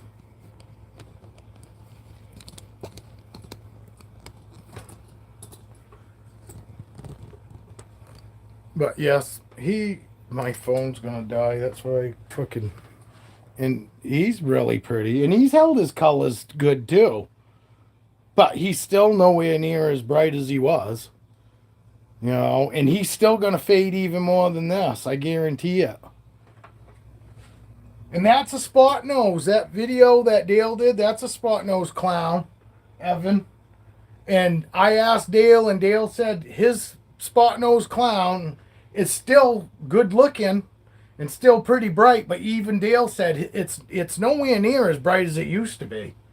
You know what I mean? So all the clown stuff does dull up. Some just don't dull up as much as others. He's still got a nice bright looking clown. If you've seen the video, it's beautiful. But Dale himself said that it's lost a lot of its brightness. You know, even though it looks like it's really bright there, you know what I mean? But it happens. He's only 2 years old and he's already starting to fucking, you know, he's already going into the fade. Already starting to go the opposite. And it's, I would say about a year and a half, all of them start pretty much shedding. Not shedding, but darkening up. They all lose their color. Other than your albinos, you know, but even fucking Lucky here, he's a 2000 snake. You know, he was born in 2000.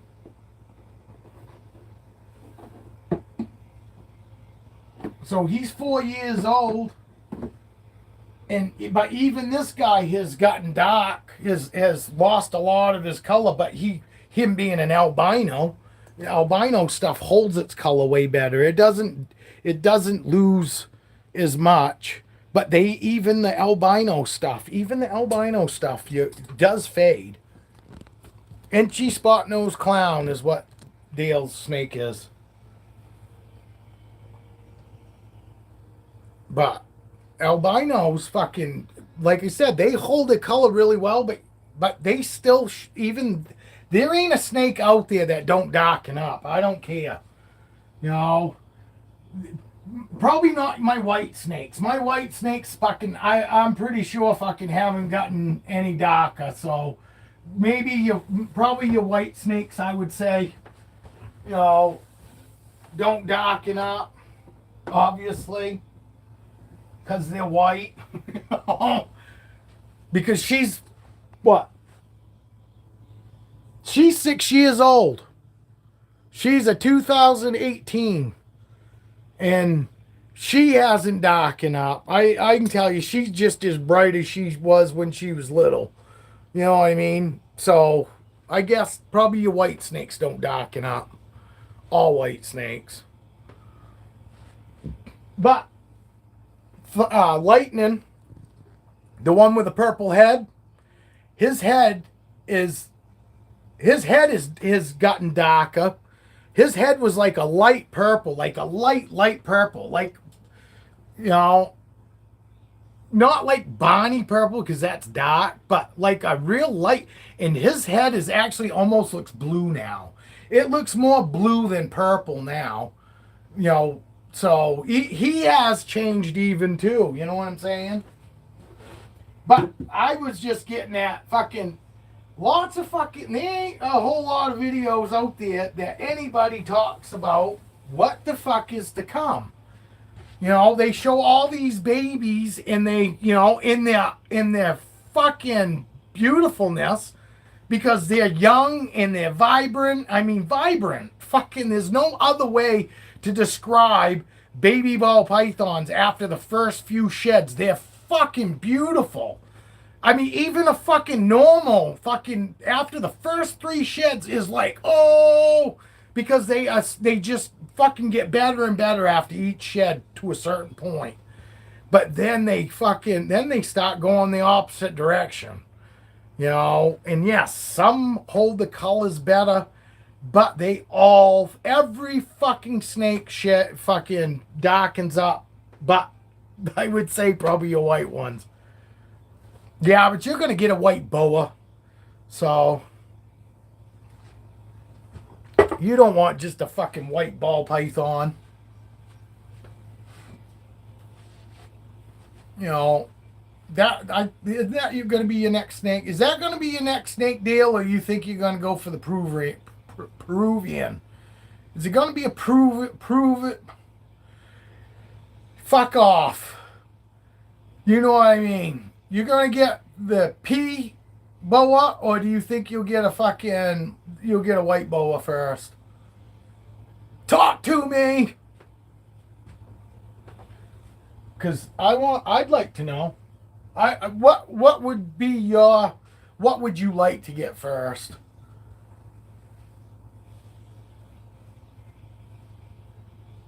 Yeah, because they don't normally show them. And I don't necessarily think, Evan, that it's because nobody wants to talk about it. But some snakes fucking like that fucking super pastel.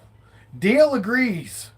And the only reason I'm saying that with full confidence because Dale and I did talk about it. Because I told Dale, those super pastels are fucking beautiful. They got wicked oranges, they got wicked yellows, and they're so easy to sell. I could brag her up to fucking where somebody would just jump on her because they are beautiful as babies.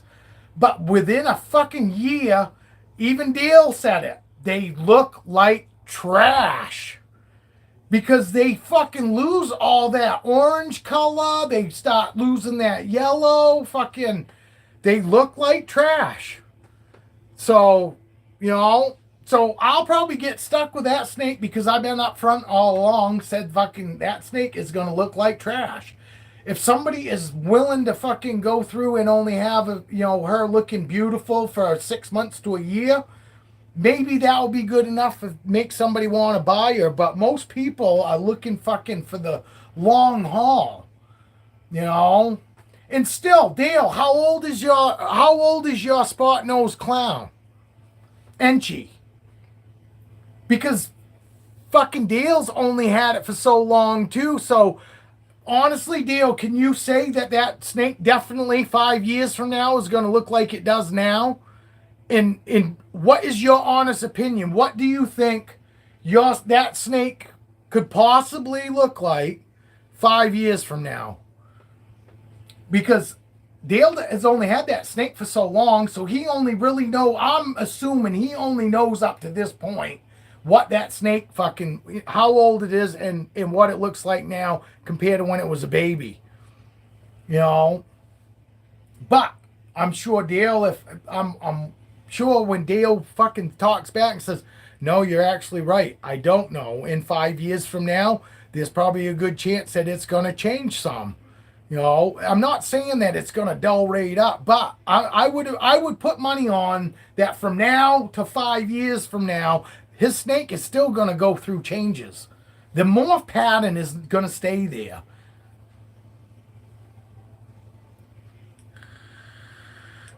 I don't know. Dale's produced a few super pastels. Dale had a super pastel himself, and that's why Dale was giving his honest opinion on what he has seen himself in person with the super pastel. And do realize a lot of fucking people fucking fuck with the camera when they take pictures.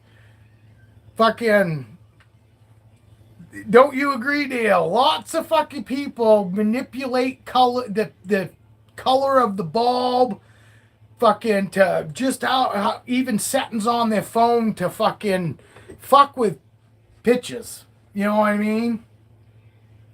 So they can do it in the best light that makes that snake look the best it can be. And I mean, honestly, that's what everybody's going for. But light filters, or they use them light boxes, which the light boxes fucking change the color some. They are supposed to be the best for getting the best pictures, but still, you could use different bulbs in those light boxes to fucking give different tones and all that. Not everybody cares about showing the actual color of the snake as opposed to just showing a good example of a snake. You know what I'm saying? Oh, my fucking coffee's gone.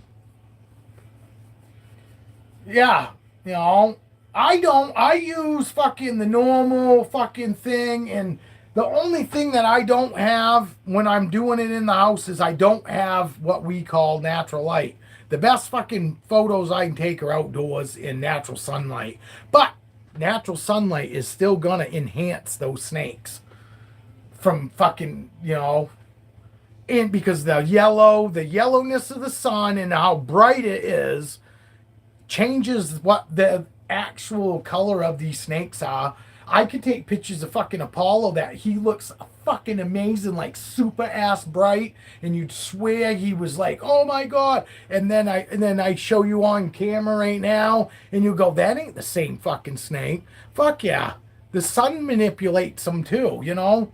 But everybody knows what kind of light and sun is. So everybody goes, oh, I go outside in the sun in natural lighting. You know, but it still enhances because the sun has still got that yellow, you know, that yellow glow to it. So it's going to make the yellows more yellow in your snake.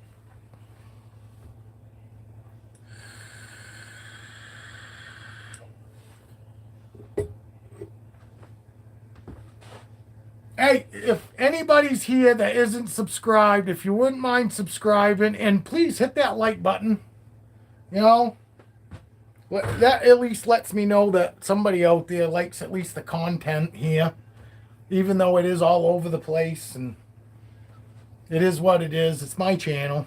My channel, I do what I want. I'm gonna roll. I roll in life like that. I'm gonna do YouTube the same way.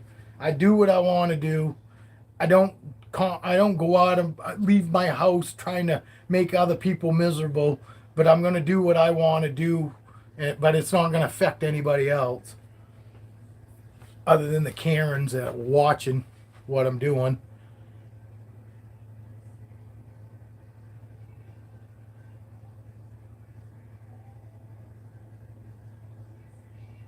Nah, I've never heard that.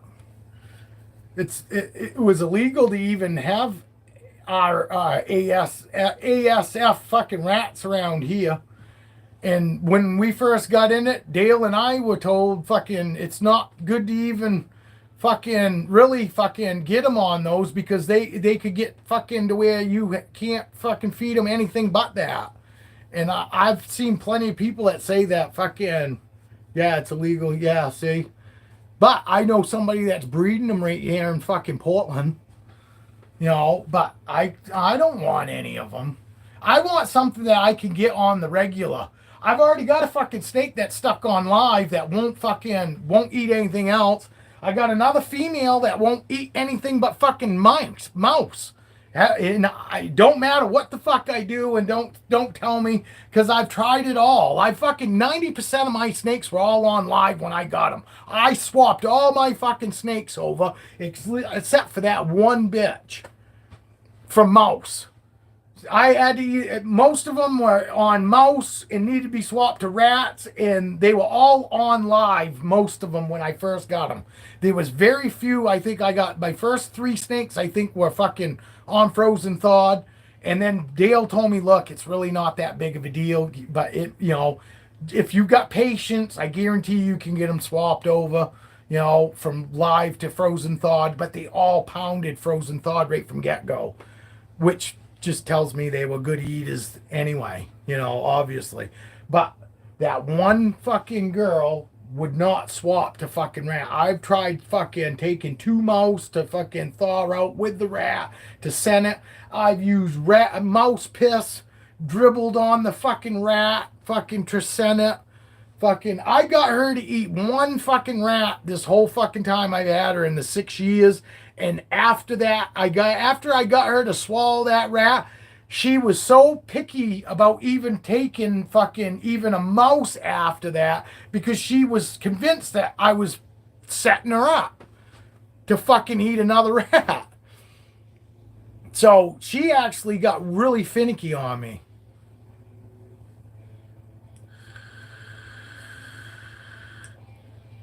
I know somebody that's got them, that has 2 snakes stuck on gerbils right now. Just because fucking you've gotten lucky don't mean that it don't happen, Casey. I'm telling you. I know people that got them hooked on gerbils. I know people that got fucking ball pythons hooked on fucking, what the fuck's the little birds there? Fucking won't eat anything but little birds now. You know, so it depends on the snake. For fucking people to think that every fucking snake is the same. Quail, yes. Fucking won't eat anything but quail now. You know, and do you think fucking ball pythons are eating quail in the wild? Oh, are they eating gerbils? I know these aren't wild snakes, but still, we're supposed to keep them as close to fucking nature as possible. They're not eating quail. They're definitely not eating gerbils. They're not eating ASFs, you know. Fucking. We had quail here too, fucking, but you gotta have a license to have them. We didn't know that until after my buddy was breeding them. And then he found out he could get fined because he didn't have a license for them. And then the idiot went and let him loose. But we only found very few after the next winter. Most of them didn't survive because Christ, he let fucking loose like fucking 200 of them behind his house here in Maine. And it's all wooded and all that. But we did find some after the first year. Some of them did make it through the winter. But I don't think they actually made it.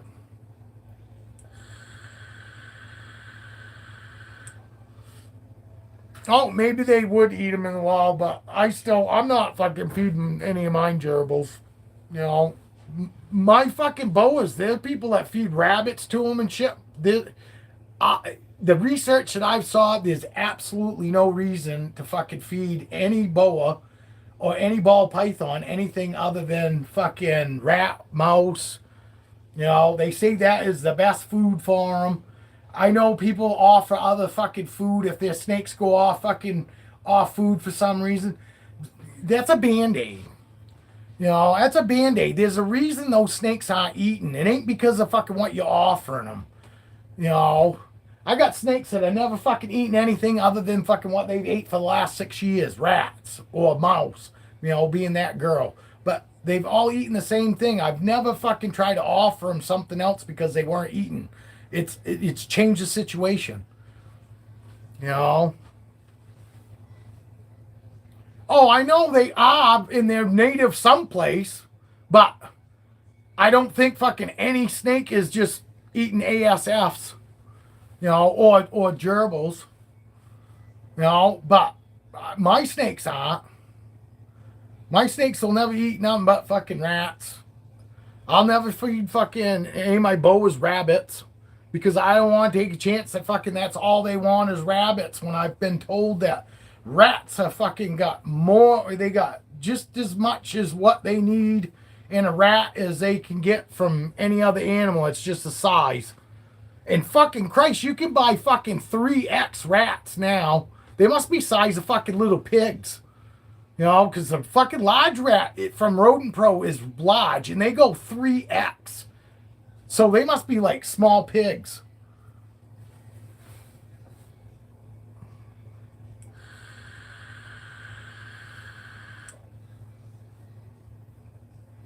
Yeah. Last I knew, none of my snakes came from Africa. But I know, I just got done saying to keep them as close to fucking in nature as possible, but mine are gonna eat rats. Fucking, I know plenty of boa people that have fed nothing but rat. I'm pretty sure Brian's boas is one of them that says that he doesn't feed anything but rats or mice. You know, mice in the beginning, and then he swaps into rats. I'm almost positive I've heard Brian's boas actually say he don't feed nothing but rats to his adult boas. I'm pretty sure. And I know there are other people out there too. I can't remember exactly who it is because I didn't, you know, it's not, nobody really talks about fucking feeding anymore. When they talk about feeding, it's either rats, mice, and they talk about how big around it should be. You know what I mean? But, well, yeah, but I mean, we don't want to be feeding them fucking McDonald's and fucking French fries either just because they eat it. And I've always said, to me, that's what my mouse reminds me of. That's why this girl right here, you want to see what size fucking mouse, the biggest fucking size mouse I can get for that girl? And these are extra large mice. And you see that? That's like probably 2 sizes smaller than she should be eating. But that's all I can get for her, and she won't eat nothing but mice. So I feed her every 7 days because these are undersized. She looks beautiful. You wouldn't even know it. You know, you wouldn't even know it by looking at her. But I have to feed her every fucking 7 days because her fucking food is actually 1 to 2 size smaller than what it should be. But she's forced me into it. I've tried to find, even if I go to my local pet store, I can't get any fucking mice bigger than that. They're all sold off, or they're breeders. And I can't find anybody that's actually breeding fucking mice yet. Pretty much everybody that I know of that's actually breeding feeders, mostly all rats. I think fucking mice, is it because fucking mice are harder to breed than rats, Dale? Or is it just there's more call for rats, you know? She won't eat more than one. I tried.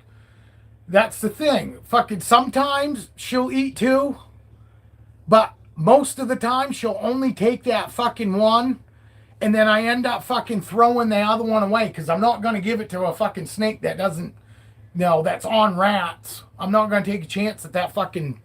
And Dale has plenty of snakes that he feeds both, and that don't matter. You know, but I'm not willing to take that chance.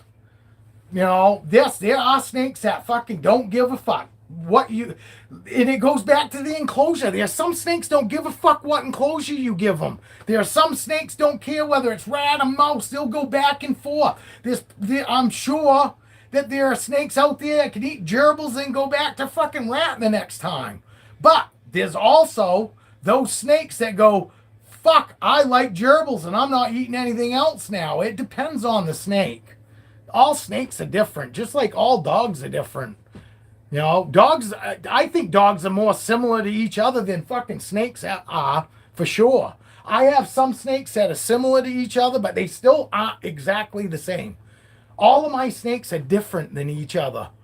You know, they're all chill. They all got great temperaments. That's about as far as fucking, as close as they're going to ever be really to what I consider the same, you know. I have some that are shy. I have some that aren't, you know. I only have, 3 that are kind of shy. They're still great, still fine to take out, but they don't really want to be out for very long. They don't want to be out every day. No, they're right. And look at her. She's 6 years old, and let me weigh her. I wouldn't breed her just because, you remember Dale. It's taken me 6 years to get her the size she's at because she's always been on mouse. And I've always said, to me, mouse is like burgers and fries. You know, there's not as much protein and fats in the mice as there is rats. And I could force feed her. I could fucking shove a rat down her fucking mouth. But I really don't want to do that. That's horrible. I wouldn't want somebody to fucking shove fucking food down my fucking throat.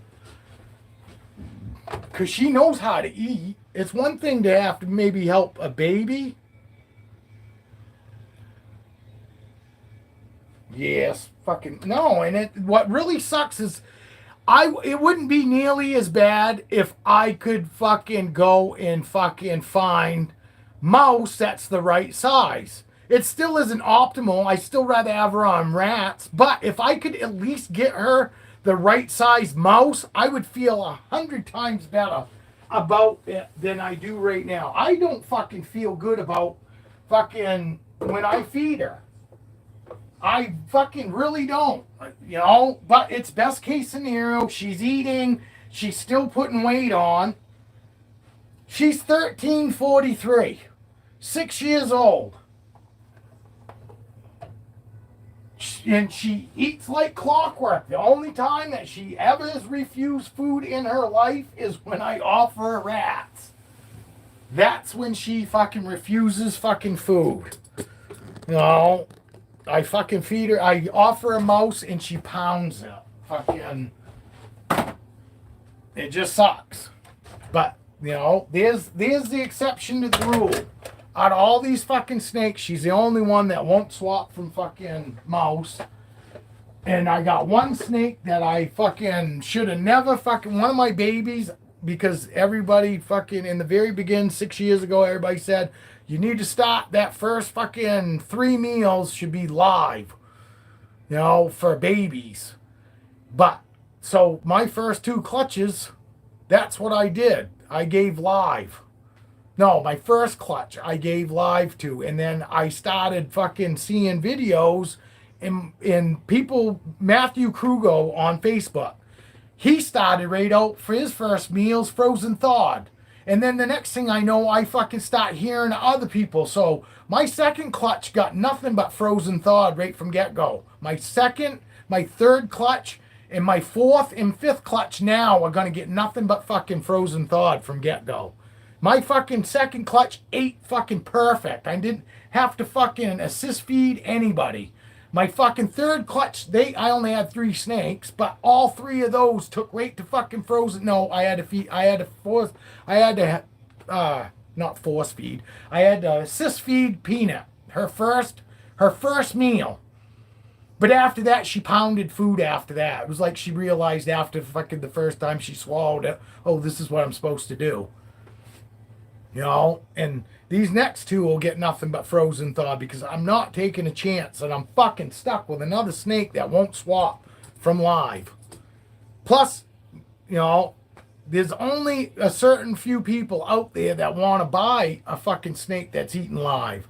Because most people don't want to feed live because they realize that is really the most dangerous fucking thing you can do. And I understand they do it in the wild, but there's also a lot of fucking snakes that probably die in the wild from eating live rats. You know, I understand they do it in the wild, but let's be real. I guarantee you a lot of fucking snakes come up against that rat that they didn't count on, and that rat fucks them up, kicks their ass. You know, it's in the bigger the rat, the fucking more fucking vicious they are. Now, if you don't think a large rat could kill a fucking 2,500 gram, 3,000 gram snake, you're fucking sadly mistaken. A rat that's as big around as she is or slightly larger is a fucking monster. She's 3 inches around at least. Seriously, she's about 3 inches round. So you're talking a fucking 3.25 inch round fucking rat, which is going to be about this fucking long without the fucking tail and about this fucking big around. If you don't think that'll fuck up a fucking snake, whether it's full grown fucking or not, you're sadly mistaken. My little girl was getting beat up. I watch fucking when Vixen eats. This last time, let me show you. It's not really a big deal, but she's got fucked up scales from that last fucking rat. Let's see, girl. Let's show him. No, it's all right. It's all right, girl. You're okay. Let me show you, though. Oh, right there.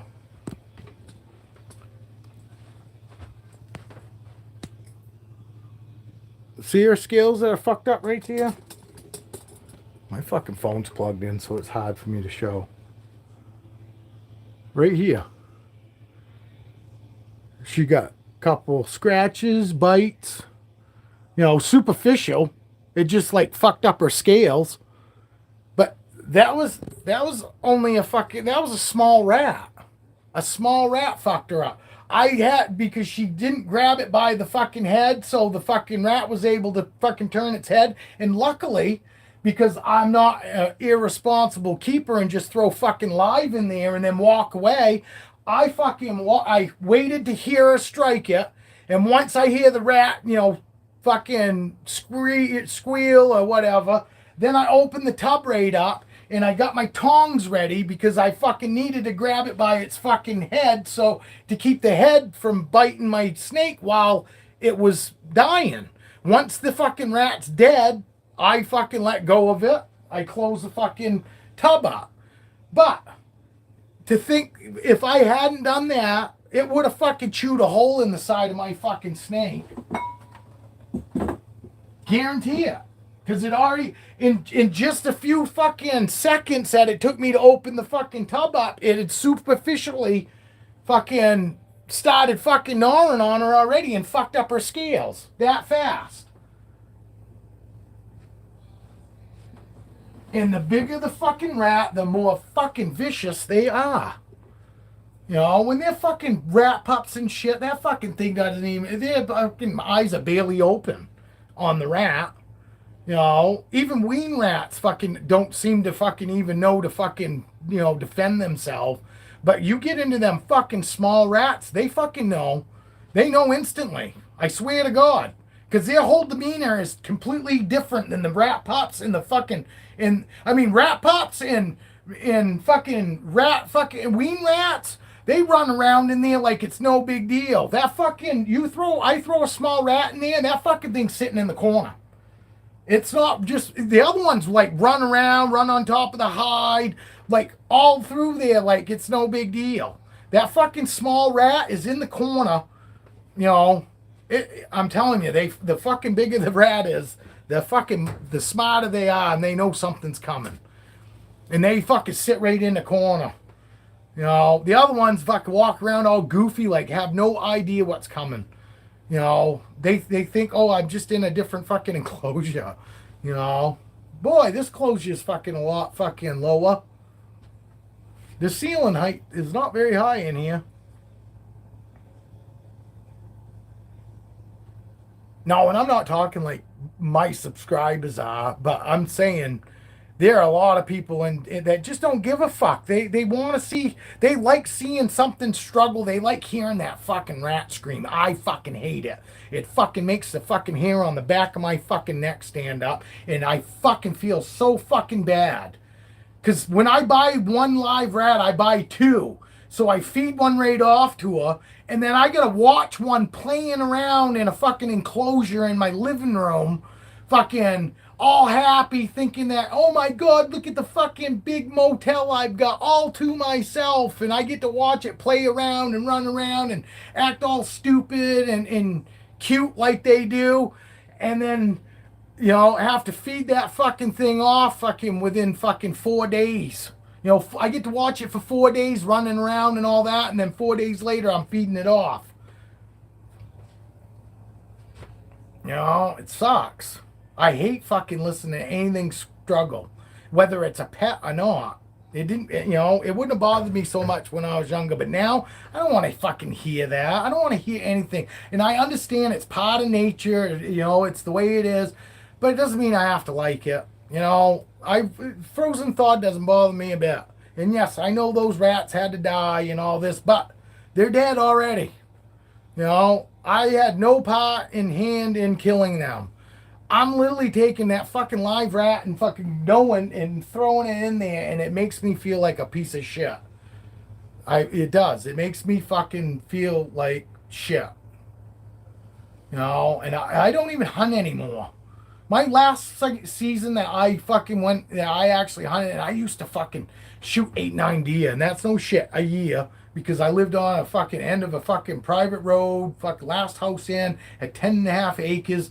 I shoot them at night, I shoot them during the day. You know, fucking, I shot so many deer, but the last fucking deer season, I was sitting out there underneath, just on the ground, sitting underneath the tree. A fucking doe walked right out within 10 feet, fucking, in 10 feet, literally, not 10 yards, but 10 feet in front of me. And it had this scrawny little neck and all that, and I just sat there and I let it go. 2 years before that, I would have fucking took that deer anyway. But then I just was in awe. I was watching it, and I looked at it, I go, scrawny little neck, there's no meat, it's not even worth it. I'd rather let that fucking thing go. And I did, I never even pulled my gun up. I just sat there and watched it, and honestly, that was the last time I went hunting, and I haven't been hunting since, and I have no fucking even will to go hunting. I'm that kind of person's left me. I just really want to see nature and see it in its beauty, not any doom and gloom shit. No, No, no. And that's all I'm getting at too, Dale. I'm not saying that fucking.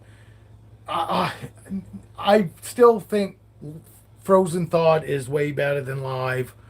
I'll always say that. But yes, there are snakes out there that have had nothing but live their whole life, and they've done great with it because they have the right keepers. You know, the keepers do their diligence to make sure that fucking that snake safety is always number one. We want them to eat, but their safety is number one, you know? And yes, those snakes do fine because their fucking keepers watch them. But it's too easy. Even the good keepers sometimes get rushing and they throw it in there and then they fucking leave or they leave the room. It happens. Even the best keepers fucking, you know, we all make mistakes. I made plenty of mistakes, still making mistakes, you know, but I'm not a live guy. And I'm opinionated. I am old school. I am definitely one of those. If it's not broke, you know, don't fix it. Because I fixed plenty of shit that weren't broke and it just ended up, I didn't make it better. I just made it worse, you know?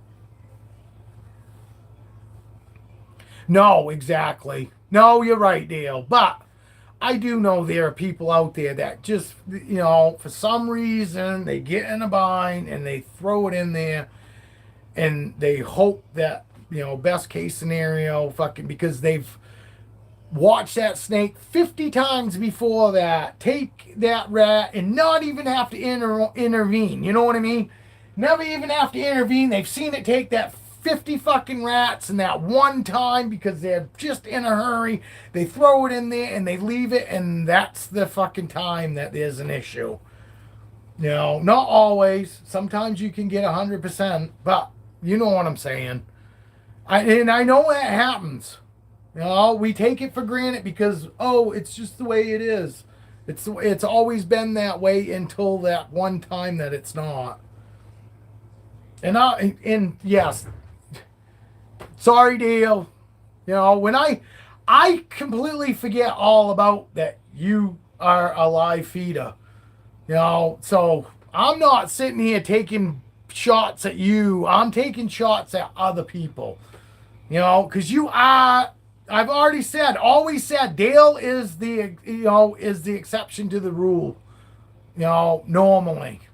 Dale is the exception to the rule. Dale feeds live, but Dale is fucking hands-on. He's right there. He's not fucking closing them up, just fucking walking off and hoping for the best. You know, I do, Dale. I forget that you're a live feeder, so don't think that I'm shitting on you. And Dale, I think he's just giving his side of it because I'm giving my side of frozen thawed, and Dale's giving his side of fucking live. And we can do that here. Me and Dale have got plenty of stuff that me and Dale disagree on, but it don't matter. Dale and I are still friends because overall we both love our fucking animals, and we both know that of the other person, and that wipes everything else out. You know, because the things that me and him disagree on aren't like fucking detrimental to our fucking snakes. It's not going to kill them. It's not that that's unhealthy, this and that. We just have small stuff that we sometimes disagree on. And I'm not saying like we have all kinds of stuff, but we disagree on some stuff. We have since we've known each other, and it's not a big deal. That's my side of it. Dale tells his side of fucking the live feeding. Just like I don't feed gerbils, I don't feed any of that stuff, and I just take it as, Casey, as you're fucking giving your side of it. You know what I mean? I'm not, just because it might sound like I'm arguing, I'm not really arguing. I'm just giving my side of it, but I'm still listening to yours because I do respect you guys. You know, if I didn't respect you guys, I'd just let it go in one ear and out the other. But I do listen to what you guys are saying, and I always have when Dale told me his side. It's still up to me whether fucking I want to do it or not. It's still up to Dale whether he wants to fucking do anything that I say or not. You know what I mean? These are my snakes. Those are his snakes. Those are your snakes, Casey. overall, as long as we're all fucking love our animals and we want what's best for them, we're all good keepers. That's what makes you a good keeper, is truly loving your animals. You know?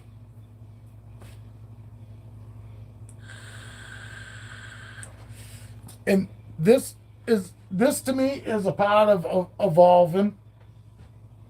You know, that's a part of evolving. You know, which I knew that, you know, as boas get bigger, you're gonna have to fucking start giving them bigger enclosures and all that, and I understand. And that right there, you know, that's an upgrade. And all my snakes, fucking mine's my ball python. My ball pythons, once they get to the V7, the CB70 rack, I personally don't think that there's any reason that you need any more space than a CB70 for a full size ball python for a rack. But that's also what I research, fucking, and I know there are people out there that say bigger is better, and a lot of times that is right. But as far as ball pythons are concerned, I don't agree with that. Some ball pythons, yes, but there are a lot of ball pythons that feel way out of their element in a great big fucking open space. And the ones that do good in them big open spaces, most people have so much fucking clutter in them that they can't see the snake, and that's why that snake feels so comfortable. But yes, there are snakes that are just so comfortable that you put a water bowl and a hide in there, you know, maybe 2 hides, one on the cold side, because I always recommend, if you got a big enclosure, having a hide on both sides, you know, cold side, warm side. But there are snakes out there, ball pythons, that fucking have no hide and a water bowl and do fine in a fucking glass fucking tank. I know, I've seen it. Doesn't mean that that's right. And I know all you guys that watch me know that's not right. None of us would ever fucking have a fucking ball python in a glass tank with just a water bowl. You know, it's just not what my people would fucking watch, somebody that fucking does shit like that. I wouldn't. I'd be the first one going, you're a scumbag. And normally I don't fucking say anything to anybody, but somebody was fucking promoting that shit, I'd be one of the first people to go, you're a scumbag. Fucking tell people that. That's acceptable.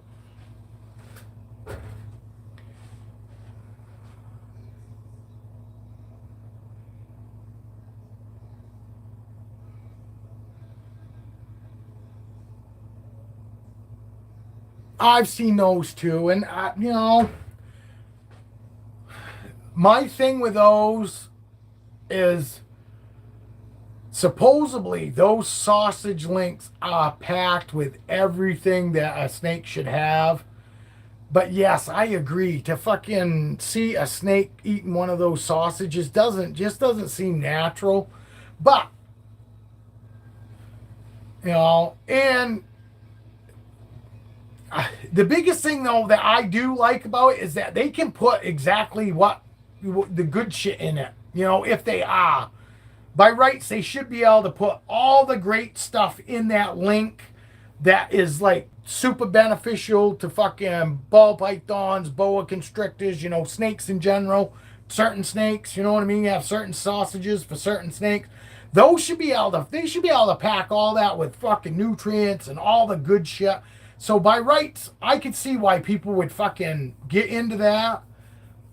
And I've seen plenty of snakes fucking take right to it too. Like it's no big deal. Fucking that they're swallowing a hot dog, you know, a sausage link instead of a fucking, you know, rat. But I don't know. I haven't seen enough of it, and you know what I mean? I would like to see maybe 3 years from now somebody that's been feeding that right along to a snake and see, you know, what comes of it. There's a lot of shit out there. Look at all the new pills that come out and get pushed on us, and then fucking a year later, all of a sudden there's a recall, or you go, oh, you hear you shouldn't take it more than 6 months, and if you do, contact this number. You know what I mean? I'm like that with a lot of stuff. I can now take my snake to a barbecue or the tailgate pie. They can have hot dogs and enjoy the fucking festivities. Yeah, that's right, Casey. Well, I know, and that is the thing, though, Dale. Like I said, they should be able to put all that good stuff, but are they using all the good stuff, or are they just making these cheap ass links and selling them fucking for top dollar price like it is all good stuff?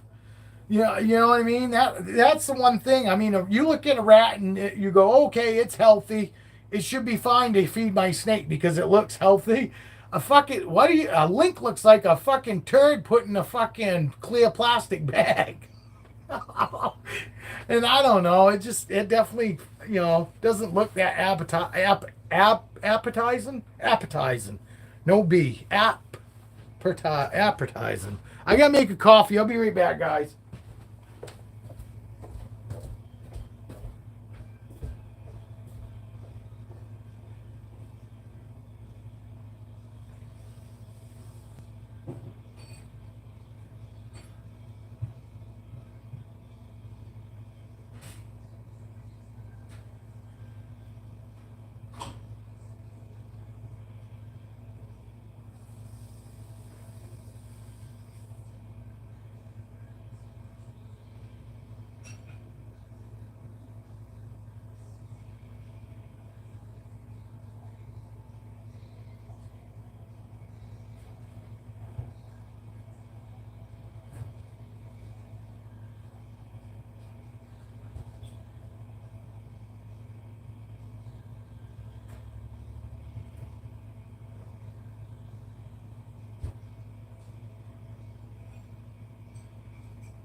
Hey, you guys ever tried any of that freeze-dried candy?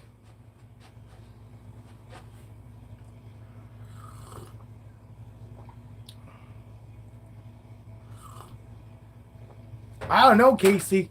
Honestly, didn't look like there was any hair in those fucking sausages to me. But it might get chewed right up with everything else. I wonder what they do, like fucking, oh, we put one mouse in and one rat, a gerbil and an ASF and fucking grind it all together and then they make a sausage out of all of it. Throw some birds in it, some frogs. You never heard of freeze-dried candy? I didn't either. I guess it's something new. My wife bought me some fried. I'll fucking show you, Julia. It surprised me too.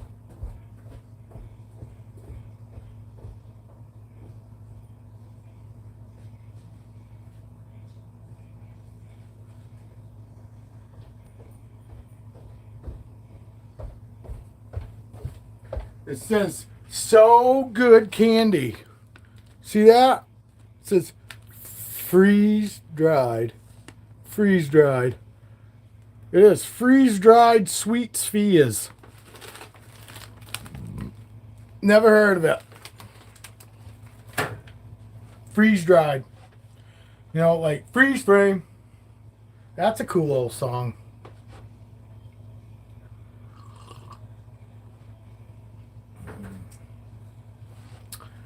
Or Centerfold. I think that same band had that song Centerfold too. My angel was a centerfold. Fucking when I was picking about her dress, she was shy and turned away before I caught her eye. See her shaking in her shoes whenever baby shake those baby blues. So Casey's fucking heard of them. I've never had them and didn't even hear. I never even heard of them up till like a week ago, and then my wife comes home with them fucking tonight. I do too. Them are two fucking killer songs, honestly. Fucking Centerfold and fucking, what was the other one? Freeze Frame. Isn't that the same band? I'm pretty sure that's the same band that had that song Freeze Frame that plays Centerfold. I could be wrong, but I think it is. I'm pretty good with music. Fucking music and movies. I watch a movie once and I can play it again and I can almost tell you word for word that movie, but I can't remember nothing else. Same thing with music. I hear music one time and I can, as soon as it starts, the very start of the music before the singing even starts, I already know what song's playing. You know, it's weird. My brain is weird. It can remember fucking movies and music and all that like fucking incredible, but fucking everything else it says, fuck you, get out of here.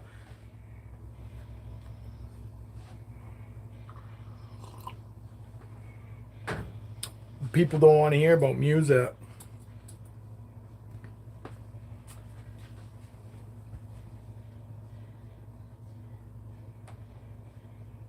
Are you happy, girl? Are you happy, girl? Hi, pretty girl. Hi, pretty girl. What are you doing? What are you doing? She's looking at me. Probably shouldn't have done that. Yeah, I'll show you. She's going now. Now I was staring at her and now she wants to come out. I'll let her out. I'll take her out. We'll take her out. I'll show you what she's gonna do. See how hard it's gonna be to take her out of here. Come on, girl. Come on, girl. Hi, pretty girl. Come on, I have to hold it up now because you'll get caught in there. Come on, you coming out? You coming out, girl? You guys see her? Oh yeah, you can. Is you gonna come out? Huh? Is you gonna come out? I'm blowing on her face trying to get her to go back. There we go.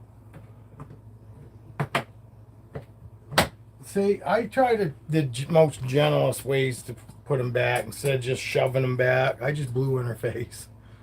When Raven comes peeking out at night like she was the other night, I take this wand instead of put my hand in front of her or anything like that. I just take my wand and I fucking spray it upside down like this, so it sprays fucking goes up and comes down on her head, and she just tucks her head in ever so slightly and I close her up. Fucking, I try to do everything to where it's fucking like the most gentlest way. Because I don't want, I really want my snakes to be happy.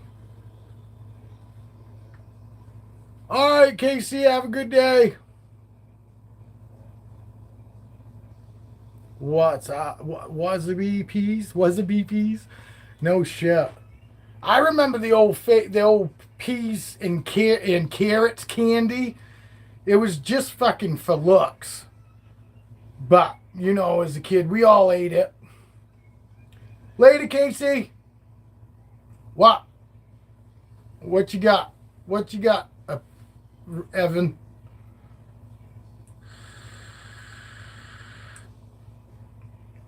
Anybody remember those peas and carrot candies? But they weren't good to eat. They were like nasty. You know what I mean? Fucking, they were like for looks. But it looked just like peas and carrots. You know, the cube carrots and obviously green peas. But my aunt had some, you know, on the shelf there, and it looked like it was good.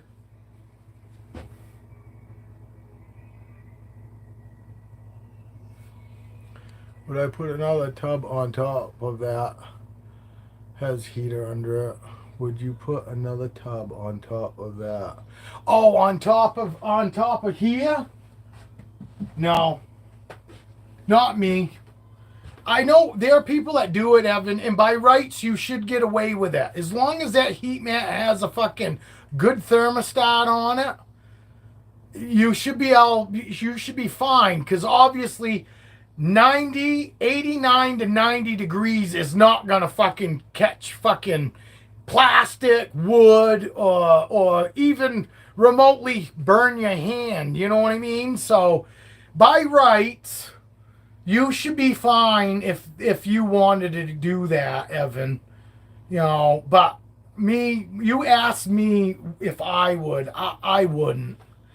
There are people out there that'll plug a fucking raceway into the back of their VE6 and run fucking, four racks off one plug-in in the back of that fucking Herbistat 6.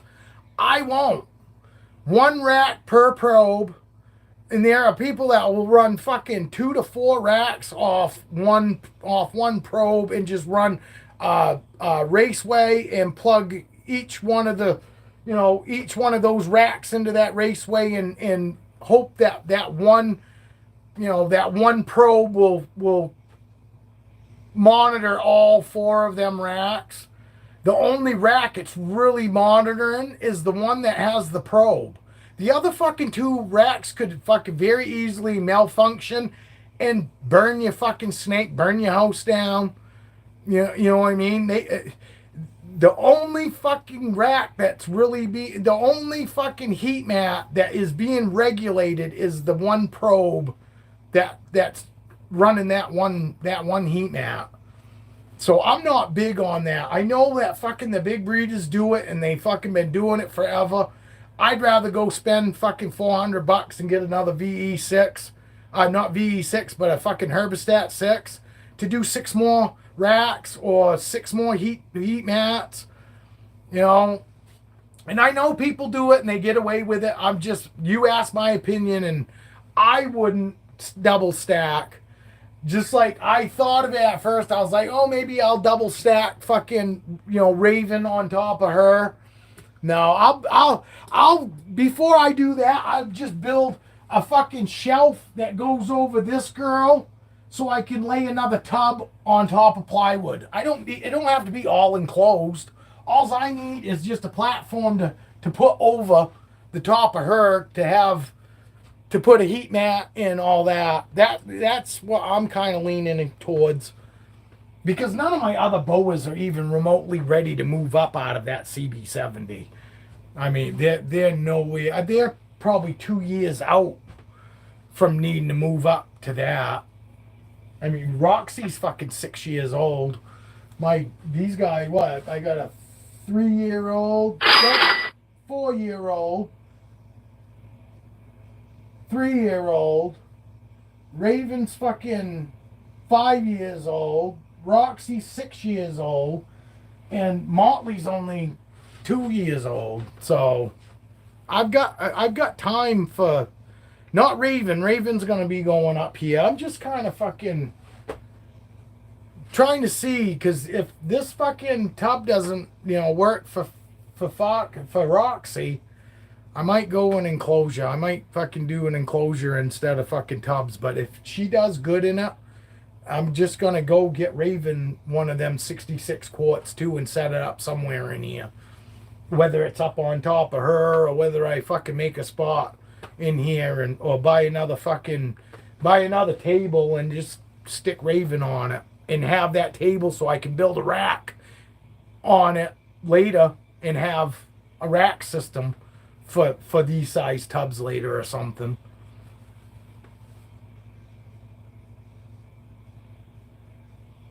No!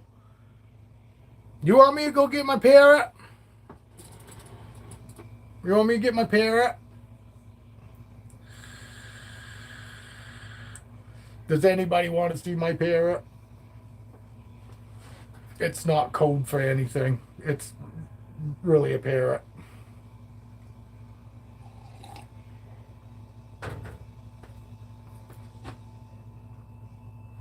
That is cool, dude. I'm not taking anything away from it, but I like birds. I like all fucking animals.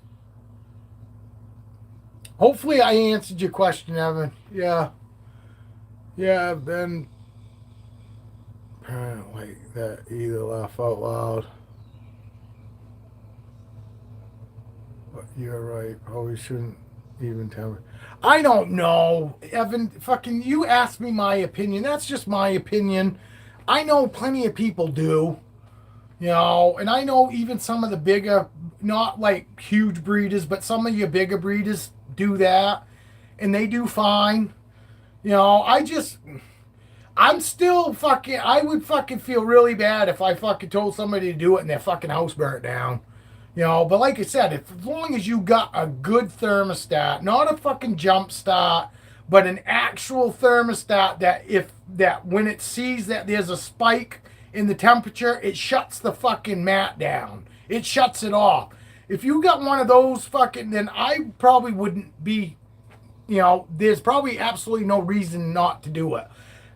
Another reason why I don't is it'd be a pain in the ass. If you had to clean the one under it, you got to move the fucking one on top, and then the one on top has got to be moved somewhere until you got the other fucking tub back there. You know what I mean? It's just, to me, it would be kind of a pain in the ass.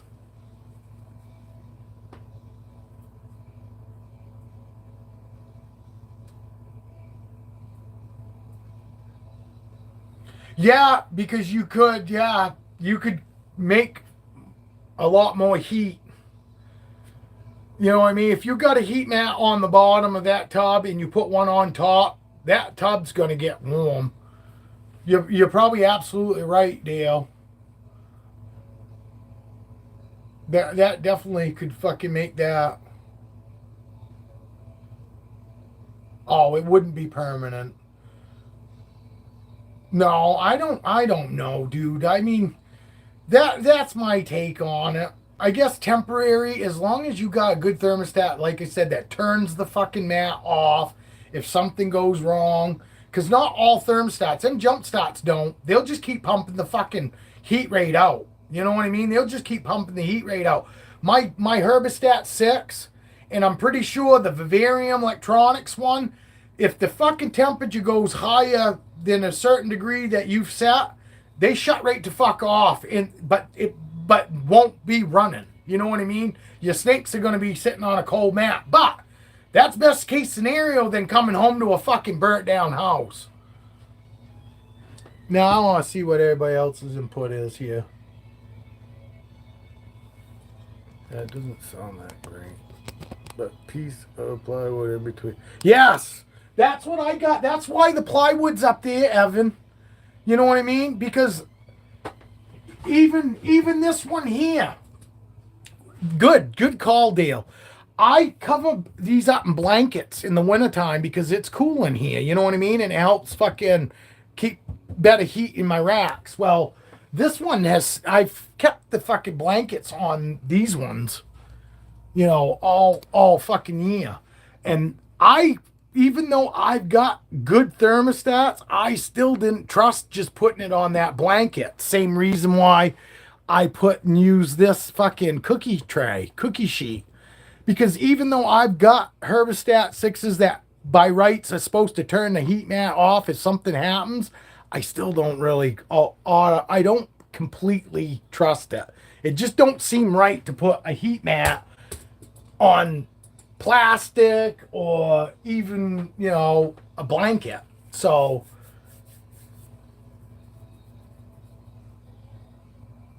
I think the Inkbirds do. I'm pretty sure the Inkbirds do, bud.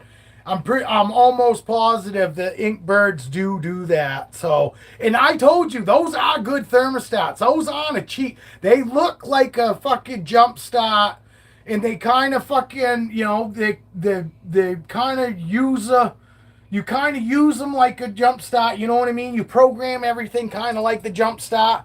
But the thing that you could set it so it only goes a degree above what you set the temperature for, and you can set the drop temperature to where it only drops a degree.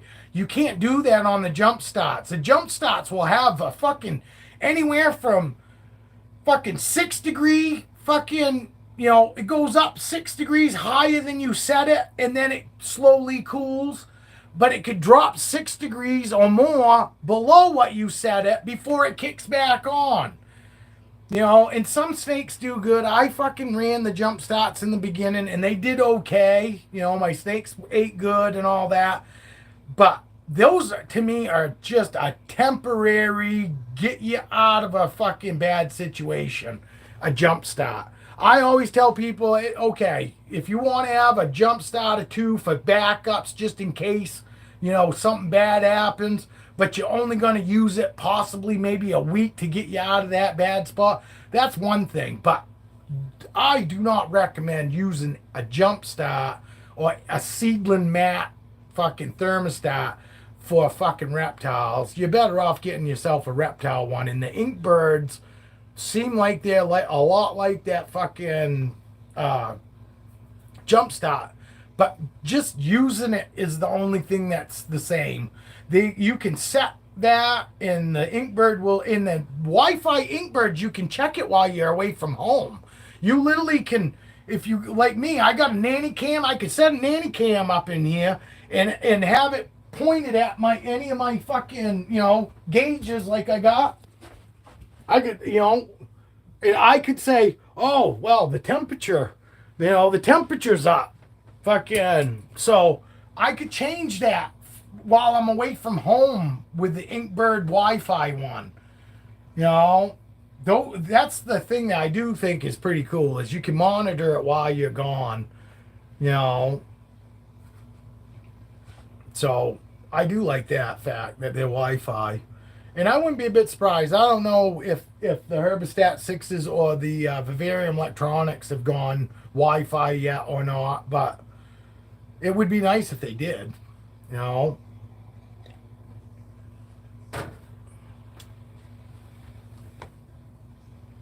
No new sheds. No wrinkling on my eggs yet either. But like I said, it's within a few days of day 50 when they actually start wrinkling. You know, my eggs have all stayed perfect right up till close to day 50. I mean, perfectly symmetrical, perfectly white. I mean, these eggs, I can't wait till the 50th. The day 50, the 31st of this month, because I can't wait for you guys to see how fucking beautiful these eggs are, because they might be a little wrinkly, but they're super white. They're super, super white. No mold, you know, none of that we've seen. If you've seen ball python eggs, some of them eggs don't look all that great. I mean, look fucking like shit. Oh, do you want to see my parrot? I'll go get it. I'll go get her.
Okay.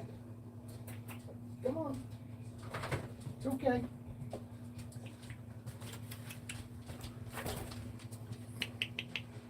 Here's my parrot. She's a Senegal parrot. She's just a little girl. She's just a little girl, huh? Good kisses. But she's so good. She's so good.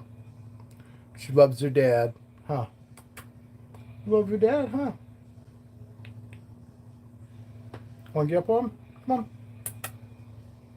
She was sleeping. That's why she's been so quiet. Yeah, she's Senegal. She's not a big parrot. She's just a little one. And she doesn't really talk. I mean, she like whistle mimics talking. Like she says I love you pretty plain, you know, says pretty bird pretty plain. But a lot of her talking is more, you know what I mean, more fucking whistle like. She's not like a real vocal bird. She screams a lot, she whistles a lot. Fucking she loves dad a lot. Huh? You love your dad. But she's a one person bird. She's an asshole to everybody else. She bites everybody else. But she's so sweet to dad, huh? You're so sweet to dad. She that gray head. I wasn't really sold on that gray head in the beginning because look at all her other beautiful colors, and then she just got that gray fucking head. You saying hello? You saying hello? Yeah. You want pets?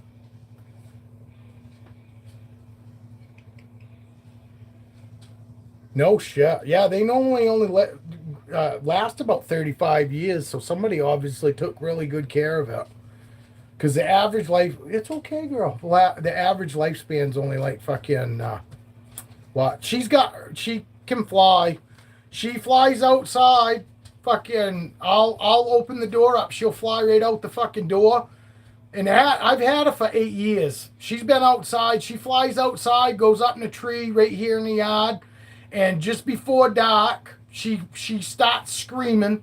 She lets me know, hey, Dad, come on. I want to come. It's time to come in the house. And I go outside. She'll whistle. I find her. And then I whistle to her. And I go, come on. And she flies back to me. And I bring her back in the house.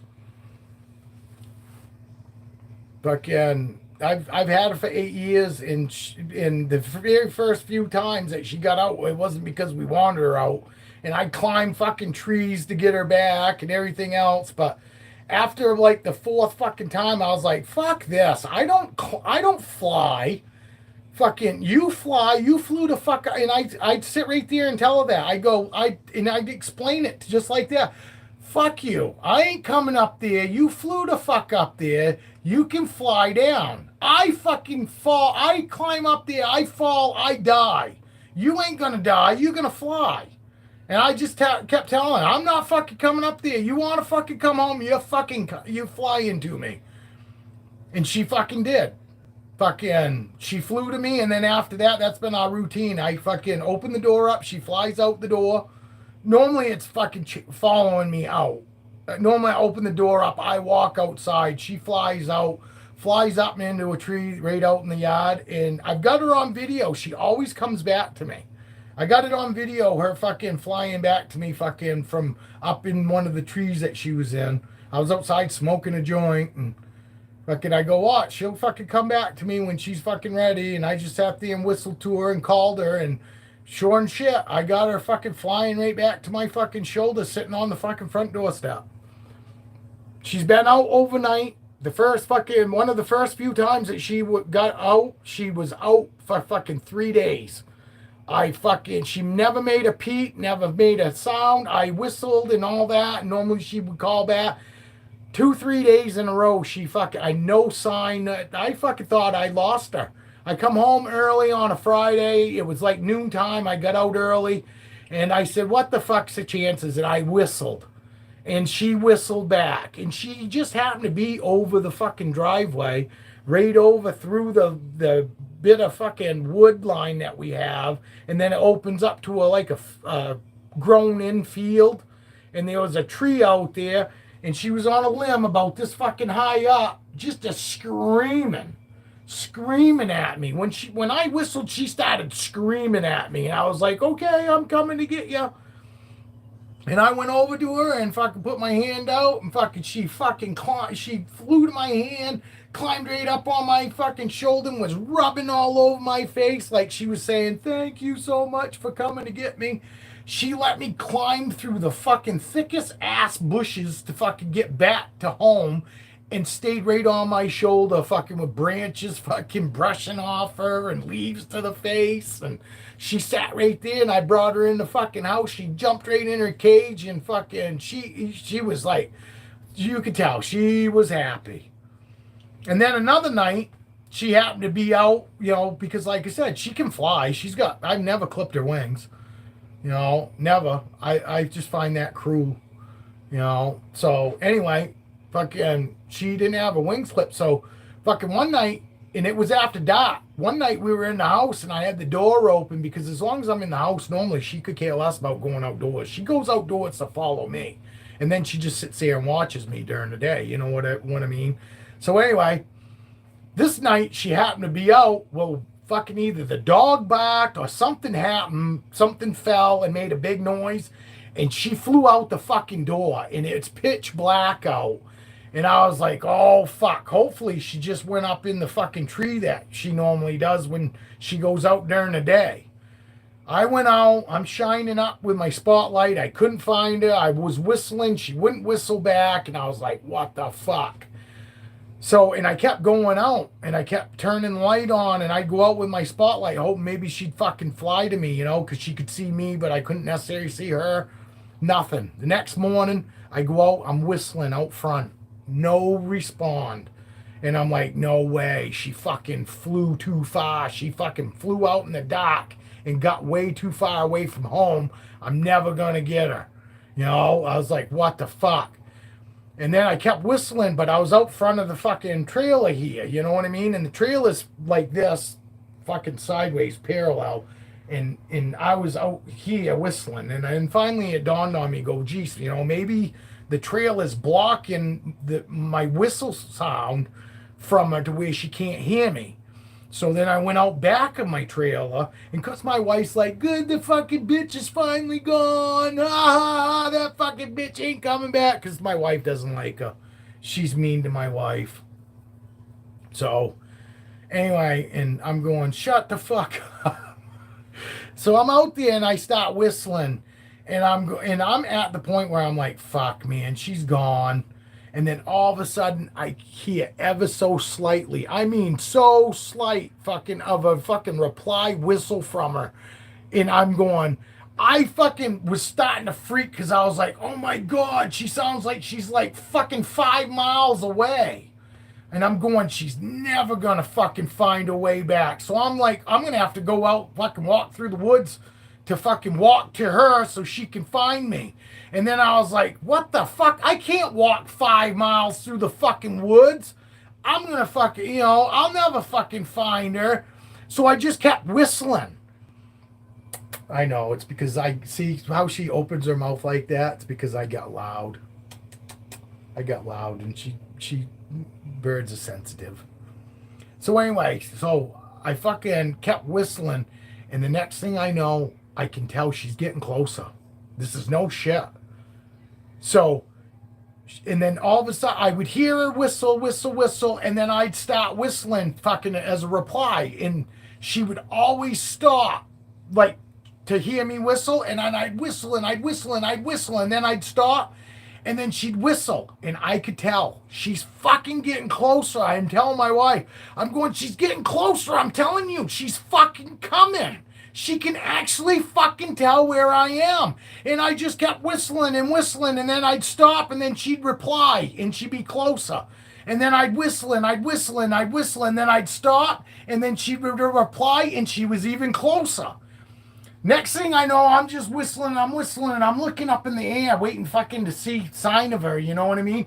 And the next thing I know, I see her, but she's only 6 feet away, and she's dive bombing. I mean, she's like fucking looks like a hawk, fucking, and she smashed into my fucking shoulder to where it fucking made my shoulder fucking even go back, like shooting off a shotgun. She whacked me in the shoulder fucking and grabbed a hole in my shirt, and she's just a squawking and rubbing all over my face. And so don't give up on your bird just because you can't fucking see him. Keep going out fucking in all kinds of different places and just keep calling to him, and you just might get your bird back. because she came back. And like I said, she's been out probably 30 fucking times, man. I had people watch that video go, yeah, good luck. Fucking someday she's not going to come back. Bullshit. She loves me. She loves me. She has absolutely no reason to go outside other than to go out, hang out, and be outside during the day. And then she wants back in the house with us, with me. You know, she is so lovable. She is such a sweet bird. Only to me, but she loves me. And if your fucking bird loves you, it doesn't want anything else other than you. Dale knows that he's got a bird. His parrot loves him. You know what I mean? And when they really love you, they don't want to be with anybody else. They want nothing other than you.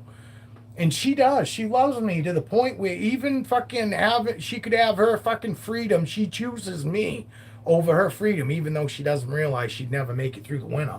But she doesn't know that. But she still chooses me over freedom. Granted, she's got this. You see how little she is? Her fucking cage is this fucking tall. It's like this fucking wide, and this thick. You know, I mean, she's got a full size parrot cage. You know, a blue macaw or any of those big parrots. Her fucking cage is big enough for one of those birds. Literally, she can fly inside of her cage. But I love her. And it was super cheap. Buy your fucking cages online. You get them at the pet store. The same cage I got, I paid $120 for. They wanted $500 for that same cage at the pet store where I bought her.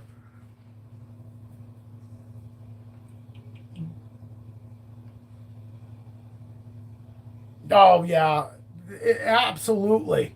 But a lot of people think they have that bond with their bird, and they don't, though.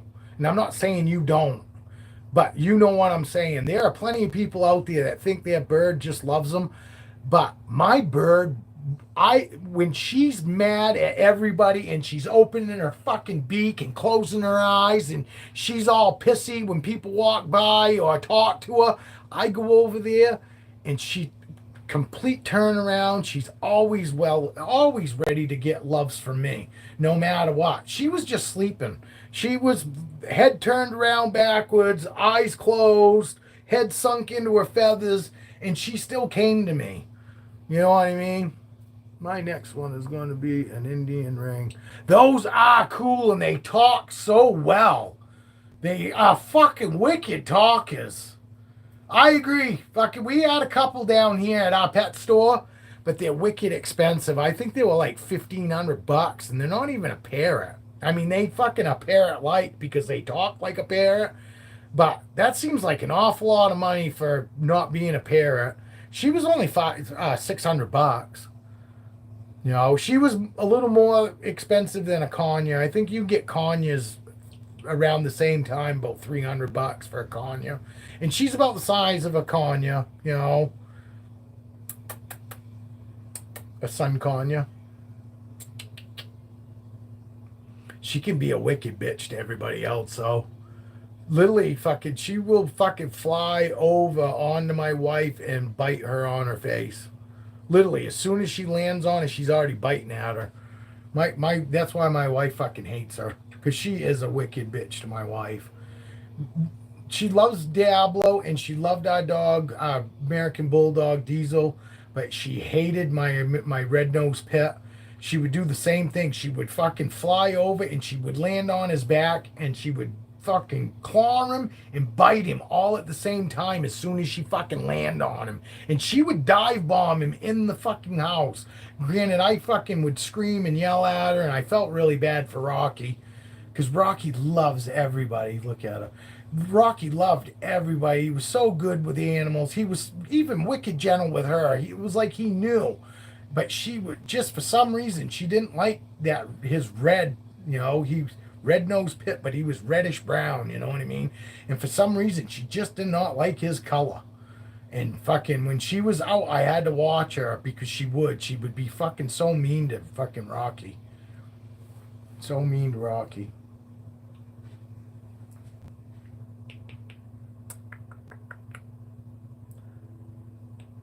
she had a little Tweety bird cage when I first brought her home when she was a baby.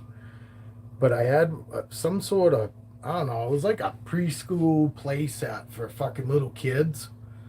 And it's like a tree, like the tree, fucking big oak tree, but you fucking, the top is all opened up and it's got like swings and it had shit for her to climb on and shit. And every morning that was my routine is I took her out of her cage and I put her right on the coffee table. Literally, she lived on the coffee table all day long, and I would put her back in her cage at night. But literally, she was like a fixture, a part of each. She was either on me or she was on the coffee table on that like play school thing.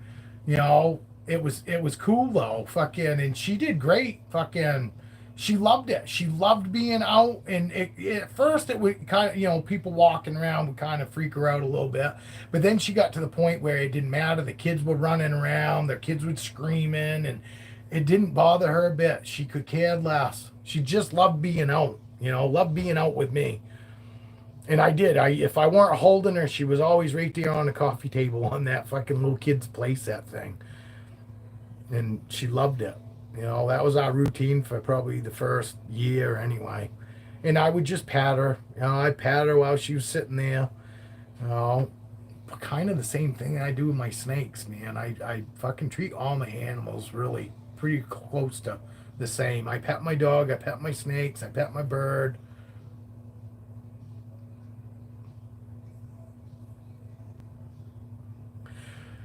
Yeah, that's the downfall of birds, man. There are a lot of birds out there, fucking that one person bird. They're awesome and so lovable. Like she is like extremely, look at her. I mean, she is so lovable to me, but she is a fucking Cujo with fucking anybody else. Anybody else right now would be having to fucking hold their hand up and do this because she'd be trying to fucking bite their face. And she bites hard. She draws blood. She can draw blood, fucking as small as she is. She can fucking draw blood. She's not gonna take your finger off, but she's gonna fucking, you're gonna know it if she bites you. You know, she can still fucking do quite a lot of damage for being just a little bird. And she's a wicked bitch, just like you're saying. She is 100% hates everybody else. And if I have her out while people are here, she will dive bomb them. She will land on them and bite them all in the same motion. Like as she's landing on you, she's got her mouth open and gonna go to take a chunk out of you. And I totally get that. That is horrible. It's hard, you know. But now that it's just me and the wife, she don't really dive bomb the wife. Only if the wife's in the kitchen, because their cage is in the kitchen. And if the wife's doing dishes or something like that, she takes it as my wife's too close. And she'll be a bitch to my wife. But if my wife and I are sitting in the living room for some reason together, she doesn't even seem to care. You know, as long as she's closer to me than my wife is, she seems fine. You know what I mean? But she's jealous. Fucking people think, you know, women and dogs get jealous. This fucking bird, I think that's why she is as mean as she is, because she's fucking jealous. She's just plain jealous. And that's why she's so mean. She just looks at anybody that comes to the house like they're taking fucking my attention away from her. Look, she's fucking feathers coming out. I love you, baby. I love you, baby bird. Look at her cuddle. She'll cuddle right into me. They do have powerful beaks. But birds in general do. Any bird her size has got a pretty good bite on them.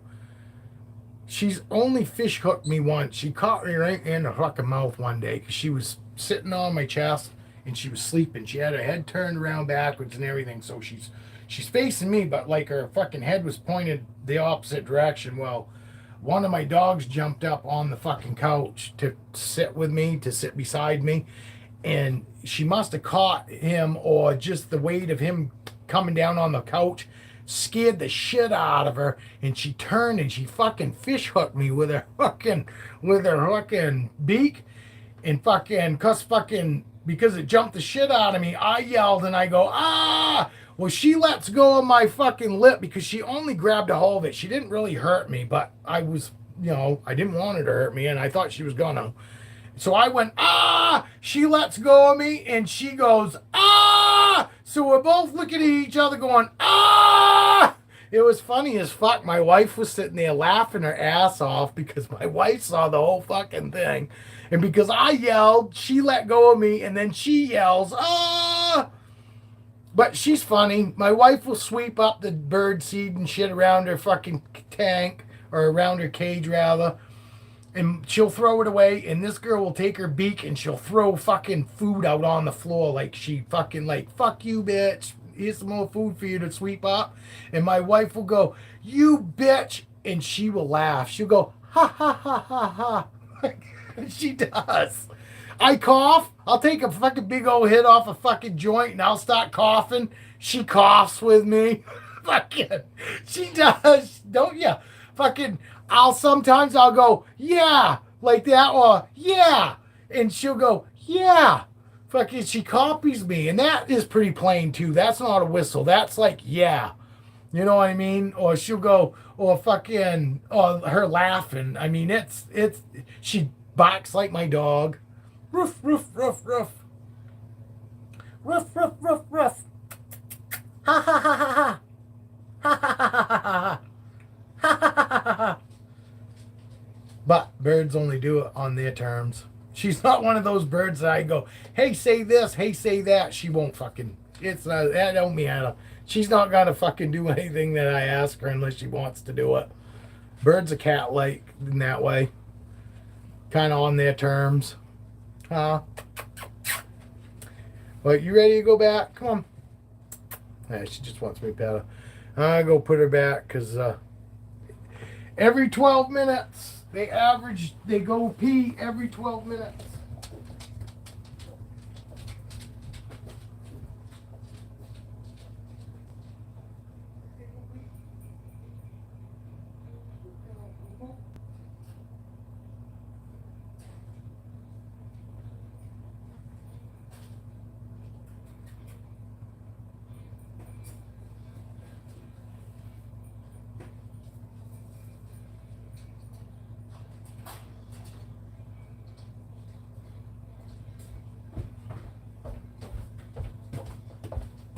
I didn't put her in a cage. I just got her sitting on top of it. We'll see. She might even fly down here now.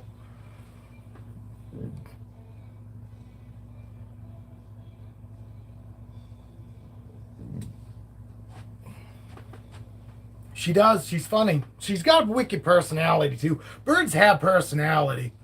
Without a doubt. Fucking birds.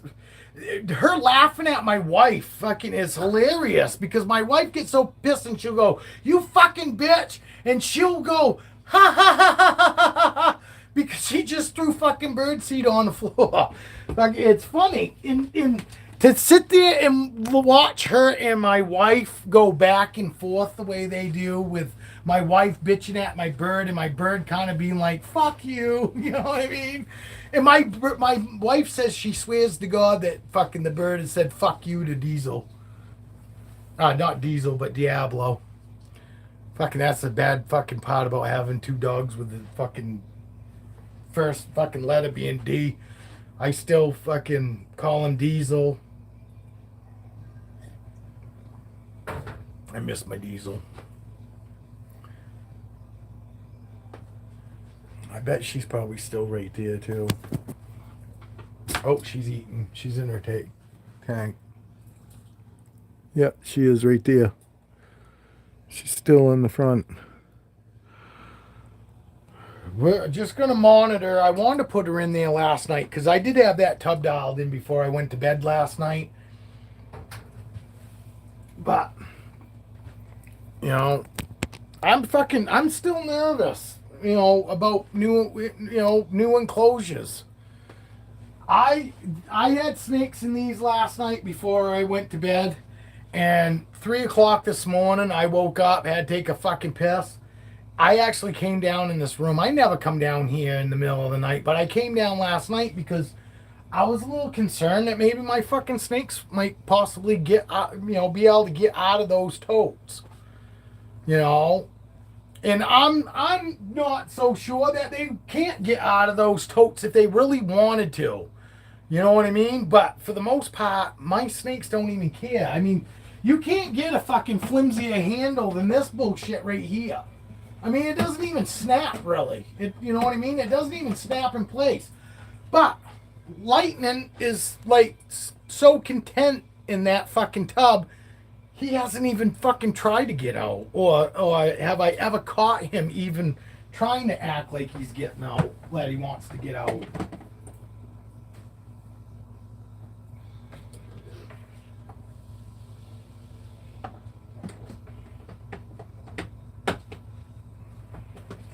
I do like these.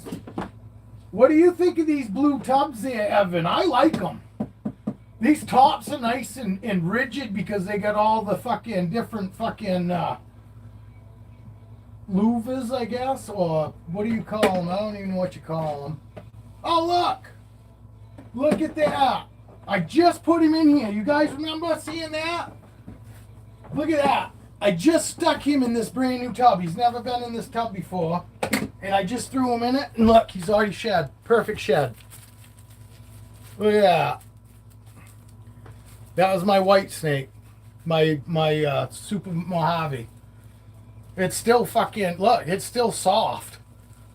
It's still soft. Oh, look at that. That's cool. I love it when you get their eyes. Can you see his eyes? Oops. There we go. This is his head.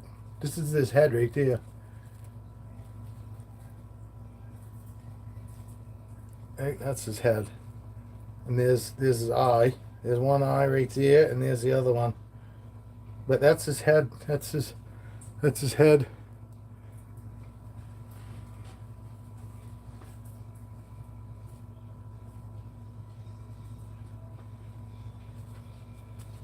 Oh, yes, that was the fucking thing that I like about it too, Evan. Is these tubs, this tub here and this tub here, doesn't have that little cutout. That fucking cutout is awesome. You know, all of them have, once you get past this lip here, they all have that indentation up. But you're right, normally the fucking cord ends up in even this one. The cord is actually holding the bottom up in the back a little bit more. But these, it's laying right on the floor, on the fucking floor of the fucking piece of plywood, because they got that cutout, and they got them on both sides too, on the long sides. So you could you know what I mean? I do like these tubs. I agree, Evan. That is the biggest upside too, is that fucking, I'll show you guys what we're talking about. Some of you probably realize. But you see this? It's got a fucking cutout. These don't. These are fucking flat. And like Evan says, when you put your heat mat under it and then you put your fucking thermostat probe on it, the cord holds this up a little bit. These are fucking got built in, almost like they were thinking about fucking people possibly using them for fucking reptiles. It's pretty fucking cool. But even on the long side, they have cutouts on that side too. So I thought myself that was pretty cool. You know what I mean? That's another thing that I like about. I like how tall they are too. Look how much taller this one is compared to that one. You know, it's a lot taller. But it's overall bigger too. I can stick a 32 right inside that 40 quart. You know what I mean? So, and a 40 quart is plenty big enough for like a average size male. You know, a CB70 fucking tub to me is plenty big enough for Caesar. You know, my big male. I personally don't think he needs something bigger. You know, nor can I put anything fucking real big in here now. I've got to hold off and do that when I gotta do that when my boas get ready. Fucking, I'm not in no hurry or concern about getting male boas up in the CB70 rack. I personally think fucking CB70 rack is for like females, big females, and all that, or a fucking male like Caesar. Caesar, yes, definitely. But there are plenty of people out there. I'm not saying I do it, and I'm not saying to do it, but there are plenty of fucking people out there that you can find that will tell you that a VE6 is plenty big enough for a fucking male ball python, a full-grown male ball python. They'll tell you up to 1,500 grams they're good for in that VE6, that 23 quart. Do I agree with it? No, and I like to move them up if I can. But Lightning did not like fucking that CB70 tub. Thunder did not like that CB70 tub. They both went off food. You know, put them back in the VE6, started smashing food again. So that's why, you know, he was still in there. That's why I moved Thunder into that 32 quart. He stopped roaming like he was in that CB70 tub. He fucking just chills out. Now I can take him out for a lot longer before he starts his quirkiness. He's got spider in him. He takes a lot longer when I take out. It takes a lot longer before he starts, you know, doing his weird shit. Before, he'd instantly start as soon as I take him out of that CB70 rat. Some snakes just, you know, some snakes are different than other snakes. You know, and those two white snakes didn't care for, you know, that CB70 fucking tub. It's too big. They're not nowhere near needing that size. Yeah, I'll give you a perfect example.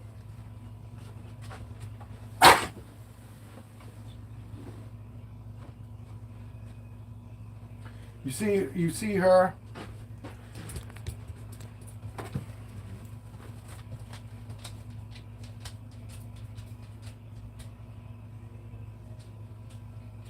Now you see him. I mean, look at how little he looks in that fucking huge ass tub. She's a 2,800 gram snake. Look at him. I mean, he would be way out of his element. He would not fucking want to be in there. And I know that. You know. Yes, does he look a little big for this? Yes, but he looks way, you know, that's way less of a fucking tub. But she loves that tub. Huh, girl? This girl likes her tub.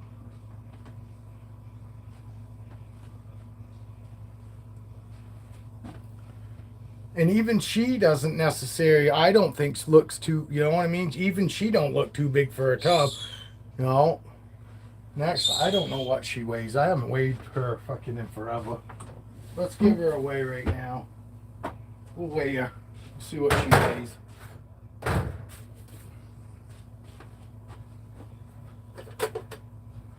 Let's see if I can even get her fucking to even fit. I don't know if she probably won't even fit in that fucking. She probably won't even fit in that fucking hide. To see, well, probably have to get a bigger fucking dish or a bowl or something. Oh, no, she's 24.75, but still close to 2,500 grams. You know, and she by far looks fucking big in this.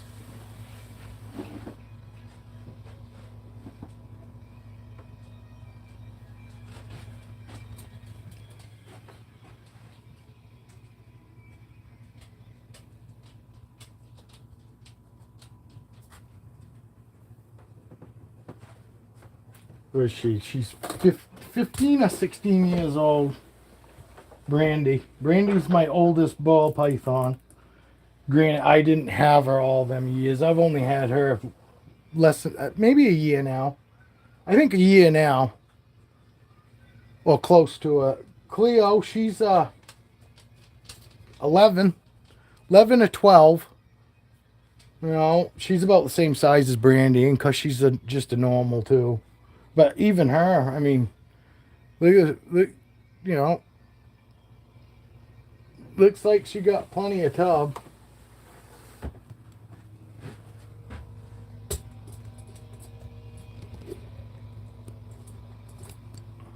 It's still fucking irritating that my room's reversed.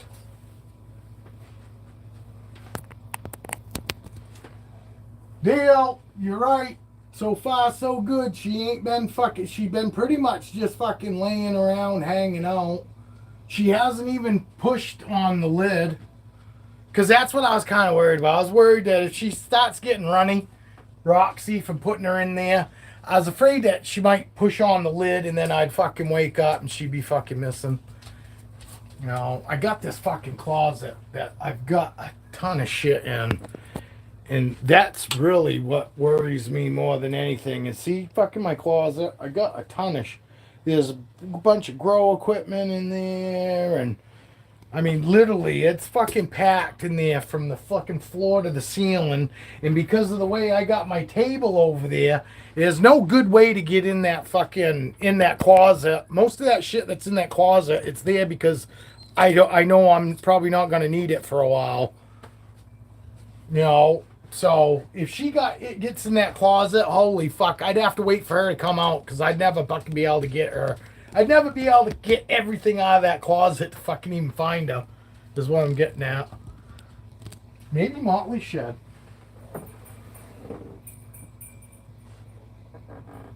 No, I was kind of hoping. Maybe she shed? Nope. Yeah, I'm pretty sure she did a shed. No, she hasn't shed yet. She's gonna shed probably tonight though. Tonight or tomorrow. Hi, pretty girl. You wanna come out and see me? Wanna come out again? You guys wanna see Aurora again? Well, who you guys wanna look at? Who you guys wanna see? But make sure you hit that subscribe button if you haven't. But if you're a regular, thank you for watching. I appreciate it. But if you're not a regular and you've been here more than twice, I really appreciate if you'd hit the subscribe button. You might not find anything useful or helpful today, but the next fucking live, you never know, or the next recorded video, you never know. Maybe you'll find something that is worth fucking watching or learning, or maybe you just want to fucking sit and laugh at me and, you know, call me bad names.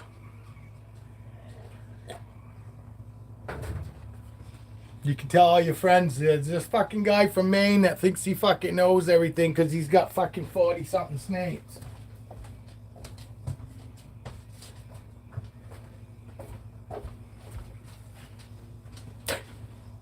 And no, I don't think that I know everything. I just think that I have I would have a little more knowledge than somebody that's fucking only cared for a couple snakes. I mean, and I've had snakes for 6 years now. So, like I said, fucking, it's not about that I'm all that and that I know. It's just that I've had enough. So I've had enough fucking snakes that I've gone through a lot of situations in the last 6 years because of how many snakes I have. And that just with you know, that comes experience. Doesn't mean that fucking everything that I say is perfect. It just means that I definitely fucking got some experience, and I do have some knowledge. Whether it's helpful to somebody or not, it might help somebody.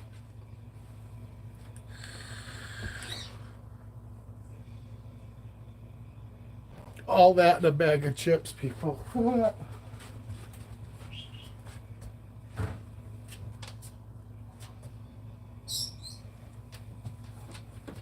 I'll just have to end the video with her because she'll be fucking. It'll take me forever and a day to get her back in there.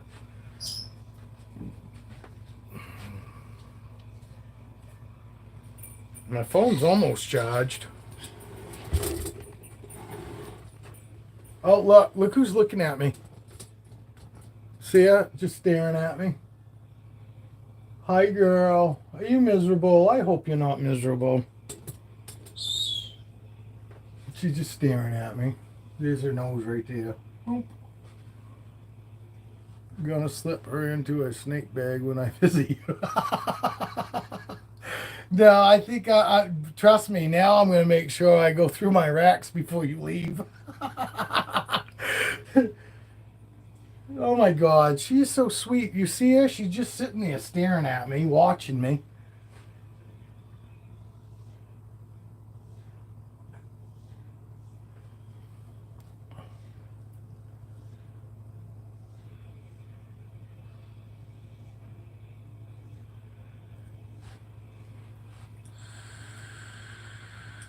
She is. She's not moving. She's just sitting right there staring at me.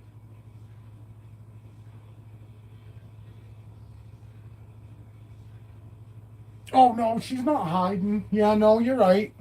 No, I mean, she's not roaming. You know what I mean? And I'm assuming fucking boas will roam too if they're, you know what I mean? If they're stressed, I'm sure boas will roam too like a ball python will. So I'm assuming, yes, I'm taking this as this is good. Even though she's sitting there staring at me, she's not roaming. She's in the middle of her tub. She's been pretty much there all day. You know what I mean, Dale? I do. I think, I mean, obviously, fucking, you can't judge how happy a snake is on the first day that they get into a new enclosure. I'll give her a few days of watching her and I'll go by that. But I absolutely think you're right, though. Obviously, if I wasn't probably standing right here, she wouldn't be standing there fucking, or she's not standing, but she wouldn't be sitting there, you know, staring at me if I wasn't in here. I'm pretty sure she wouldn't be just sitting there looking out the fucking window like she is, you know. Because look at her. Fucking nose is right against the fucking... But she's not moving it around. But she did. You see all these fucking marks? That's from her nose. Meow, meow, meow. Because she's moving. She moved her head because of my fucking finger. My finger in her face. She said, "Get your finger out of my face." Aurora, what are you doing, girl? Why are you squeezing over here so hard? Look, she's all rigid. See? Now you can tell she's all ridged up. Now she's starting to relax. It's just her hanging on. Pretty much. Because now she's starting to relax. But I was trying to show you guys when I say how rigid they get. Dale, was you around when I was fucking you? I don't think you was here because you never fucking said anything. But I was telling people that this girl, even at the size she is right here, will out-squeeze a full-size ball python. And I kept saying, don't you agree, Dale? And you never said nothing. But I'm telling you, she squeezed me harder than any ball python ever has. Even my big ones. You know what I mean? And I was just trying to explain to people that how much stronger boas are than even a ball python that's bigger than they are. You know, like I said, and I'm pretty sure she hasn't even squeezed me as hard as she possibly could. I'm pretty sure she could fucking squeeze me way harder than she already has, but I've already felt her squeeze me harder than any ball python has. And I mean, obviously but I'm saying this girl right here out squeezes Caesar, my big male, out squeezes Cleo, you know, my fucking 11-year-old. She out squeezes this 16-year-old female. You know, that's what I was trying to get my point is that her even being this, she's fucking not, she's far from large people. She is nowhere near, what Roxy or Raven are already. And she already squeezes more than a full fucking size ball python. And like I said, Roxy squeezed me a couple times to where I was starting to feel uncomfortable. And I still guarantee you she hadn't squeezed me half as fucking hard as she fucking could have. She could have fucking squeezed me even harder than she did, and I was already uncomfortable. You know what I mean? And Raven has too. Raven sometimes squeezes pretty fucking good to where, to me it's like she's saying, "Hey, fucking, I've had enough of you, asshole."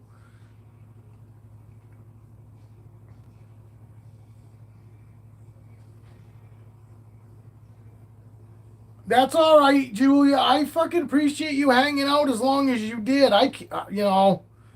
Who in the, I still think who in their right mind would fucking sit here from 10:30 till fucking now watching me, and I'm not taking away, and I'm not shitting on anybody. I'm just surprised anybody would, but I do appreciate it. Evan's been here. Evan, I think, was the first fucking person to fucking even send me a message this morning. At 10:30. I've been on since 10:30, people. You guys like long lives. I'm the guy to watch. But you're going to get everything. You're not just going to get, snake talk. We're going to talk about birds. We're going to talk about women. We're going to talk about whatever. Oh, we're going to talk about my wife now. Wife's home. It's 4:30. Yeah. I've been on since 10:30 this morning, people. Thank you, Julia. Same back to you. I make you want to call a counselor after an all-day live. Well, I'm sorry. Are you saying that I make you feel bad about yourself? After you watch my lives, it makes you feel bad about yourself?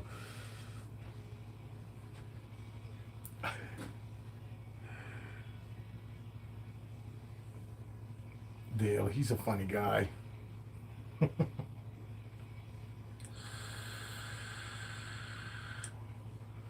Hey, do we have any new people in here? Any of you 7 people that are in here, are you new? Oh, she's squeezing me really good right now. Holy fuck, she's squeezing me pretty hard right now. See my face getting red? And I guarantee you this is not as hard as she could. No, I appreciate you, but I'm wondering. Oh yeah, everybody left now. I was just trying to see if there's any new people in here, and if I could get them to say hi, so we could all say hi to them, and see that we got a new person. It's nice to get new people. I get excited to get, if I pull in any new people. That's the only reason I care. The only reason I ask. It's not so I can shit on you or. Nobody else is gonna. But if you don't want to talk, or sometimes you can't, YouTube fucking keeps people from messaging or and some of that stuff. A lot of people have to jump in and out a bunch of times, and then for some reason, then YouTube will let them comment. You still got her out? No, I just took her out again. I'm like, Jesus, she's been out forever. No, I just took her out again. But if you don't want to talk, if you could hit that subscribe button, I'd really appreciate it. It'd mean just as much to me. How you doing there, Roxy girl? I know she's been staring at me. But she ain't been running. No. She ain't been roaming. No, she seemed fine. And I opened her tub up because I thought maybe she wanted to come out. And she just peeked her head up over the side right there and just sat there. Well, having a window's new for her, so. Yeah. But I think she's liking it. I think Dale is right. I really do. I think she's going to thrive in it. I think she'll do fine. This winter, if I have to, I'll put a throw blanket over the top of her if I need to keep her warmer. You know what I mean? If I gotta worry about keeping some heat in, I'll just throw a fucking blanket over her. Oh, did you try these? No, I was asking people if they ever heard of them. And Julia was like, she never heard of them, but other people had. Freeze dried stuff. Yeah, freeze dried candy. All right, people. I guess I'm probably going to shut down for today. I appreciate everybody watching. I really do. Especially you motherfuckers that been here since 10:30. Like Evan, Dale. Dale's pretty much been here since 10:30. Fucking, he might have fucking left and came back fucking a couple times, but he was here all day. So, Julia was pretty much here all day, you know. I'm gonna post. I'm gonna get high with the wife first, Evan, and then I will. I am gonna do those 4 babies like I said. But yes, Evan, I am gonna take photos. They'll be on my Instagram. Give me, 45 minutes or so. Hang out with the wife, get high, whatever, and then I'll do it.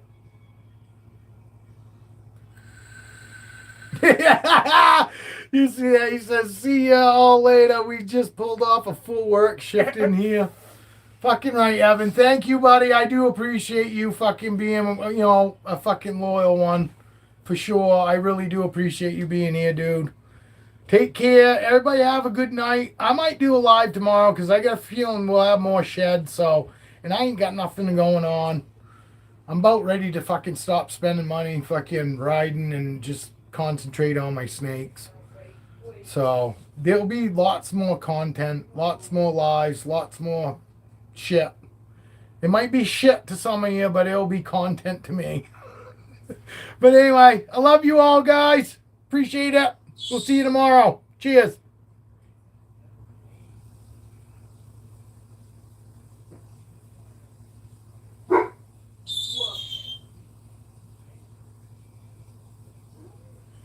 Yes, thank you for hanging out, Hold My Beer. I do appreciate it. I'm fucking really glad that you fucking made it.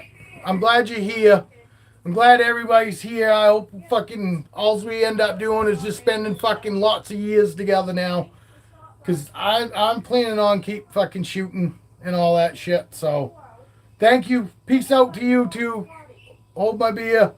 Later, Evan. Later, Dale. Later, everybody else who's in here.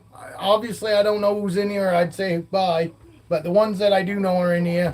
I'll catch you guys all later on the flip side. Cheers.